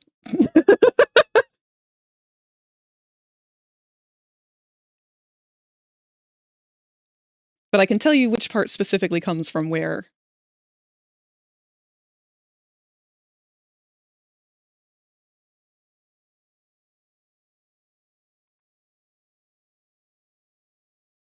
Bobby for the prototype. So that's in the newest chapter. Let me see if I can find the audio clip.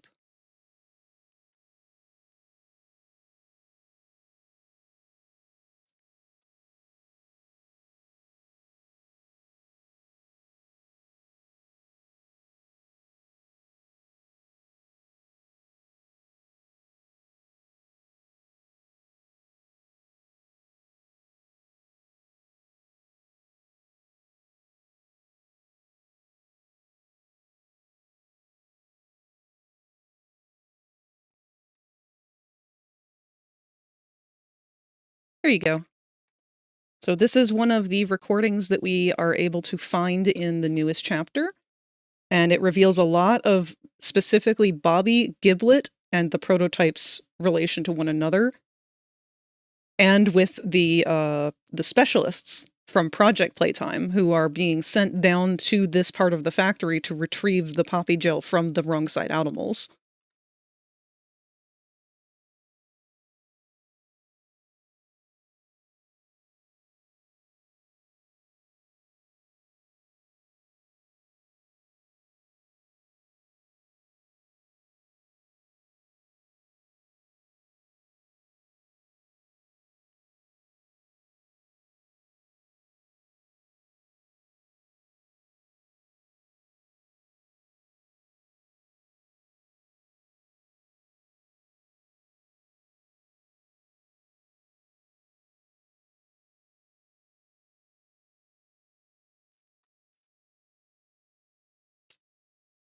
Well, hello, Lil Bald.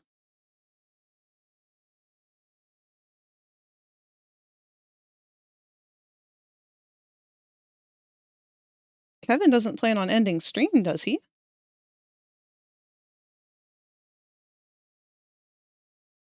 He's only been streaming for 6.5 hours.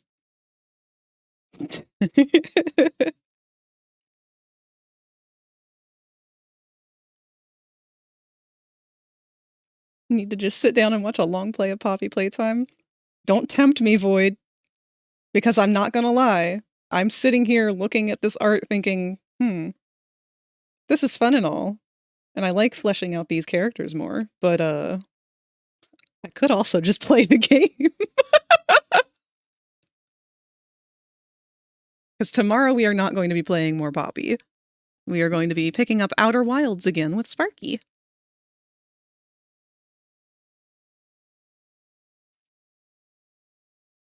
But don't worry, the Poppy rot has not gone away.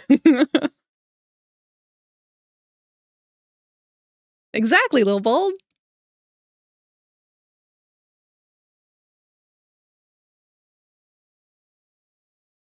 Yeah, no problem, cat!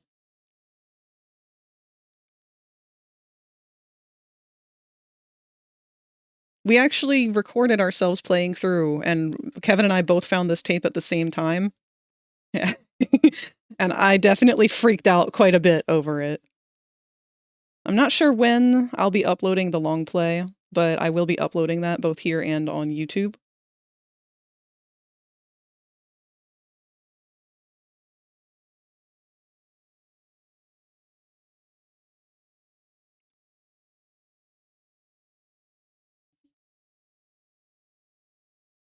There's actually one other clip of specifically Hoppy and Kickin' Chicken, which I'm so happy for. I'm glad that we finally have a clip of those two together, because that goes further into my theory that specifically those two were the last survivors that got away. But unfortunately, that's still up for debate because of the timeline and what the context was of the recording. It could have happened at any time. But it sounds specifically like it was happening during the Hour of Joy. So, you know, it doesn't mean a thing.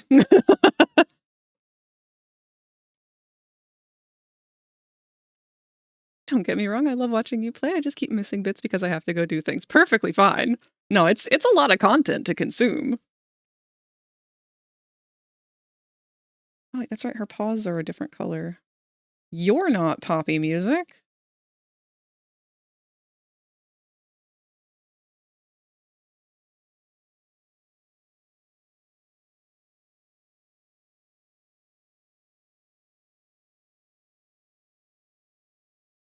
Not gonna lie, I can see the bear as a ghost-type Pokemon. I could see that.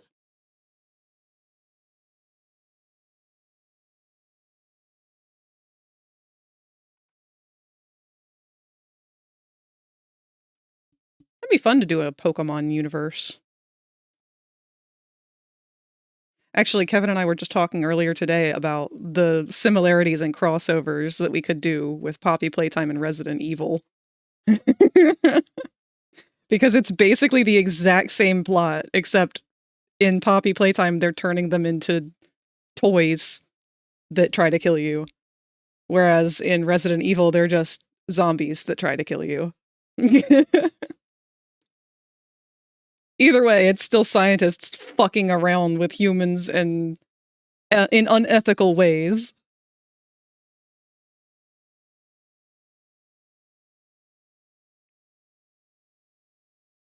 I think that's good for Bobby. Maybe lost some of her belly a little bit, but...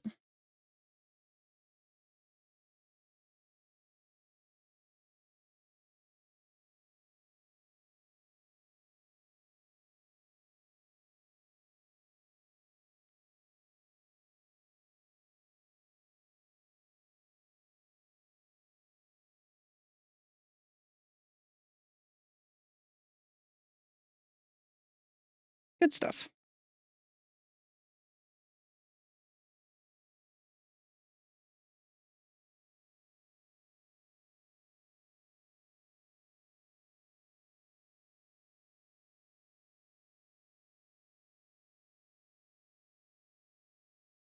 All right. What are we at in terms of stream time? A little over the 4-hour mark.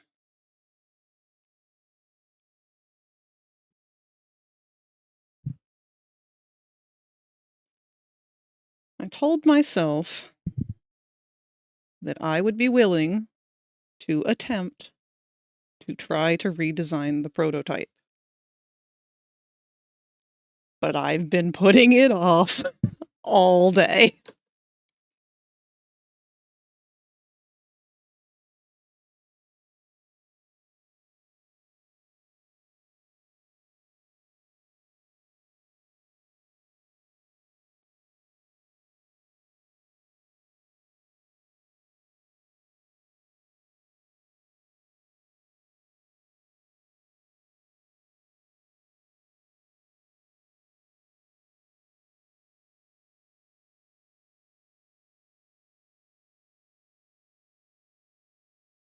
Trying to find a reference. I hate looking at him. Because I know there's just no excuse for the decisions that were made.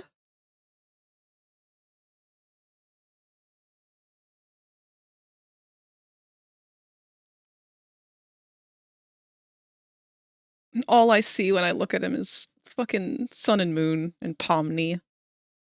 All characters I adore. It just doesn't make sense. Why can I not find a clear picture of your ass? Your face is everywhere, dude.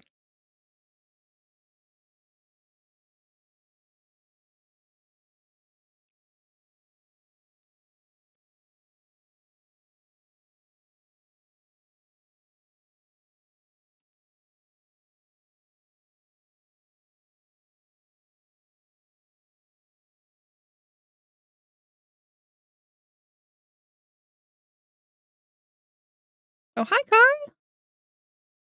Yeah, we're working on fleshing out some of the smiling critters a bit more. We had some struggle with Crafty Corn's silhouette here and what body type we were going to go with her, but I think I've kind of just fallen into the stickly, both quad and bipedal, depending on what is necessary. And we've pretty much fully solidified Piggy and Bobby. Those are the two that I've got the most with. But we're gonna separate from them for a little bit here and attempt something that I've been dreading.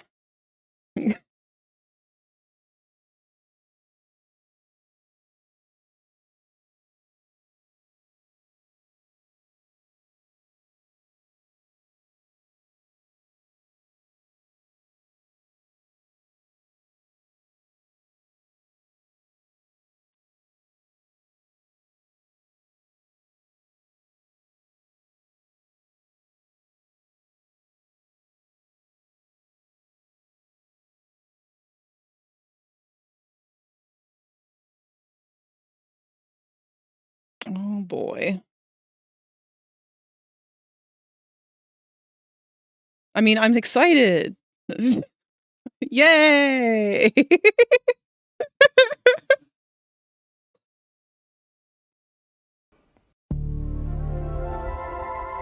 Hey, what's up? Hi, Inkbleeder. I'm attempting my best shot at trying to not hate this design.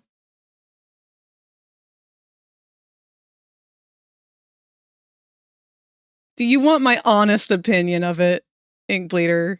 Are you prepared for it? What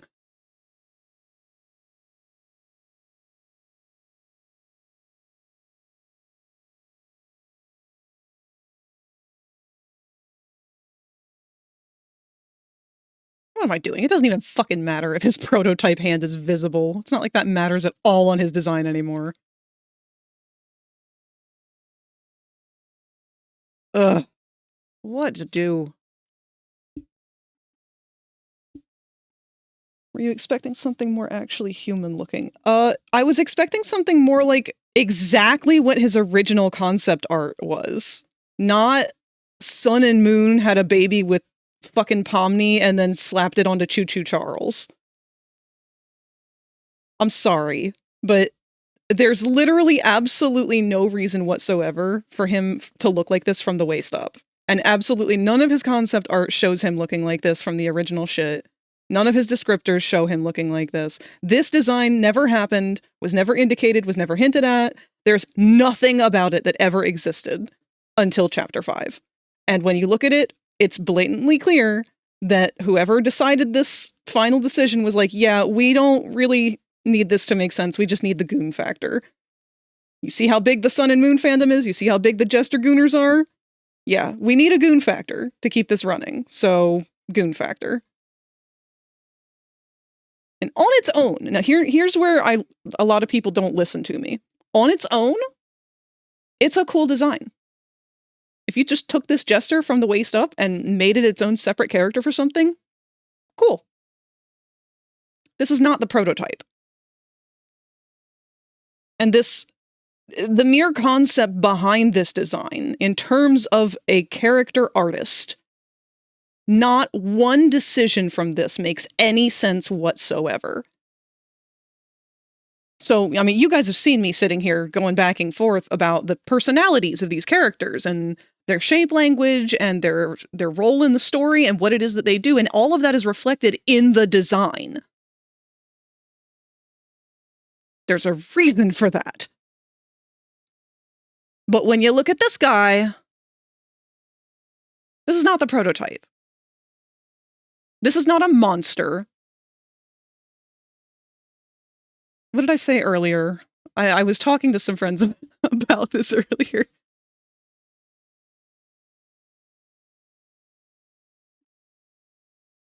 Here. Word for word, this is what I said. It's not bad, it's just very uninspired. It's goon bait. It's guaranteed to get goonage, which makes it weak as fuck in terms of actual character design.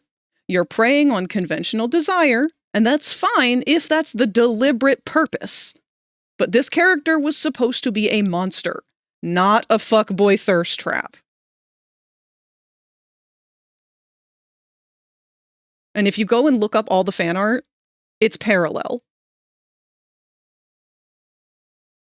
Look up fan art from Sun and Moon, or the daycare attendant fandom.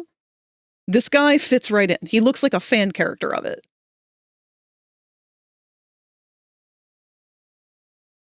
I have not played Finding Frankie, but I do want to. Ah, hello, Rosie. I actually love the whole everything behind Finding Frankie. I have no complaints about that one. If you become lightheaded from thirst, feel free to pass out. Thank you for the hydrate. I don't like his teeth. He has horse teeth and no molars. How does he eat? Yeah, never mind the fact that he was previously described as having a moving jaw. That's just not part of his description anymore. Weh! Weh! You will not bury me! My rage cannot be contained by balls!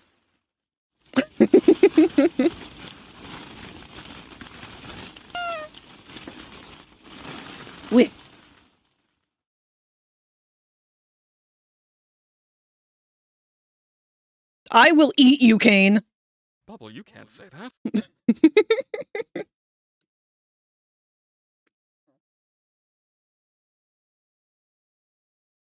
Oh, have they added a new character to Finding Frankie? Way to go, superstar! I knew you could do it. Because I know about the telephone guy. I forget what his name is. But I thought those were the only two characters. And the noobs.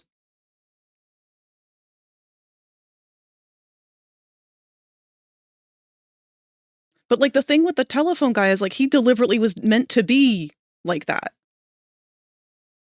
Hotline Henry, yeah! No, that was on purpose! That was the point! That was the intended part of his design, because he's supposed to be Hotline Henry. Like, he's supposed to be a guy people call, and that's, like, his appeal is that he's this, like, suave dude. That's not what the prototype is. He's not suave. Why is he in a suit? Why is the prototype in a suit? The fucking has-been bullshit is this? I'm sorry.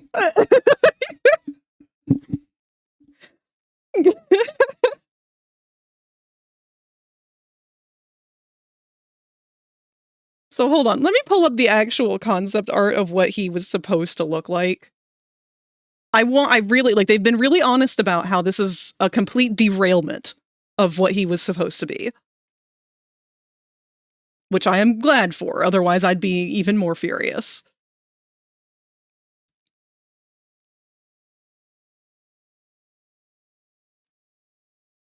But the part that I'm still just frustrated over is, like, I want to know why they went with this design.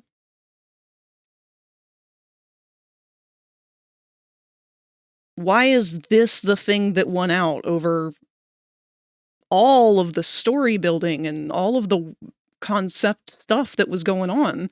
There was so much building up to this, and none of it made it to the final design.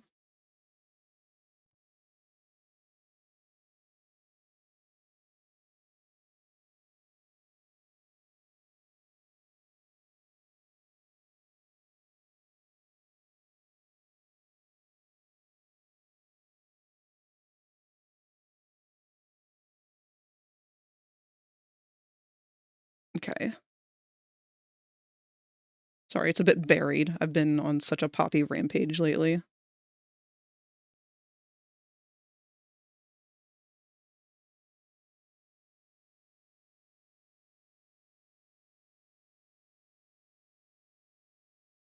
Hello? Where is the post?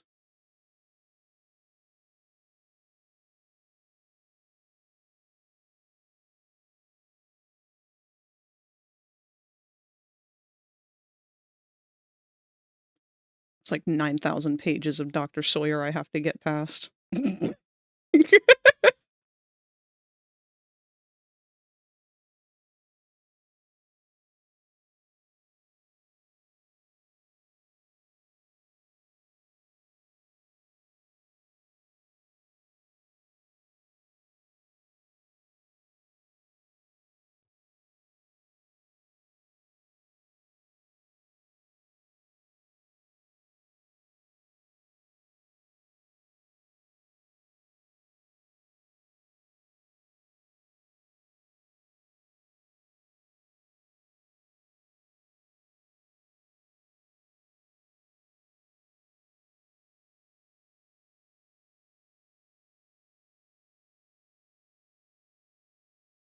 Jesus Christ, where did the post go?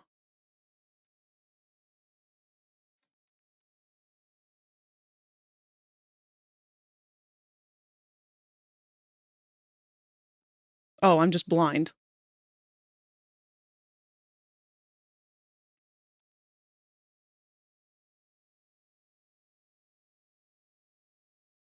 Okay, so here's a thread. I'm going to go ahead and link it in chat.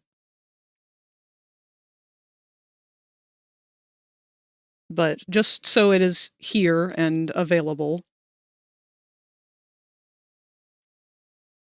This was, like, the dominant early concept. But there's another one. I'm going to go ahead and paste it here.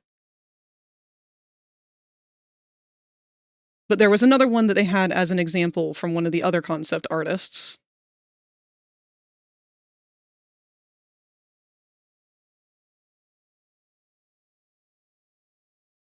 And the head in particular was meant to have that very long neck that we got to see in the statue.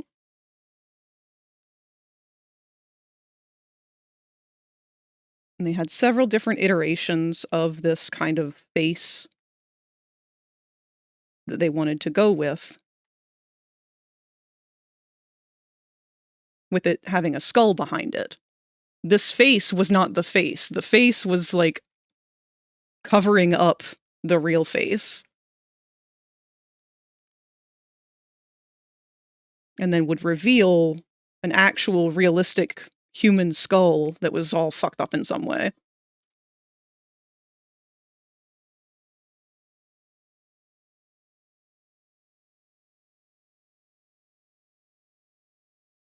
And then I'm trying to find the other piece of concept art that they explained was much closer to what they had envisioned. It was a lot more of like the Thing, with the other toys and whatnot actually being like a part of it, not just sitting on top of it.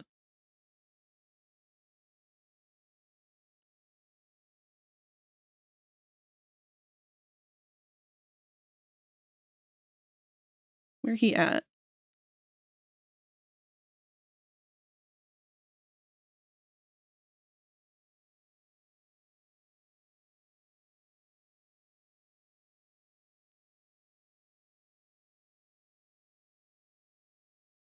So this is one of the ones that they had used as an example of more what they were aiming for. They specifically talked about how he had a backpack of grab pack arms, and that's how he moved around.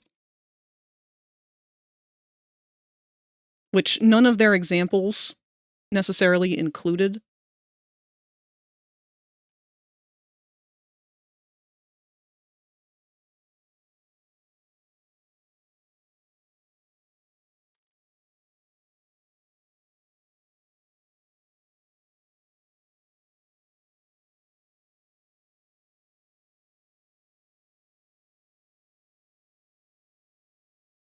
Trying to find the one that I really liked.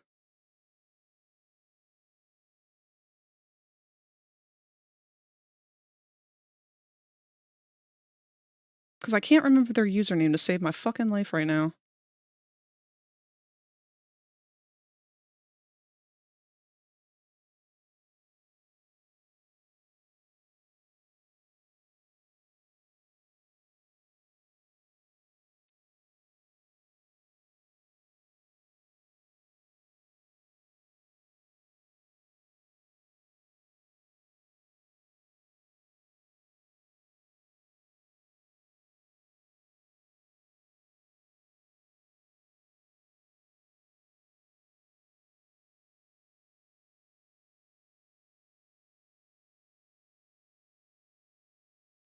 Was it in one of our voice chats? I bet it was, because we were talking about it verbally, and that's why it's not in our organized shit.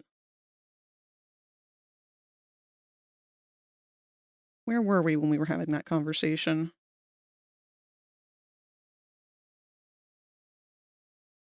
Oh my god, Manic. I'm trying to find it and I'm scrolling back. It's just a wall of Manic just saying the same word over and over again, because he's usually not able to join the voice chat. He has to use text.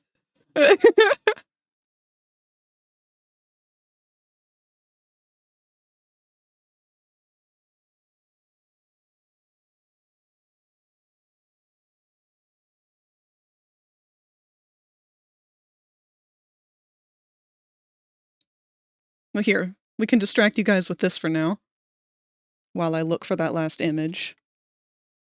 Here's what Huggy looks like without his fur, or eyes, or teeth. Found that out yesterday.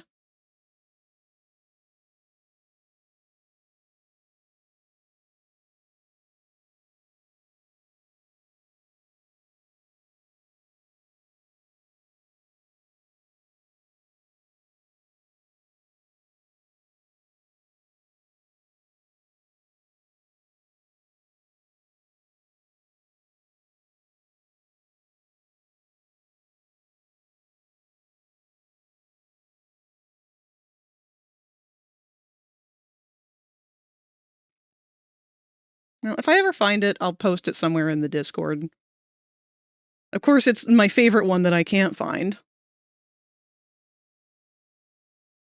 But it had a lot more blatant inspiration from The Thing. Which made sense, because that's kind of how the character is. But that's not what we're doing right now.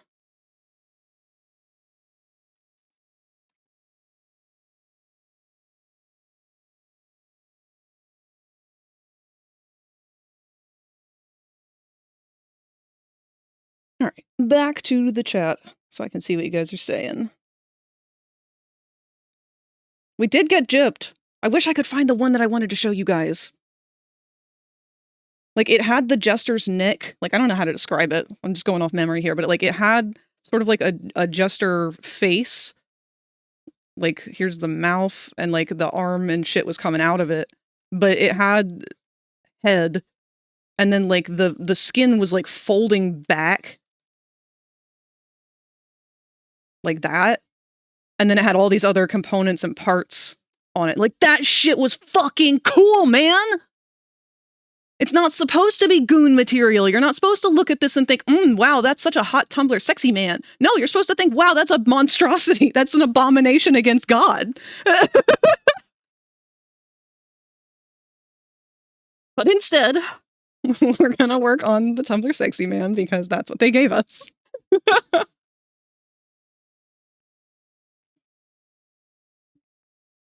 And yes, I have made more progress on Huggy. You guys will get to see that on Thursday. I have completely figured out his teeth arrangement, which was driving me crazy. We've got some that we need to change once he's done being mirrored, but I'm working on now trying to get his mouth shapes to be worked out and figure out how to close his mouth up so that we can actually get him to do some expressions. Make him better, I will. My friend was eager to see my reaction to the reveal, and my first words were, why he looked like the guy from Spooky Month. Exactly! I have to show you guys my reaction to it. It was so bad. I felt horrible.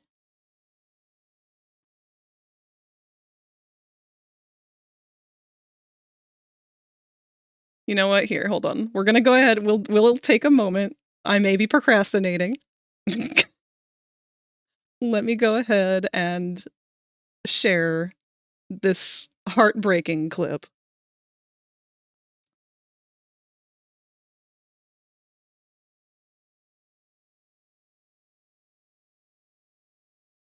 No, we don't want that. We want to have a video.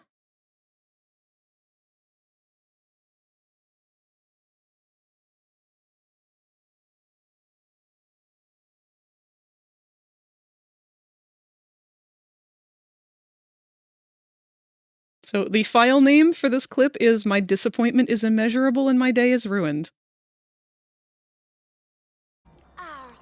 Oop. So, spoilers for the big reveal, the big scene. If you don't want that ruined for you, look away now. It is... How long is this clip? It's 1 minute and 28 seconds. But let me make sure that I can hear this as well.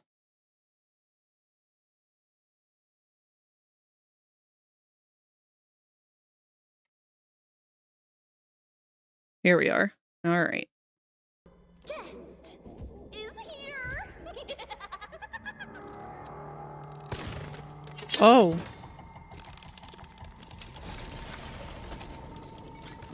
Where? Oh. Oh.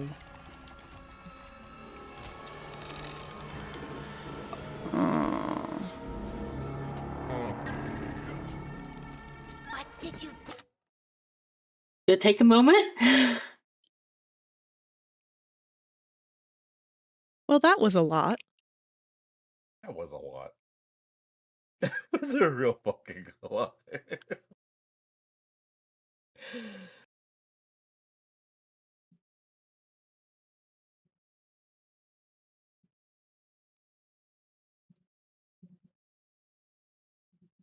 I feel like I don't want to say what I want to say. Why is that? Kevin, what are your feelings? Oh, he's a jester. He sure is. He is. The face is not bad. But it's not. It's exactly what people wanted. Yeah.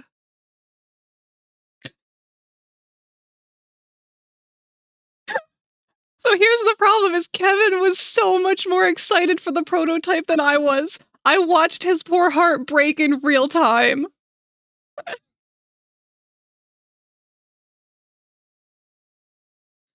I was trying so hard not to say anything bad. But we were both broken.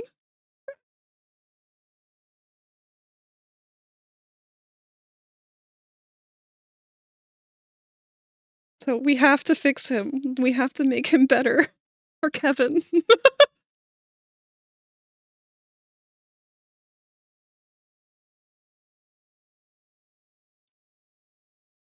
We both try. You can tell throughout the rest of the recording, and again, you guys will get to see this once we have it uploaded.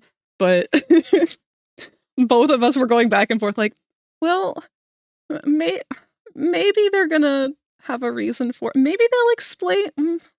Okay, maybe there's like, well, it just never got better.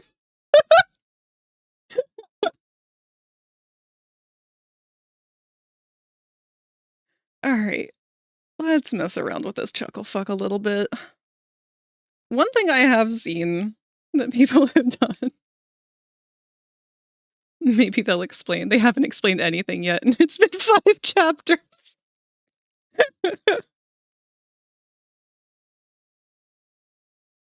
So I did see one person. They decided to, like, fill in these eyes. Like, these actually were kind of like googly eyes at one point to make him look more like a toy. And I liked that thought because at least it got rid of this stupid-ass fucking Pomni face.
See, like, I could see it if it were... Let me get my paintbrush.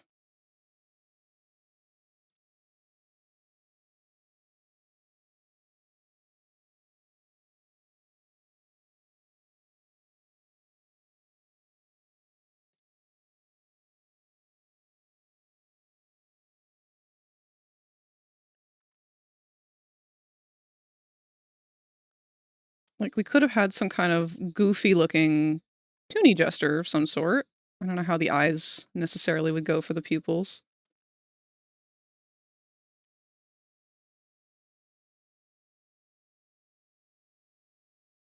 Like, something like that I could see.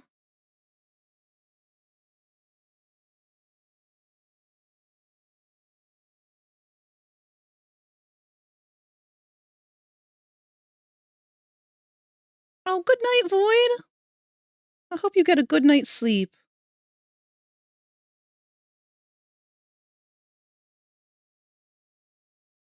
I really don't know what this fucking mouth could have been originally.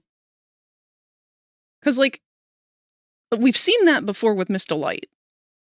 Like, her mouth was like a pseudo-mouth. And that made sense, especially for her character.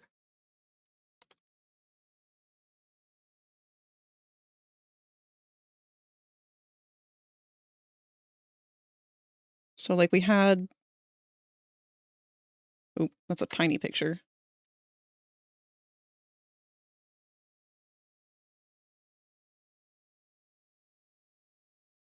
And a big one.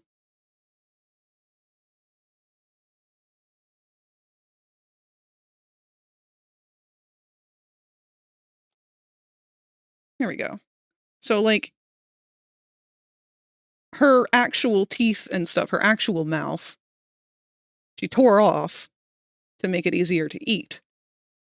So that's kind of what I'm envisioning was the thought behind this. But, like, she had an articulated jaw within her mouth, behind the teeth. This thing that he's got isn't articulate, it's cemented in place. It can't move. And the only thing, it's not a straight, clean cut, but it's still symmetrical. So it looks like maybe that was the edge of something. What could it have been?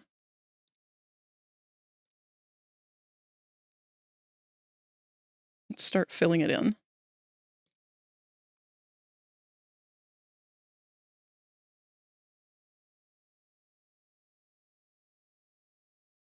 Honest to God, just these eyeballs alone already look so much better to me.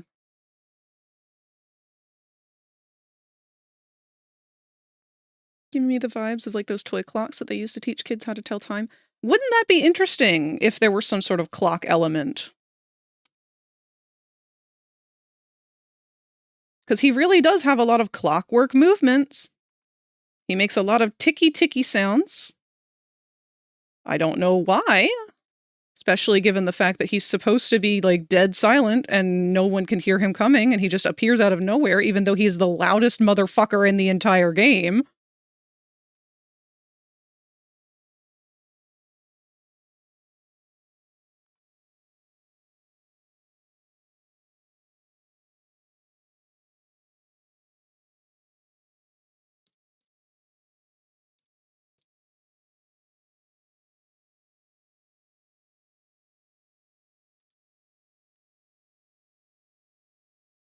Got this halfway cutesy horror thing going on that doesn't land for me. He's got to commit to one end or the other. Exactly. Like, there's no part of this says that he was ever part of a toy. If anything, it just says that he was originally built as a Spirit Halloween animatronic. Like, that's what he was originally built out of, which just doesn't even make sense.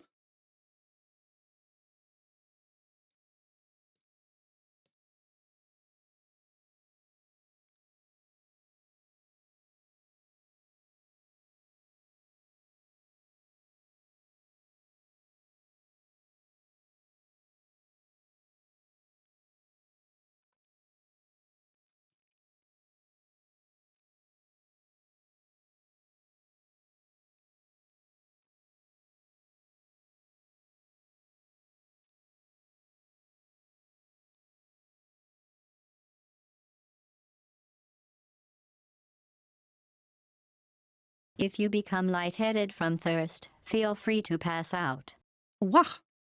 Thank you for the hydrate, Kirk.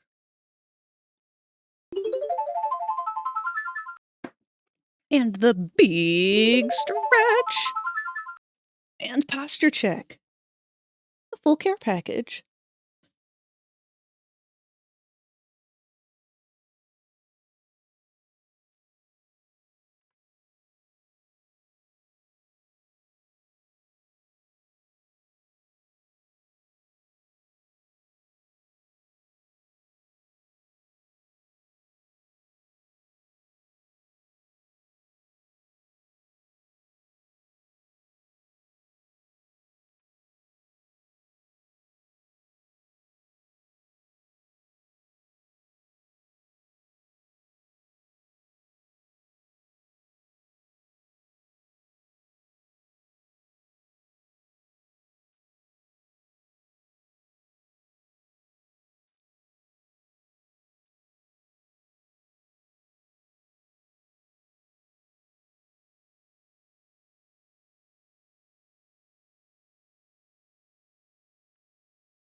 Let me see if we gave him regular, just normal teeth, not horse teeth.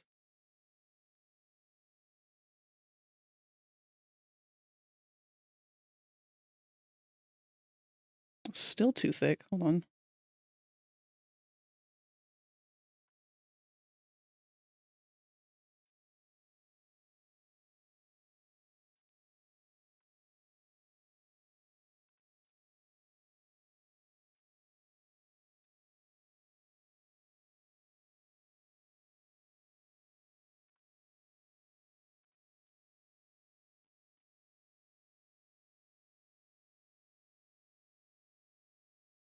Like, this is already looking like a totally different character.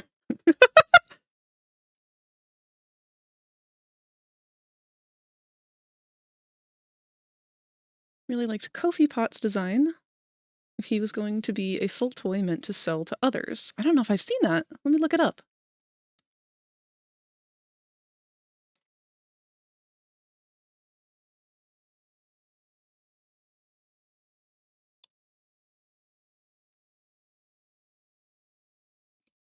Okay, yeah. And see, and that's the thing. I'm not even against the Jester thing. I feel like the Jester thing could work. That's why I was excited for them to actually try and do something unique with it. But with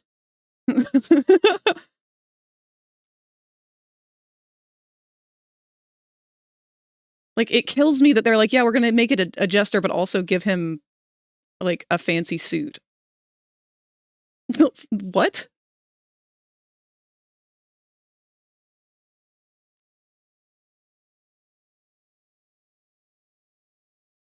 Yeah, look, their design is adorable.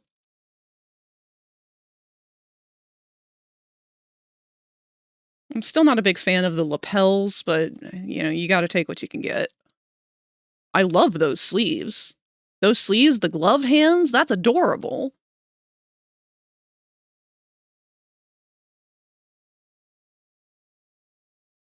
So just for context, let me pull this up on screen. This is for Kofi Pot on Tumblr. And this is their original design of, a redesign of this character.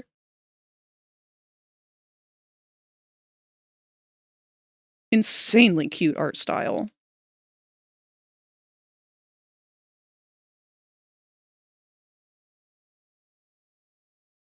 Like, in this one really does fit into the Poppy aesthetic so well.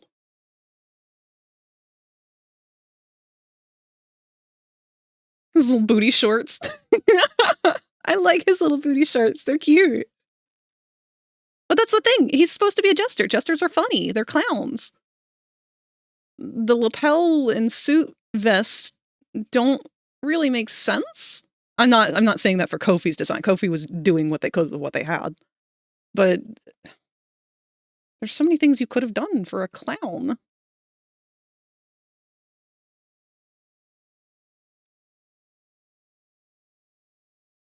Like, I feel like this is the revenge that all of the Pianosaurus fans are getting on all of us Prototype fans. For when we were making fun of them.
Hi, Cherry! Don't worry about what you're seeing. Oh god, and the song just came on.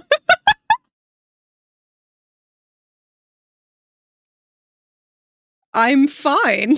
I'm coping perfectly normal.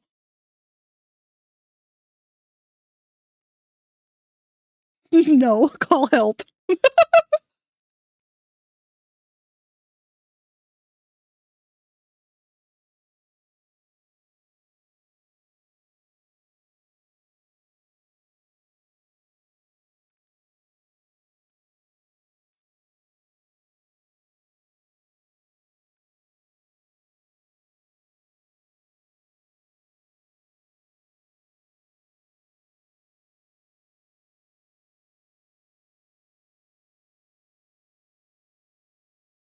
No, this sounds like a no shit thing to ask, but is it a major red flag when a friend invites just random people they've never met or interacted with into their Discord? Cougar's doing that right now, and it's stressing me out a bit. It depends. I mean, if the person hasn't given them a reason to do anything or to suspect anything of them, then it's always good to give people a chance. But it's also important to make sure that other people's opinions of spaces that they share with you and everything are cool with it. I mean, if it's a private Discord, then that's different than like a public Discord.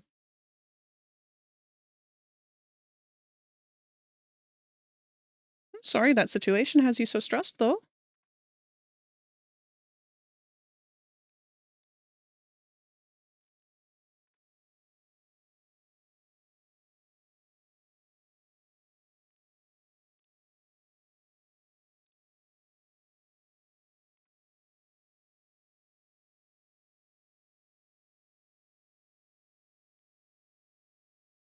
Well, ads are going to play in about a minute.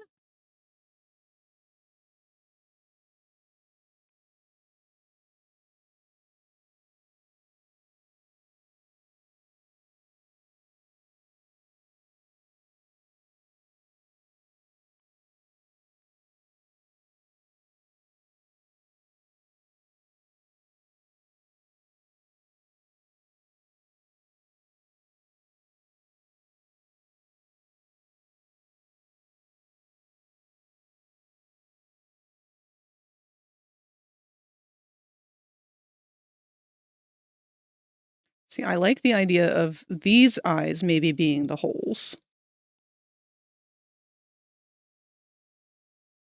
New best friend, Yarnaby.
If that's something that you're afraid of with this person, then definitely keep an eye on things. Give them a chance. Never jump to conclusions if there's no evidence, but keep an eye on things. It's good to watch out for our friends. And if you really feel like there's a genuine concern, don't be afraid to bring that up with the person themselves. I mean, the one that you're concerned about with cougars.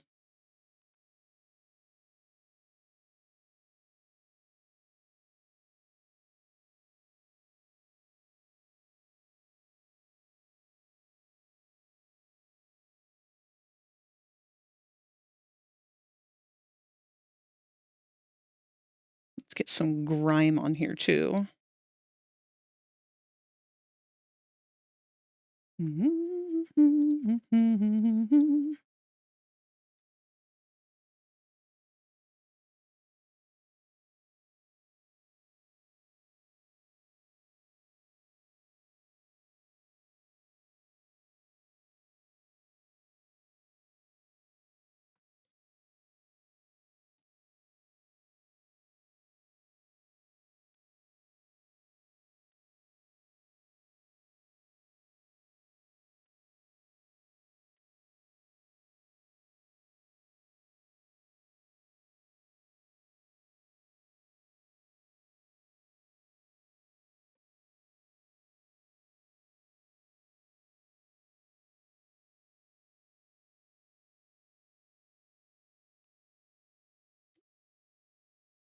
I can fix him, Kevin. I can make him better.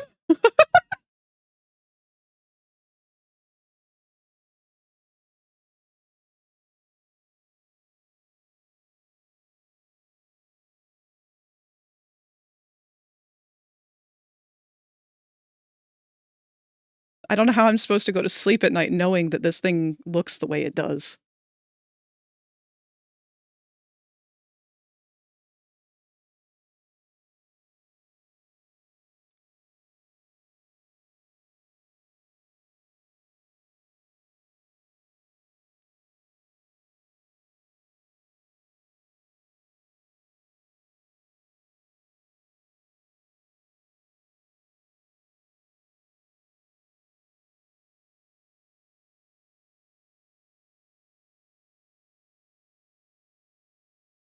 I don't know which would be better. The painted on eyes, but having them be, like, scuffed up and kind of, like, rubbed off, if that makes sense. Like, give them a little bit more of a deadness to them.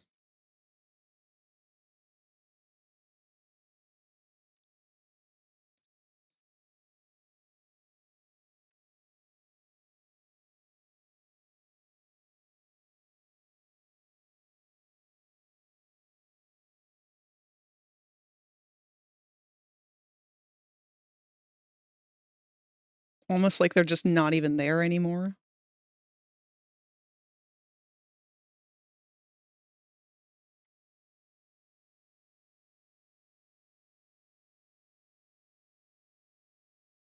Or, instead of that, embracing the eye holes. Actually, let's try some different styled pupil.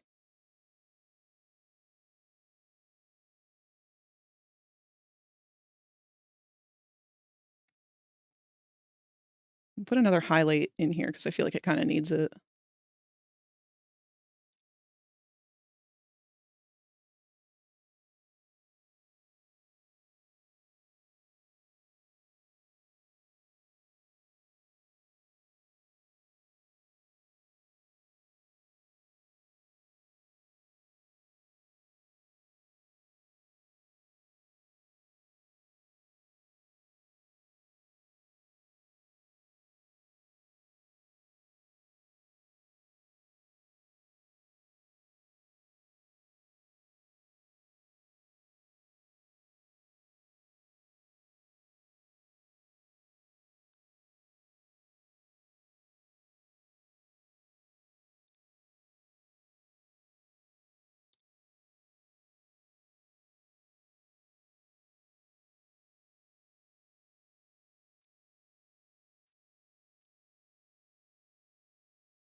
This is the weirdest version of this song.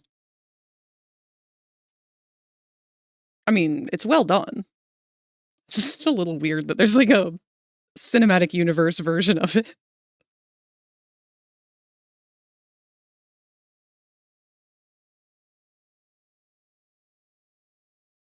Okay, so my thought.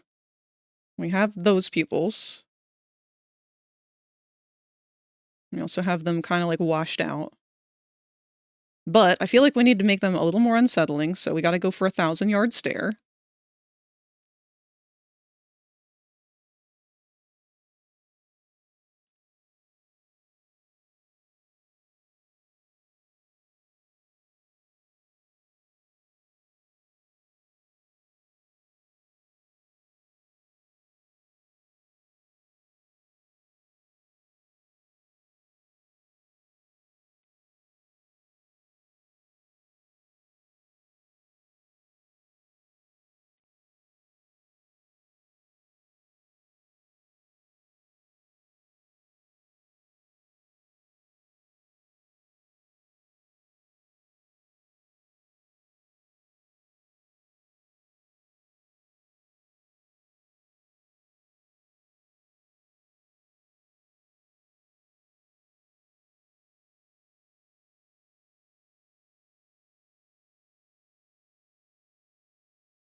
Oh, I went to move the layer and I don't like the way it makes it look like he's actually looking around.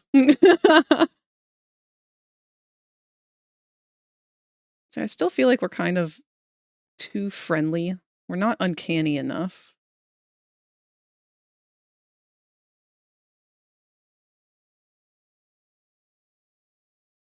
So maybe what if we could stick with the idea of it being the actual, like, eye hole. Bring that eye back forward.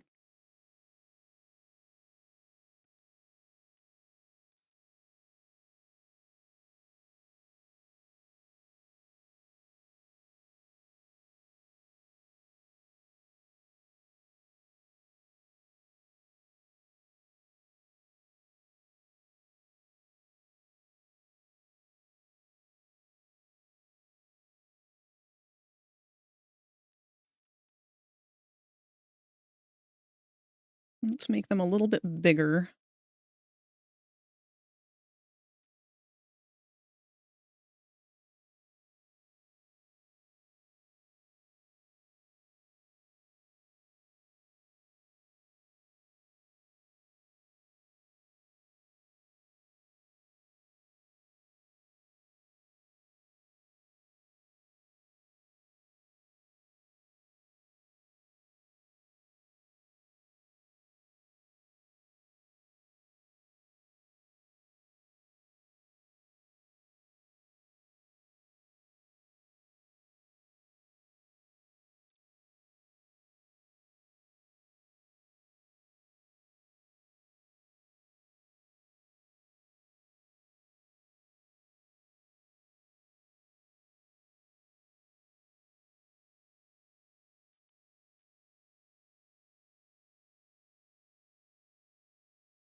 Let's do a little bit of work around these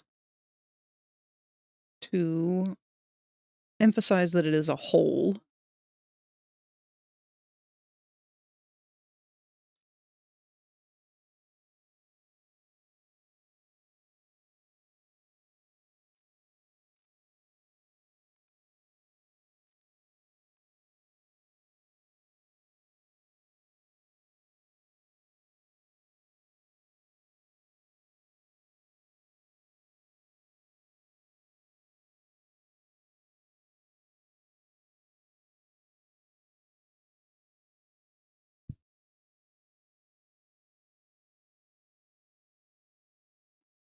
Thank you for the alert, Kevin. I hope that things on your end are going over well.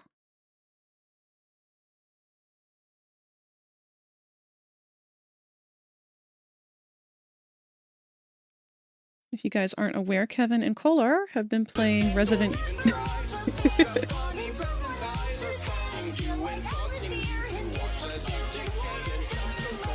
Okay. They've been playing Resident Evil 9. It's been very fun to watch.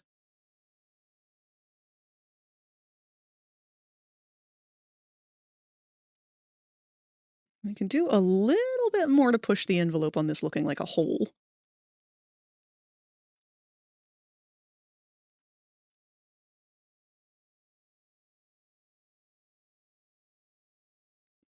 Give it some of an inner edge.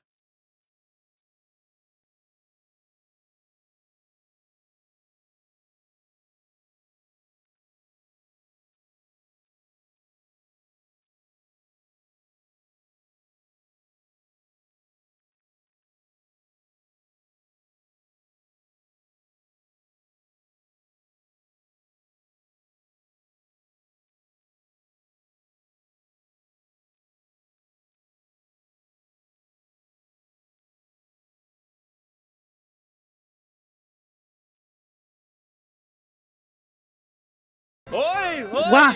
Wait. Little bold. I can't even be upset.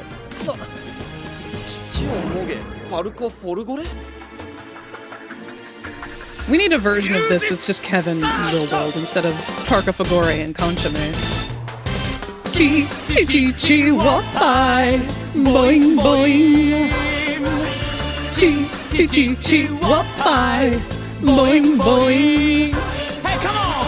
Boogie boogie boogie boogie. Chi chi womoge. Moge. I got the English version thrown in there for a bit too.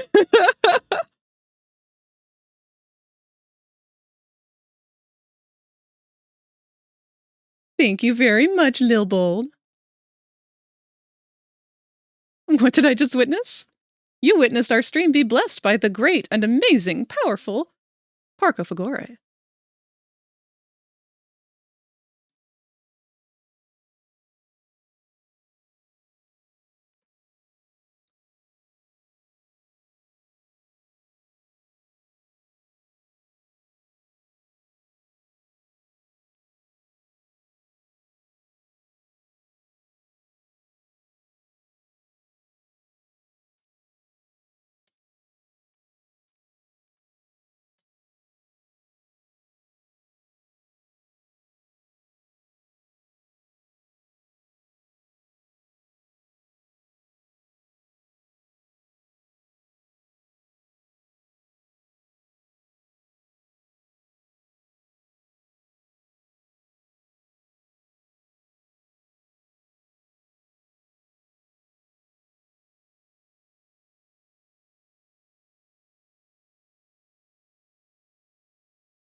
Did you depomnify the prototype? I'm attempting to anyway.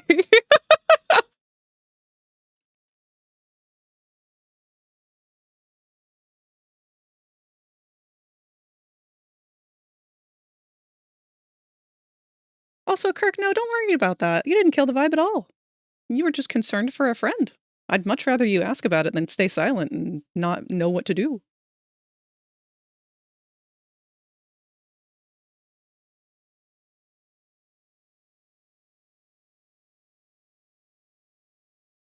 See, there's definitely more of an uncanniness to this one, but I feel like it's not enough.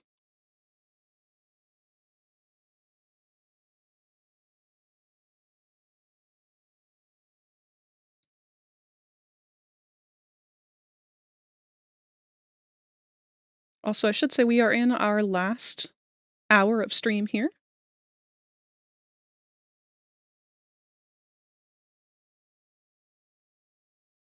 Not gonna lie, the prototype in-game would look better without the eye glow and just empty. I agree.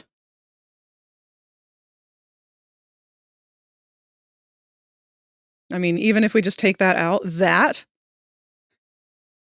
That looks great, actually. You are completely right.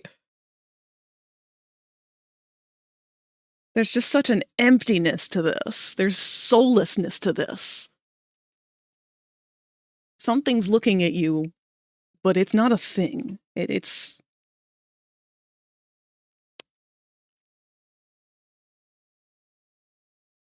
In fact, I kind of want to bulge the eyes out just a bit more.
You know, I was just thinking that, Moonlight. I'm thinking that maybe we could do a little bit more weathering around the eye. Oh. See, honestly, that makes the mouth much scarier when it's revealed. Even then, though, that's still being generous.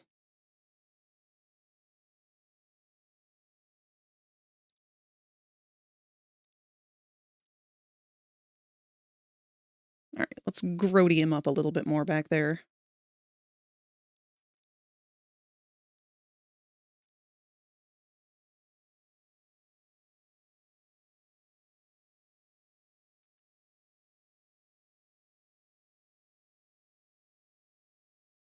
If anything, I'm thinking maybe we could put some face paint of some sort. Because that's where, like, it would naturally start to weather.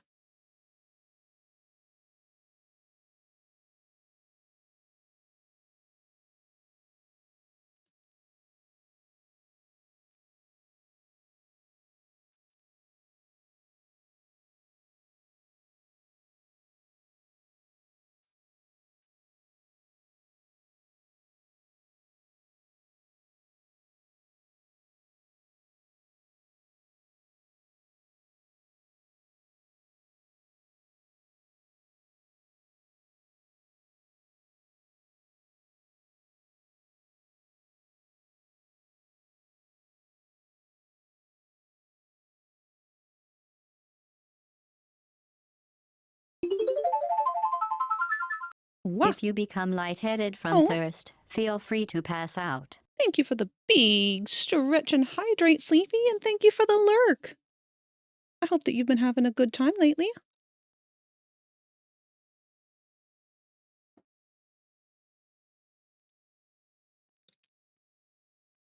Let me get a little bit of a grodier texture real quick.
Should make one of the eyes been a bit chipped at spots. Yeah, I was thinking about that, of maybe having like a crack through one of them. Because, see, I feel like it would have been cool if they had him have a toonier face that broke away to reveal more of the actual human skull behind it that we were supposed to have.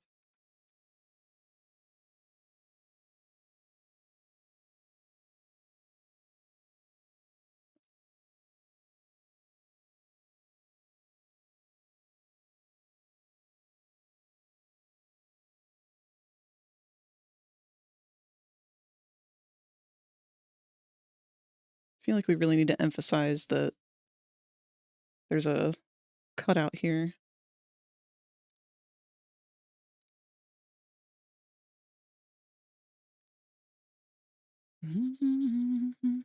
Such a mutt, but I ain't giving puppy love.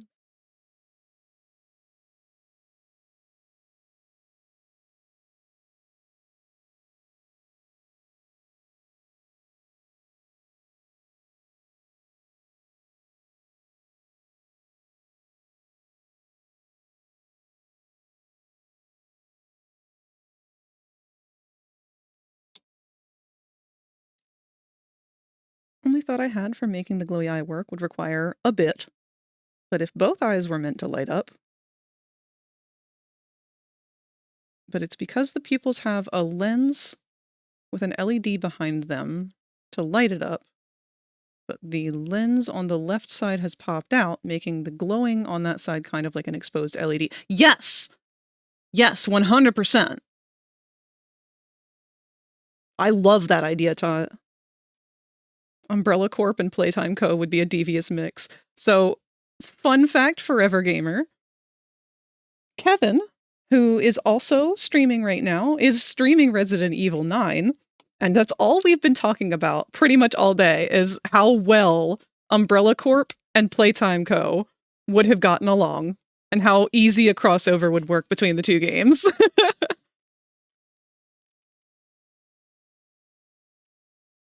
So, he is still live, and if you're interested in checking out the stream, he is over right there. He's also streaming with Kolar, who is a good buddy of ours.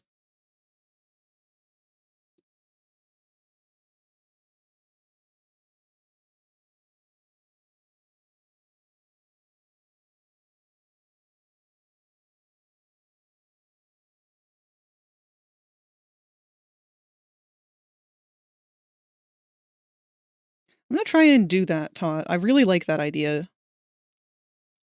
So I'm going to paint over this eye.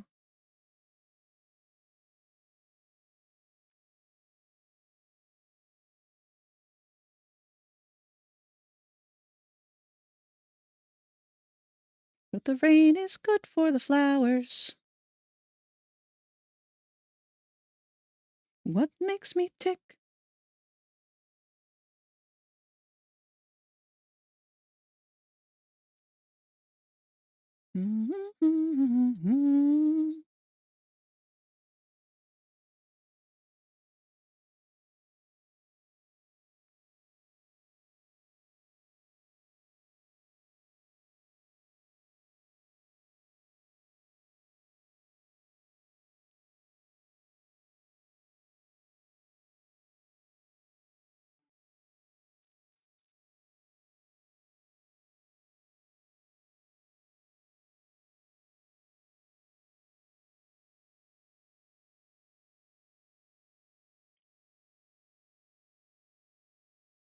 Kind of wish that Poppy Playtime would go more with body horror, but it wouldn't really fit. No, it would, though. It would fit 100%.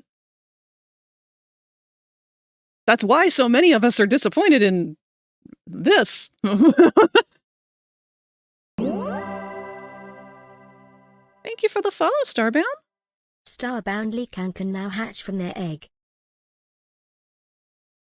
Leakan? Wow, she really fucked that one up. Starbound Lichen.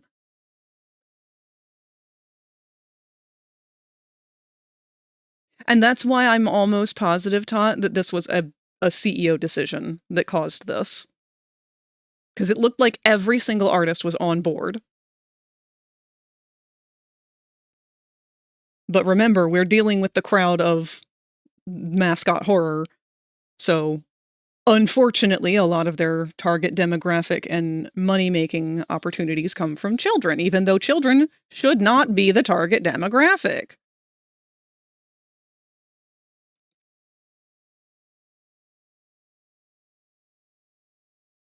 Lecon is the new one.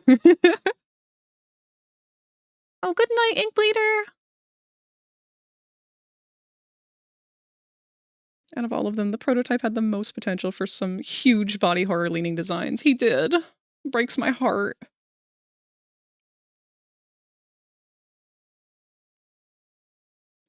Alright, so with this lens, I'm assuming, would it be a color? Or would it just be kind of like sort of a clouded dome of sorts? Actually, clear plastic in particular, ages very bad.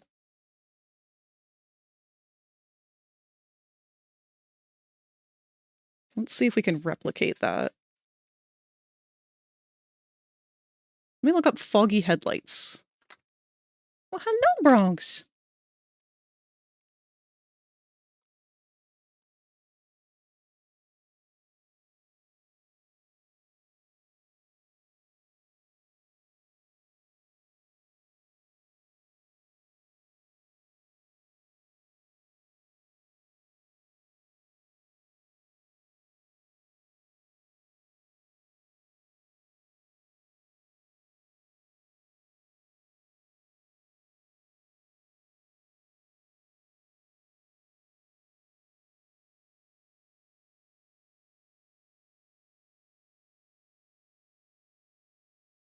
Nope.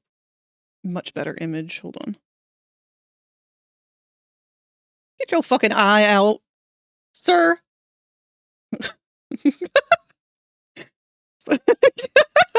Sorry, that was an immediate response. I think I'm just harboring a lot of anger for this character right now.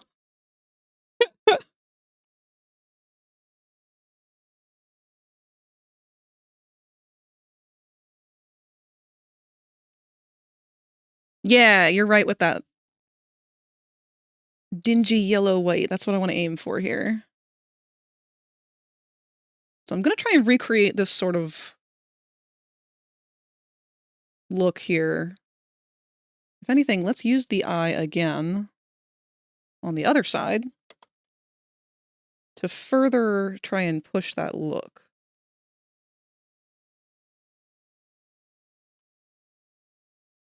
Helps if they also have the 1,000-yard stare. We'll probably end up deleting this one.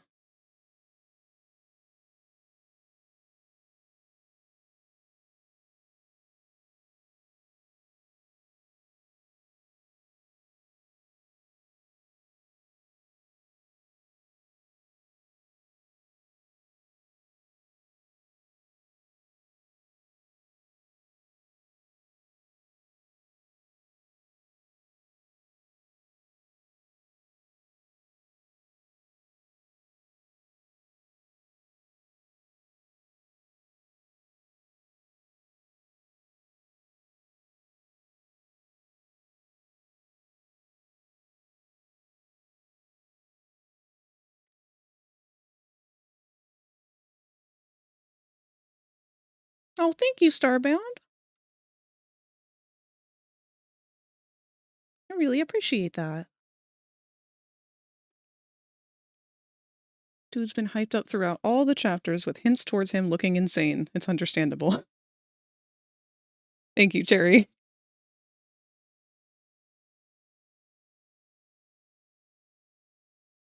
So the first thing I notice is that we can definitely see a harsher edge around the plastic.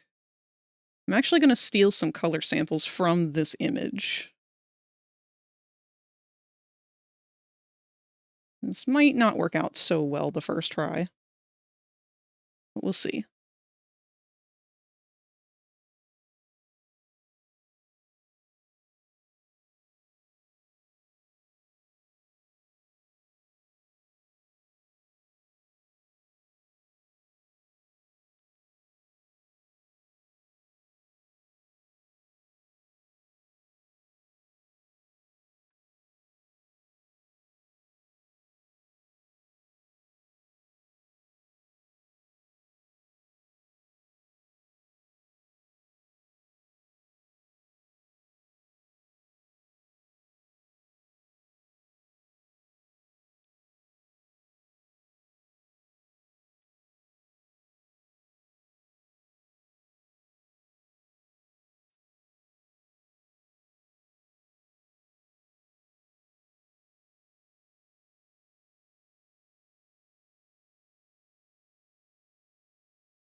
All the dinosaurs climbing you and the gumball-headed dude are so entertaining.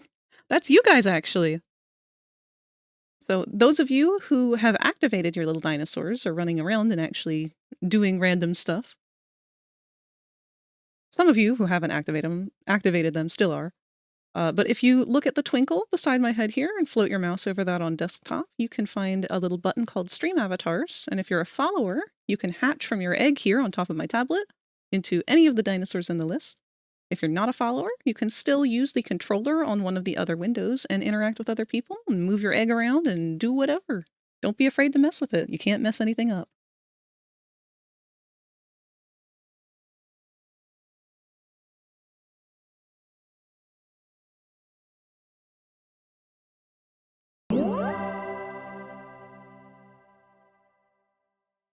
Forever_gamer22 can now hatch from their egg.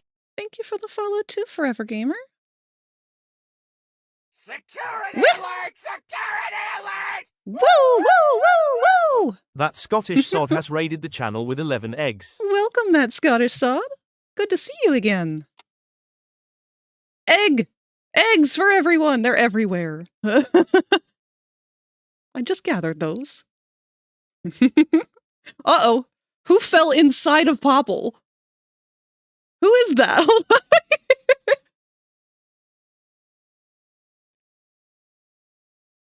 Agebrist. I think that's how we pronounce it.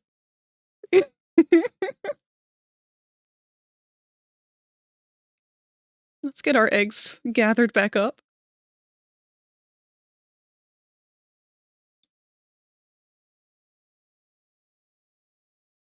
But welcome, that Scottish sod.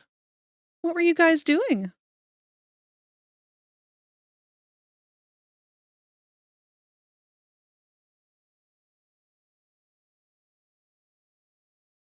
Free them.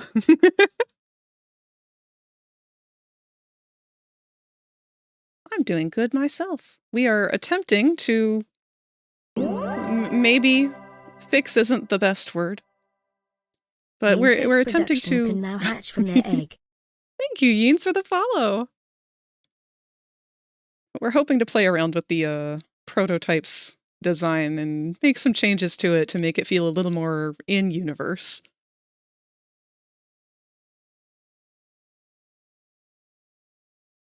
It's a work in progress.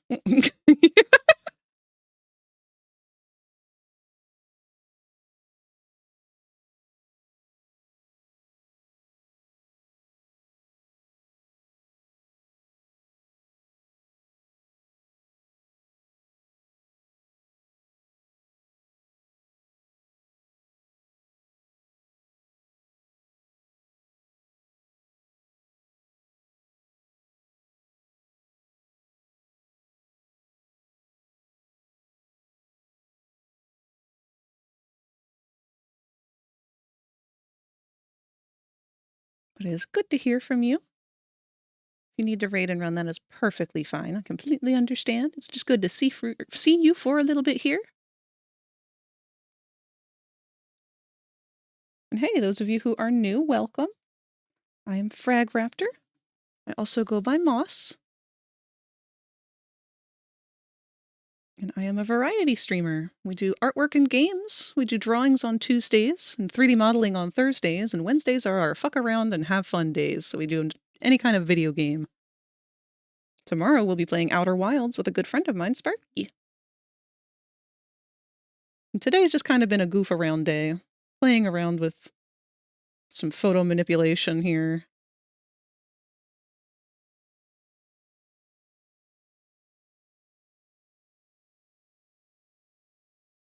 Tot had proposed the idea that what if he had little plastic lenses that covered these eye holes? So we're attempting to try that and see what we can get to work out here.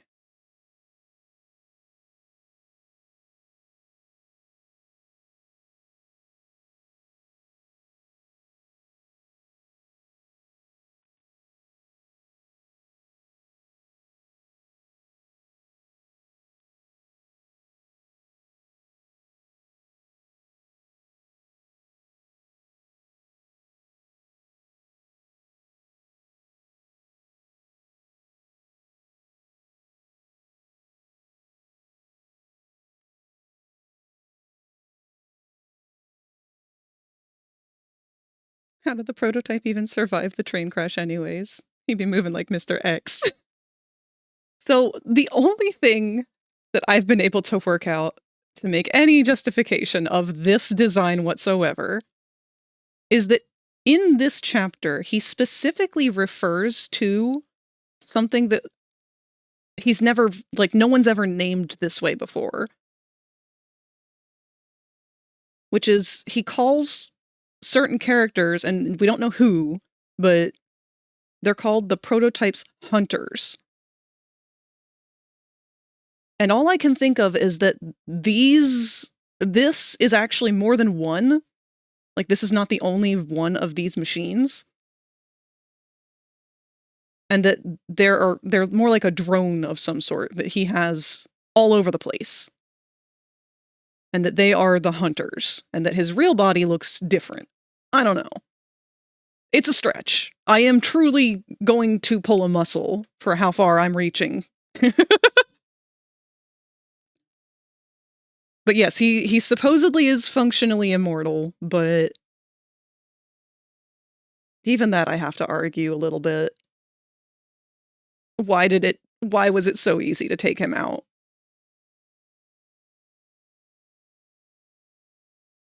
Yeah, that summarizes it well, Starbound. I don't feel like I got the cloudiness just right on this.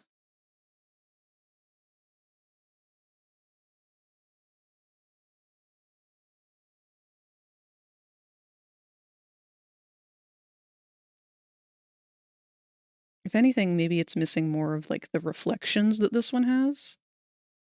But it's hard for me to make those up. I've never been good at that.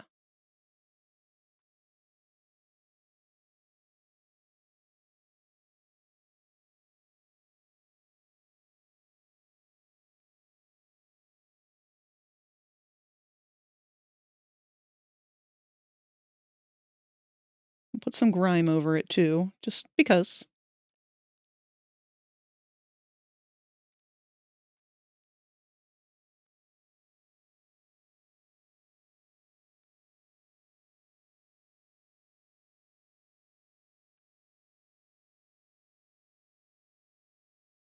I really want it to show, though, that this is a protrusion.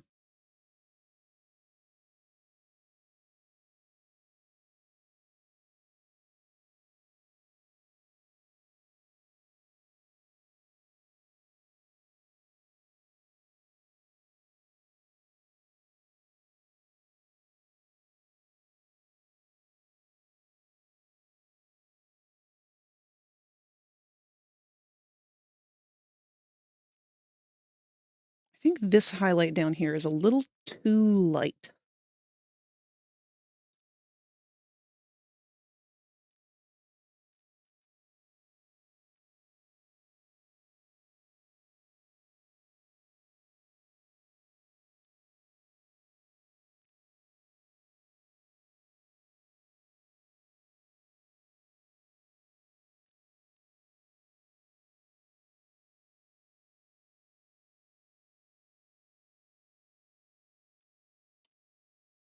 Let's give a little bit more of this glow around the edges of this one, I think, and then we can show, like, that's more of like a dimmed, dulled out version.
Let's crack the lens. I think that's what it would need to show better that it is broken.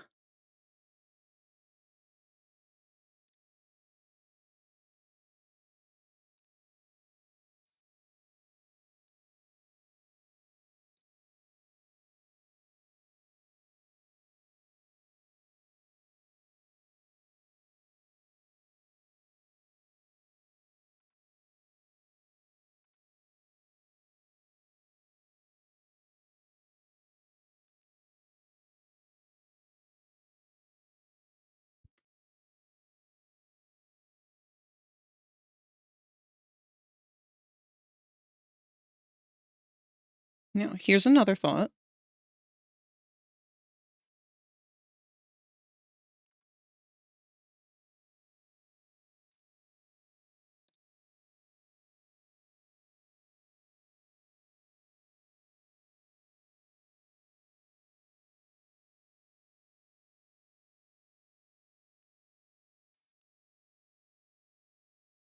Mm.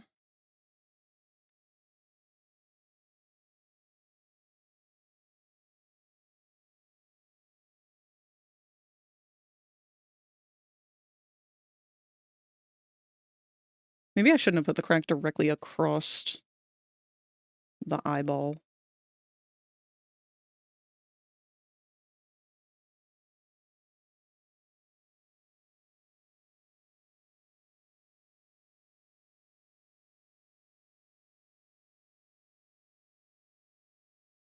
Because I like the idea that you can still kind of see the pupil in there.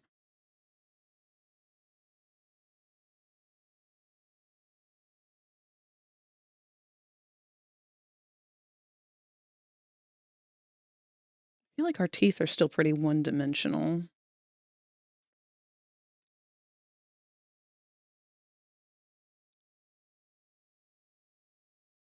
Let's add some of that glow down here on them a little bit, just to show that it is still reflecting and they're still bowed out.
Okay, hold on. Real quick, other thought.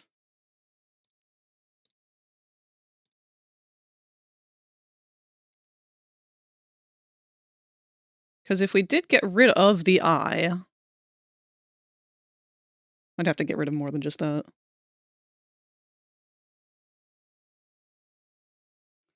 Let's bump up the intensity of the glow a little more.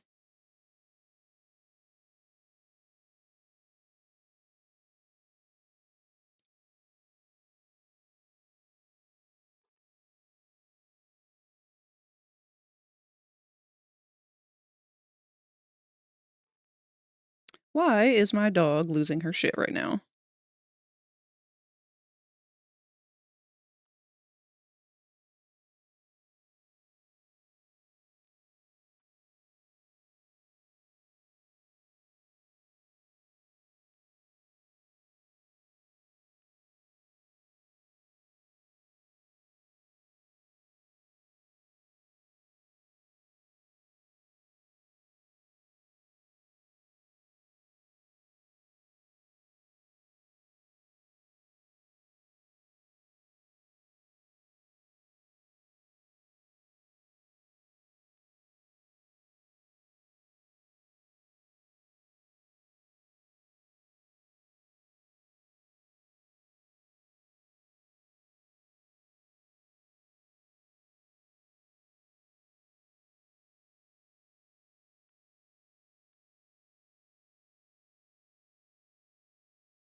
crack is making me want to make a fine line between my ass cheeks reference, but I couldn't think of how to make it work.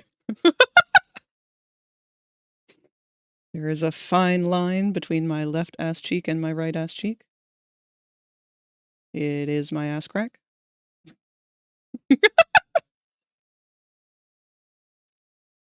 Oh, we love you, Moist Critical.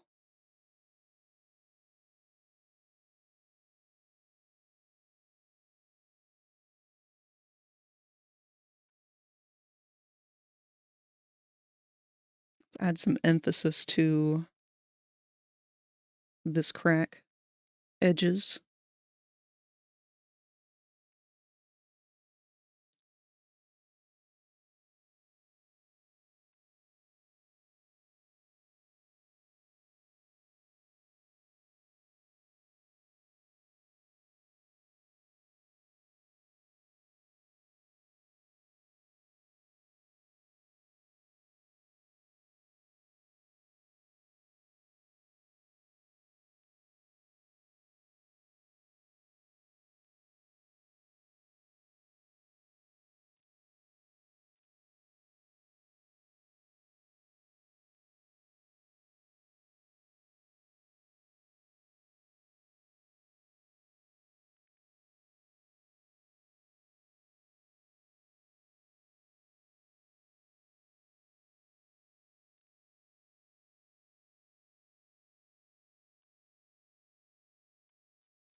I remember exactly what video that was, Todd. It was some kind of wrestling block man game, but like really, really shitty physics on purpose to make it harder.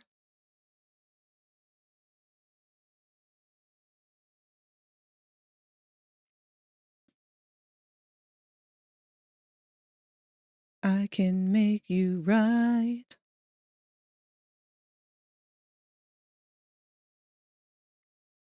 Does the prototype just not have a jaw?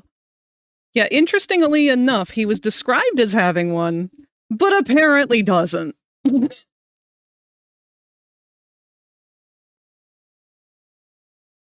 Resident Evil 9 streams are everywhere right now. Yeah, that just tends to happen when a new game comes out, unfortunately.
I love how it goes from that song to fucking Yarnaby's theme.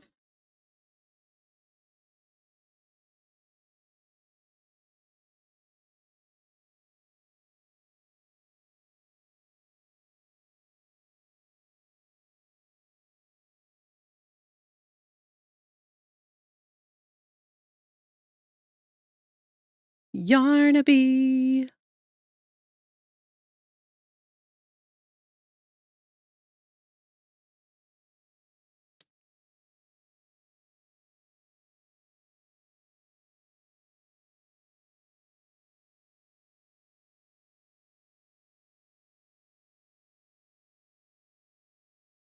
The new girl is so whiny from what I've seen. That checks out for a Resident Evil damsel in distress.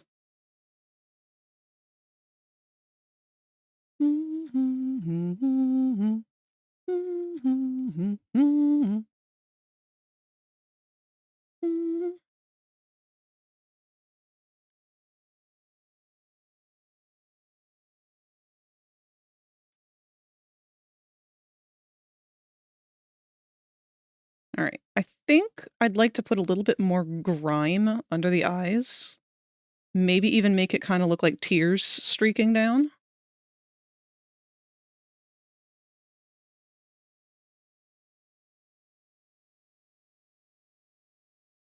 I know I have another grimy brush I could try to use.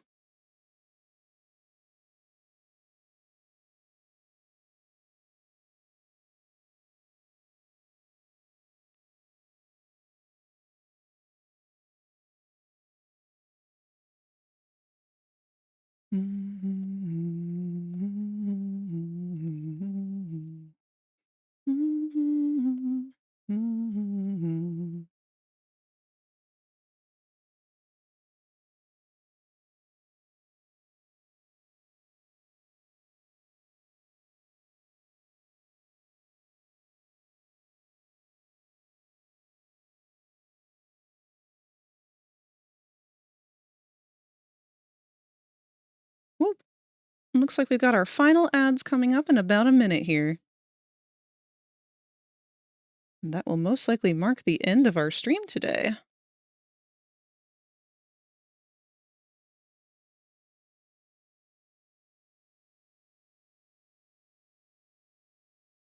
Not leather. Metal?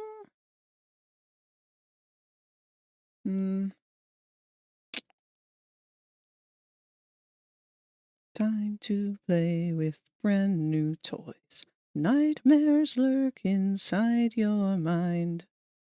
What is this texture? Oh, it's huge. Well, shit, okay.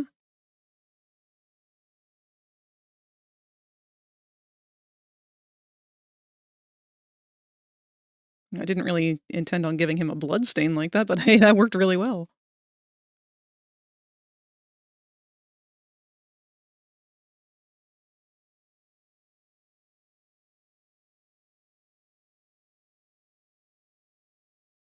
Oh, and since you guys are new, our ads run only once every hour. So it's 3 minutes, once an hour. And that way we can get them all out of the way. That way you only have to be in ad jail once. So it'll run for 3 minutes, but don't worry, you won't miss anything.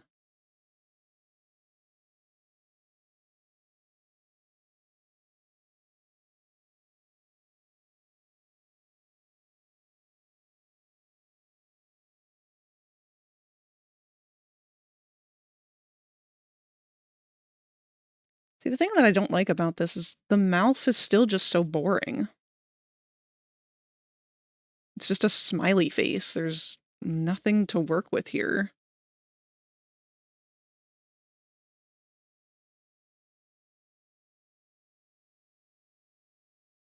Oh, right, I was trying to do stuff under the eye.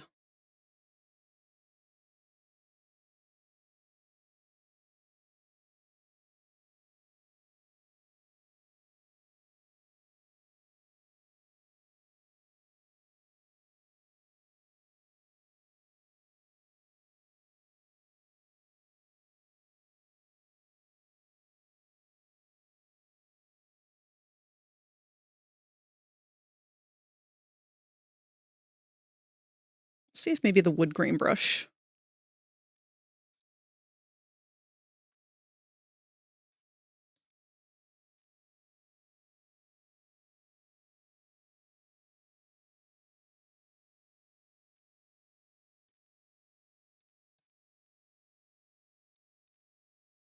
I'll probably still just have to go in myself and hand draw the lines that I want.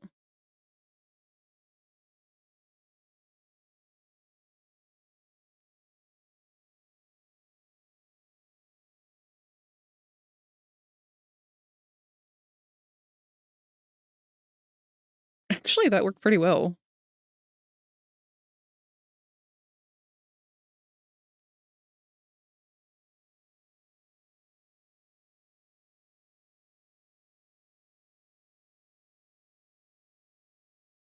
How would a human eye look instead of a glowing one? Good idea!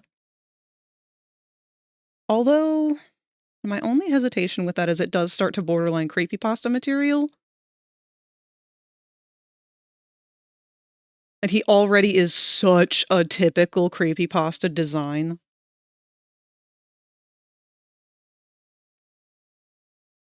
Let me see how they did the eyes on Preston.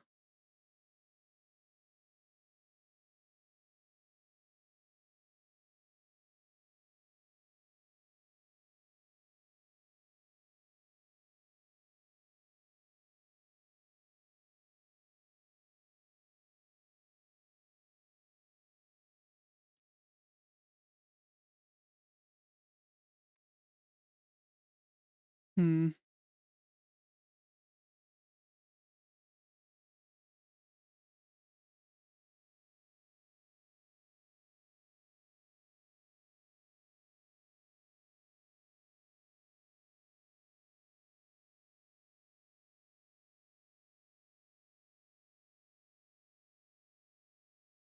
Yeah, I think anything that we try is going to end up being not really clear enough to show the detail. Like, we can try and use bronze eye.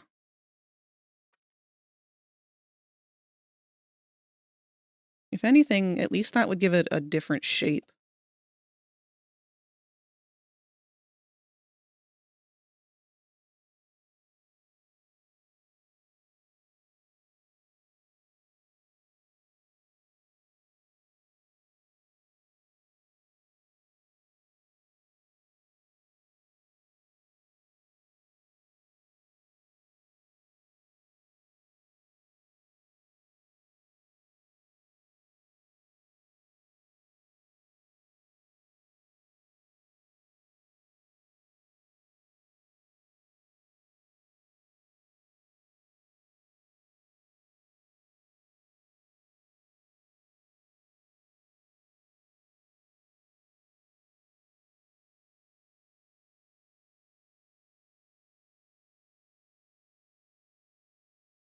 And we're going to want to change the color of it to match. I wonder if we can just do an overlay.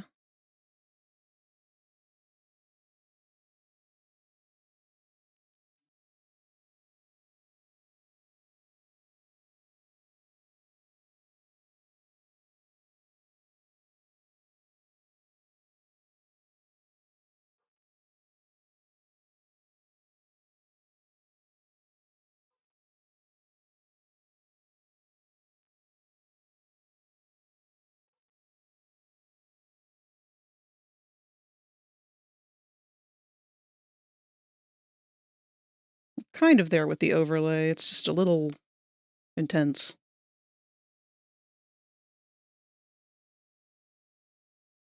So we'll do it the opposite way. We will take our color from the prototype eye and try to overlay that onto bronze eye.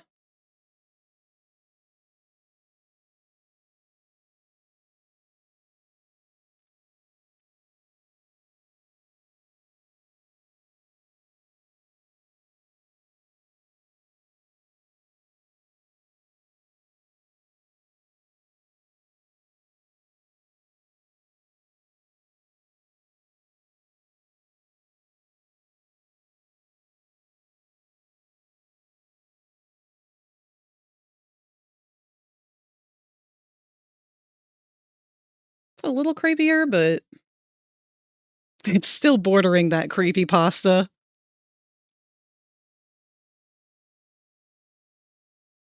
It's a good concept. I'm not against it. I just don't know if it really adds much.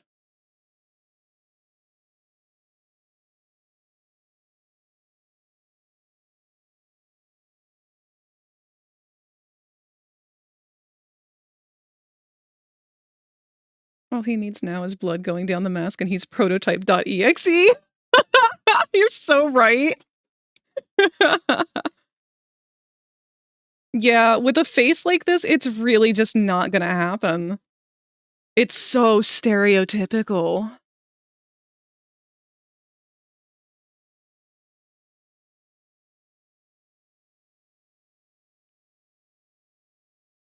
Ugh. What a heartbreaking character.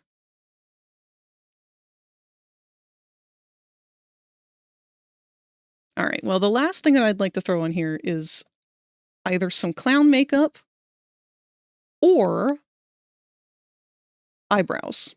Because I feel like I remember being a kid and seeing clowns that had tiny little eyebrows that scared me a lot. I don't know why.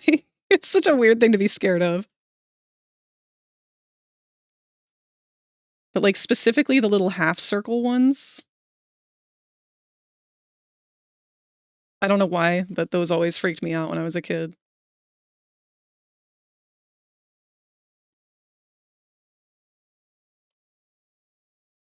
Okay, no. Not at all.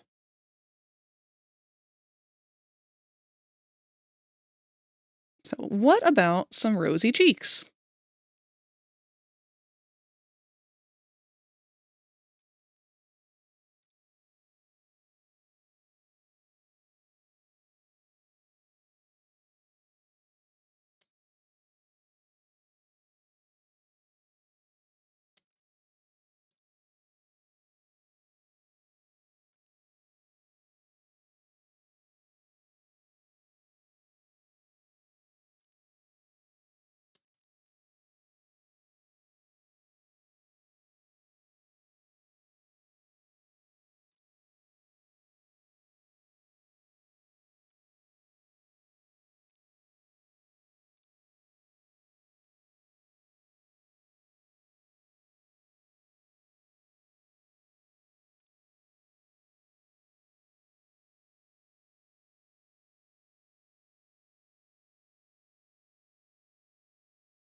Did you remember to save all of your files?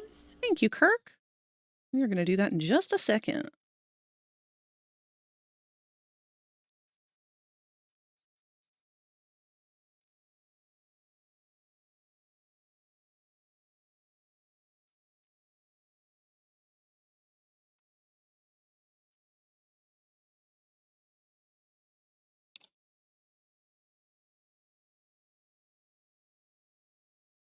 Hmm.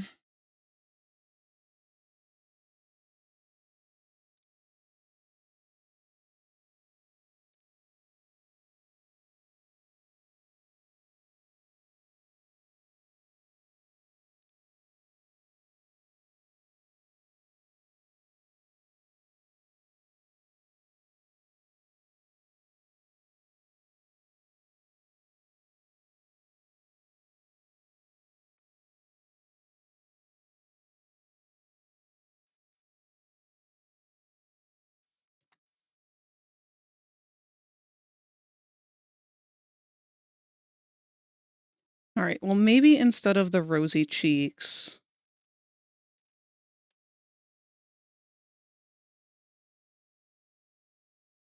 Hmm.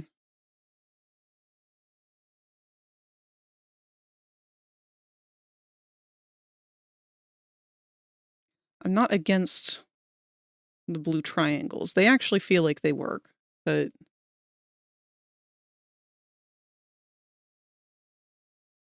it's missing something. eyelashes?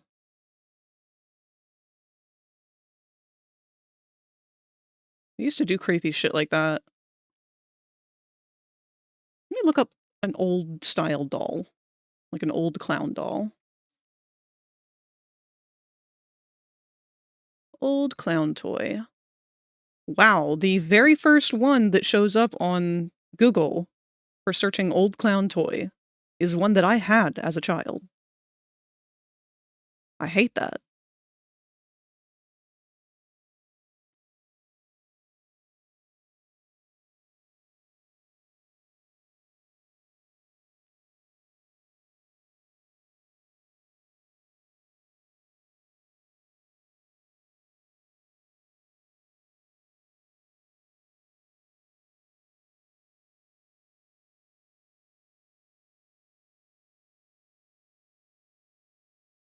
Dude, why do so many old-fashioned clowns have bitch brows?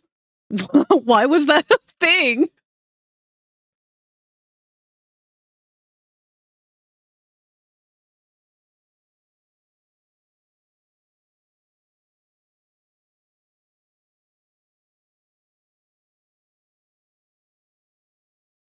See, this is the kind of thing I'm talking about. Like, what is that? What are these bitch brows that go all the way up onto the forehead? A lot of them had that. Was that supposed to be something? Or just a fun shape?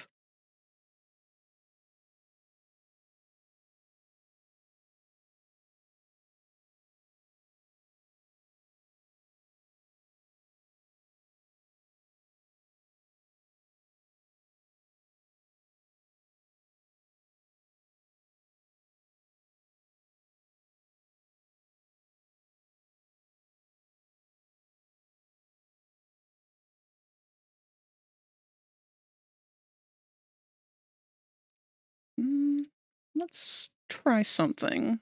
So a lot of them I'm seeing have some kind of eyepiece that goes up like that. It goes like around the eye and over.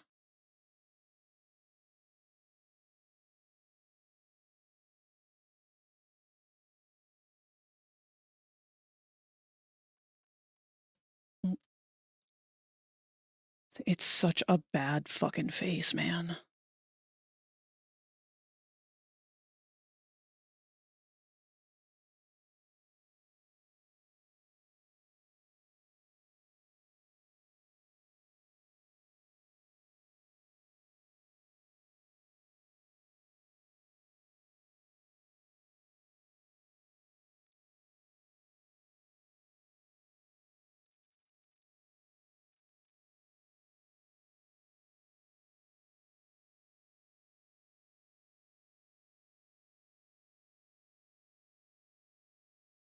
I'd hate to put a red lip around it, but may as well see what it looks like.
Hmm.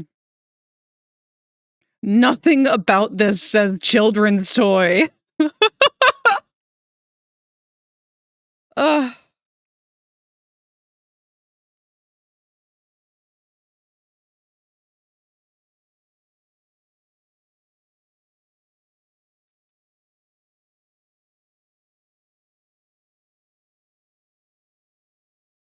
There's just no room for anything on here.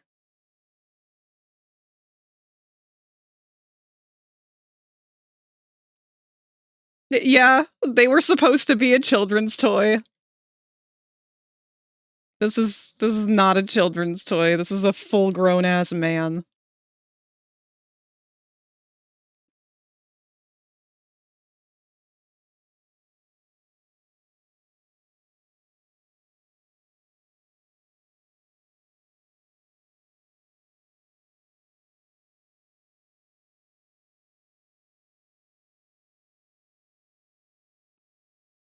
Like, yes, exactly, that's what I mean, like, you look at this clown and yes, he's horrifying.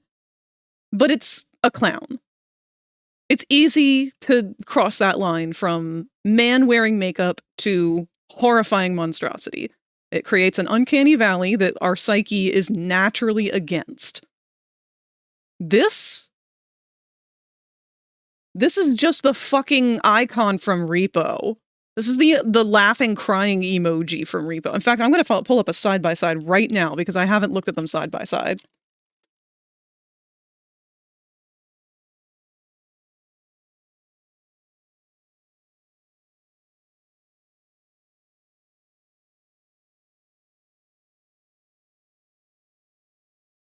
I'm crying. It's literally the same fucking thing!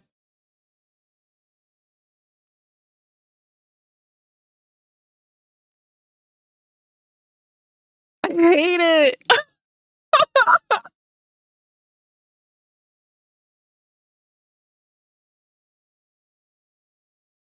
Yes, it is also Beryl.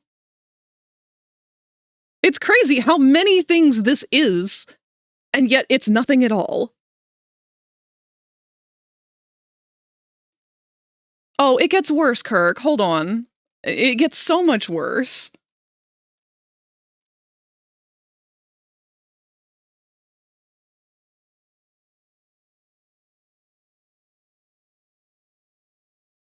So here we go. Here's another thing that it looks exactly like. Possessed Pomni!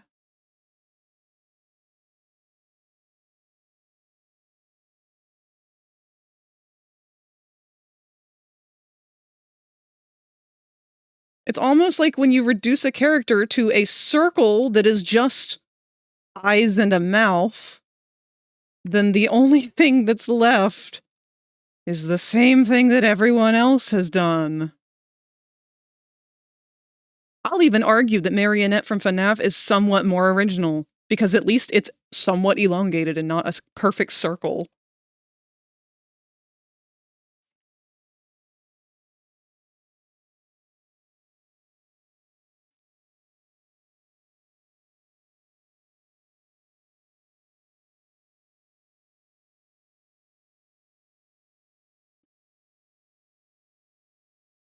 I'm just going to spend the remaining 5 minutes of the stream here comparing.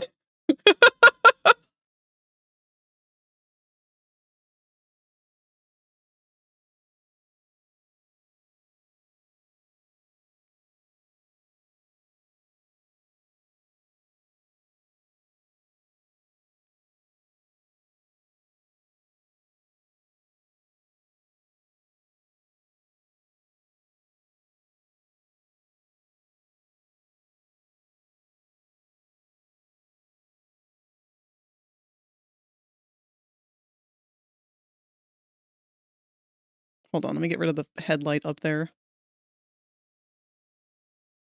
What else? Spooky Month. Like every character from Spooky Month.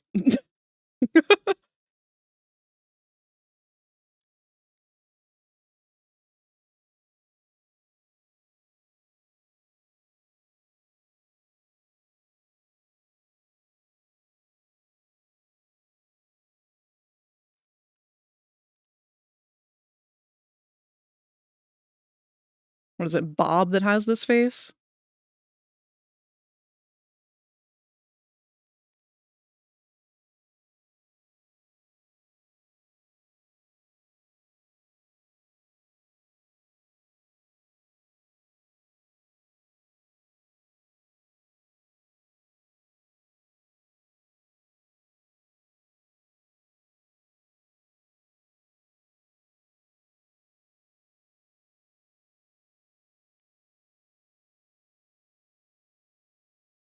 If we're not counting it as Bob, it's literally any of the other ones. Oh my god! Fuck!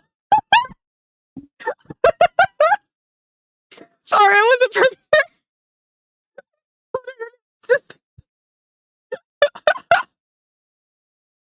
Fucking hell. It's so dumb.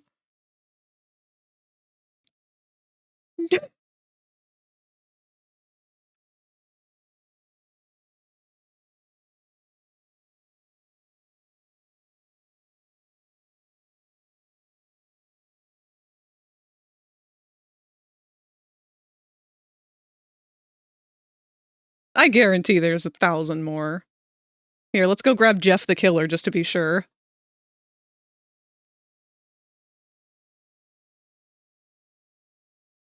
The classic.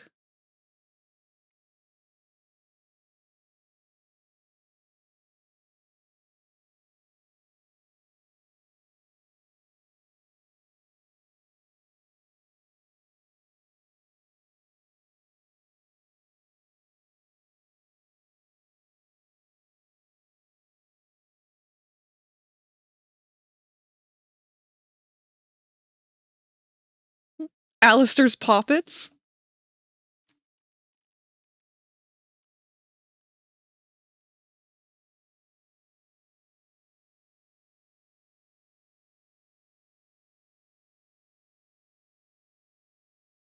The only reason I'm gonna be willing to argue against that, Tot, is purely because they have glowing red eyes and not the stupid white sclera black pupil. Because I feel like there's like, that's one of the only elements that we have to work with here.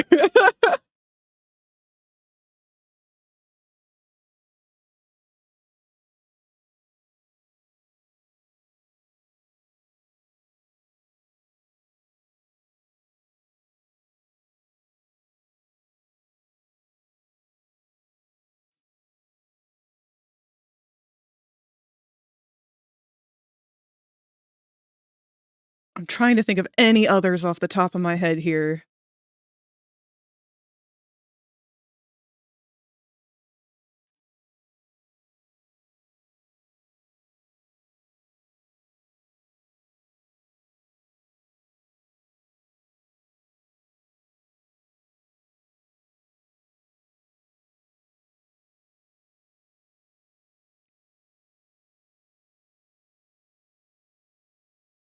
Isn't there a Pokemon that looks like this? Oh, and there's gotta be something from that Dandy's World Roblox game.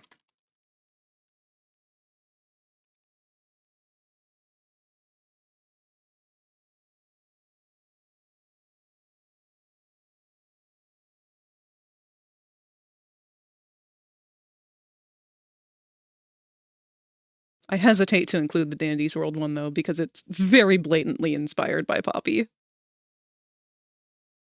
And other mascot horrors, not just Poppy.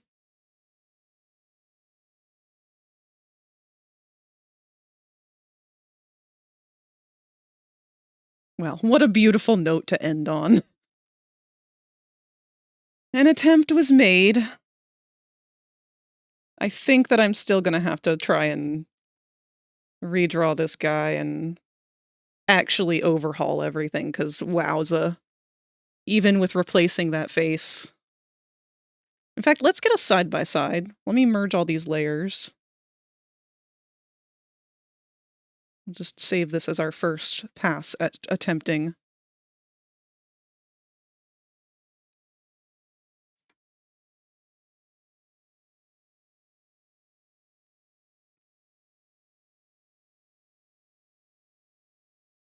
Okay, let's merge all of this stuff.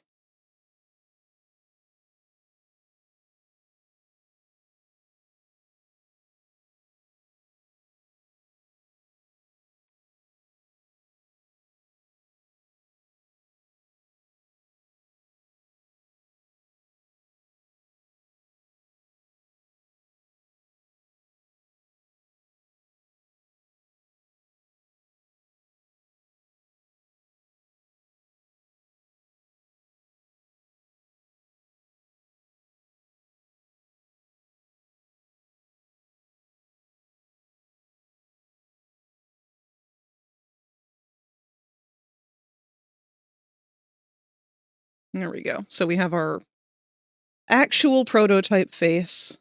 Actually, even that I think is missing a layer. It is. Okay, hold on. So here's the face that we ended up coming up with, which also has those little eyebrow doodads. I don't know how I feel about those. We gotta play around with some different clown makeup or something. But that compared to the actual prototype face.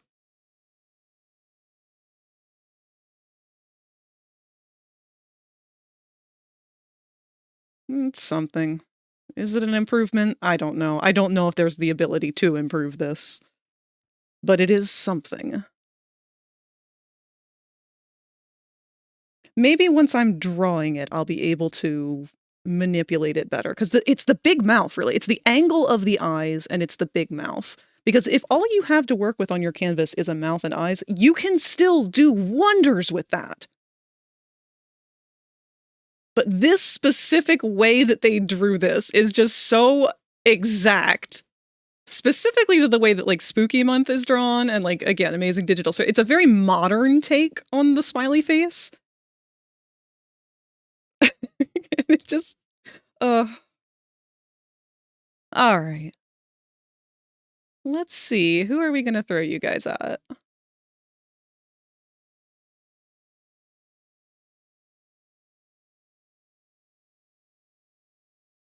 Caught in the middle.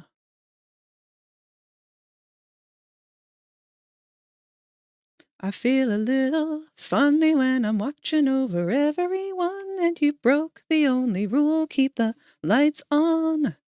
I'm shining bright just like the sun.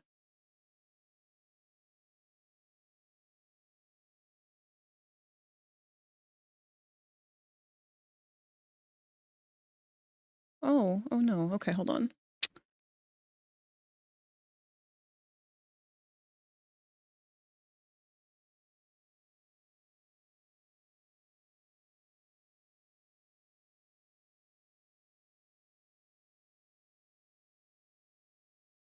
You know what? Fuck it. We're gonna go throw you guys at Kevin. So if you don't want to have any spoilers for Resident Evil 9, I suggest that you find somebody else to go to. Let me suggest my alternative. I'll go ahead and link them in the chat because they are currently playing Poppy Playtime Chapter 4. So if you would like to continue watching somebody play Poppy Playtime instead of drawing, definitely go check out Lulu Megurine. They are someone that we stumbled upon last time when we were playing Poppy Playtime ourselves. It looks like they just started playing the end part of Chapter 4. They're struggling with the generator, it seems. But total cutie. We really enjoyed watching them play before. For now, though, we are going to raid out, not to Kevin, but to Kolar. Since they are playing together. We'll throw them for a bit of a loop. That, and we're also trying to make sure that Kolar gets to keep his 100 followers. He's been wavering back and forth all day today between 99 and 100. So please go throw Kolar a follow once we get there. But while we're wrapping things up on my end, I will go over the rest of the week's plan. Let's get our raid message up and running first, though.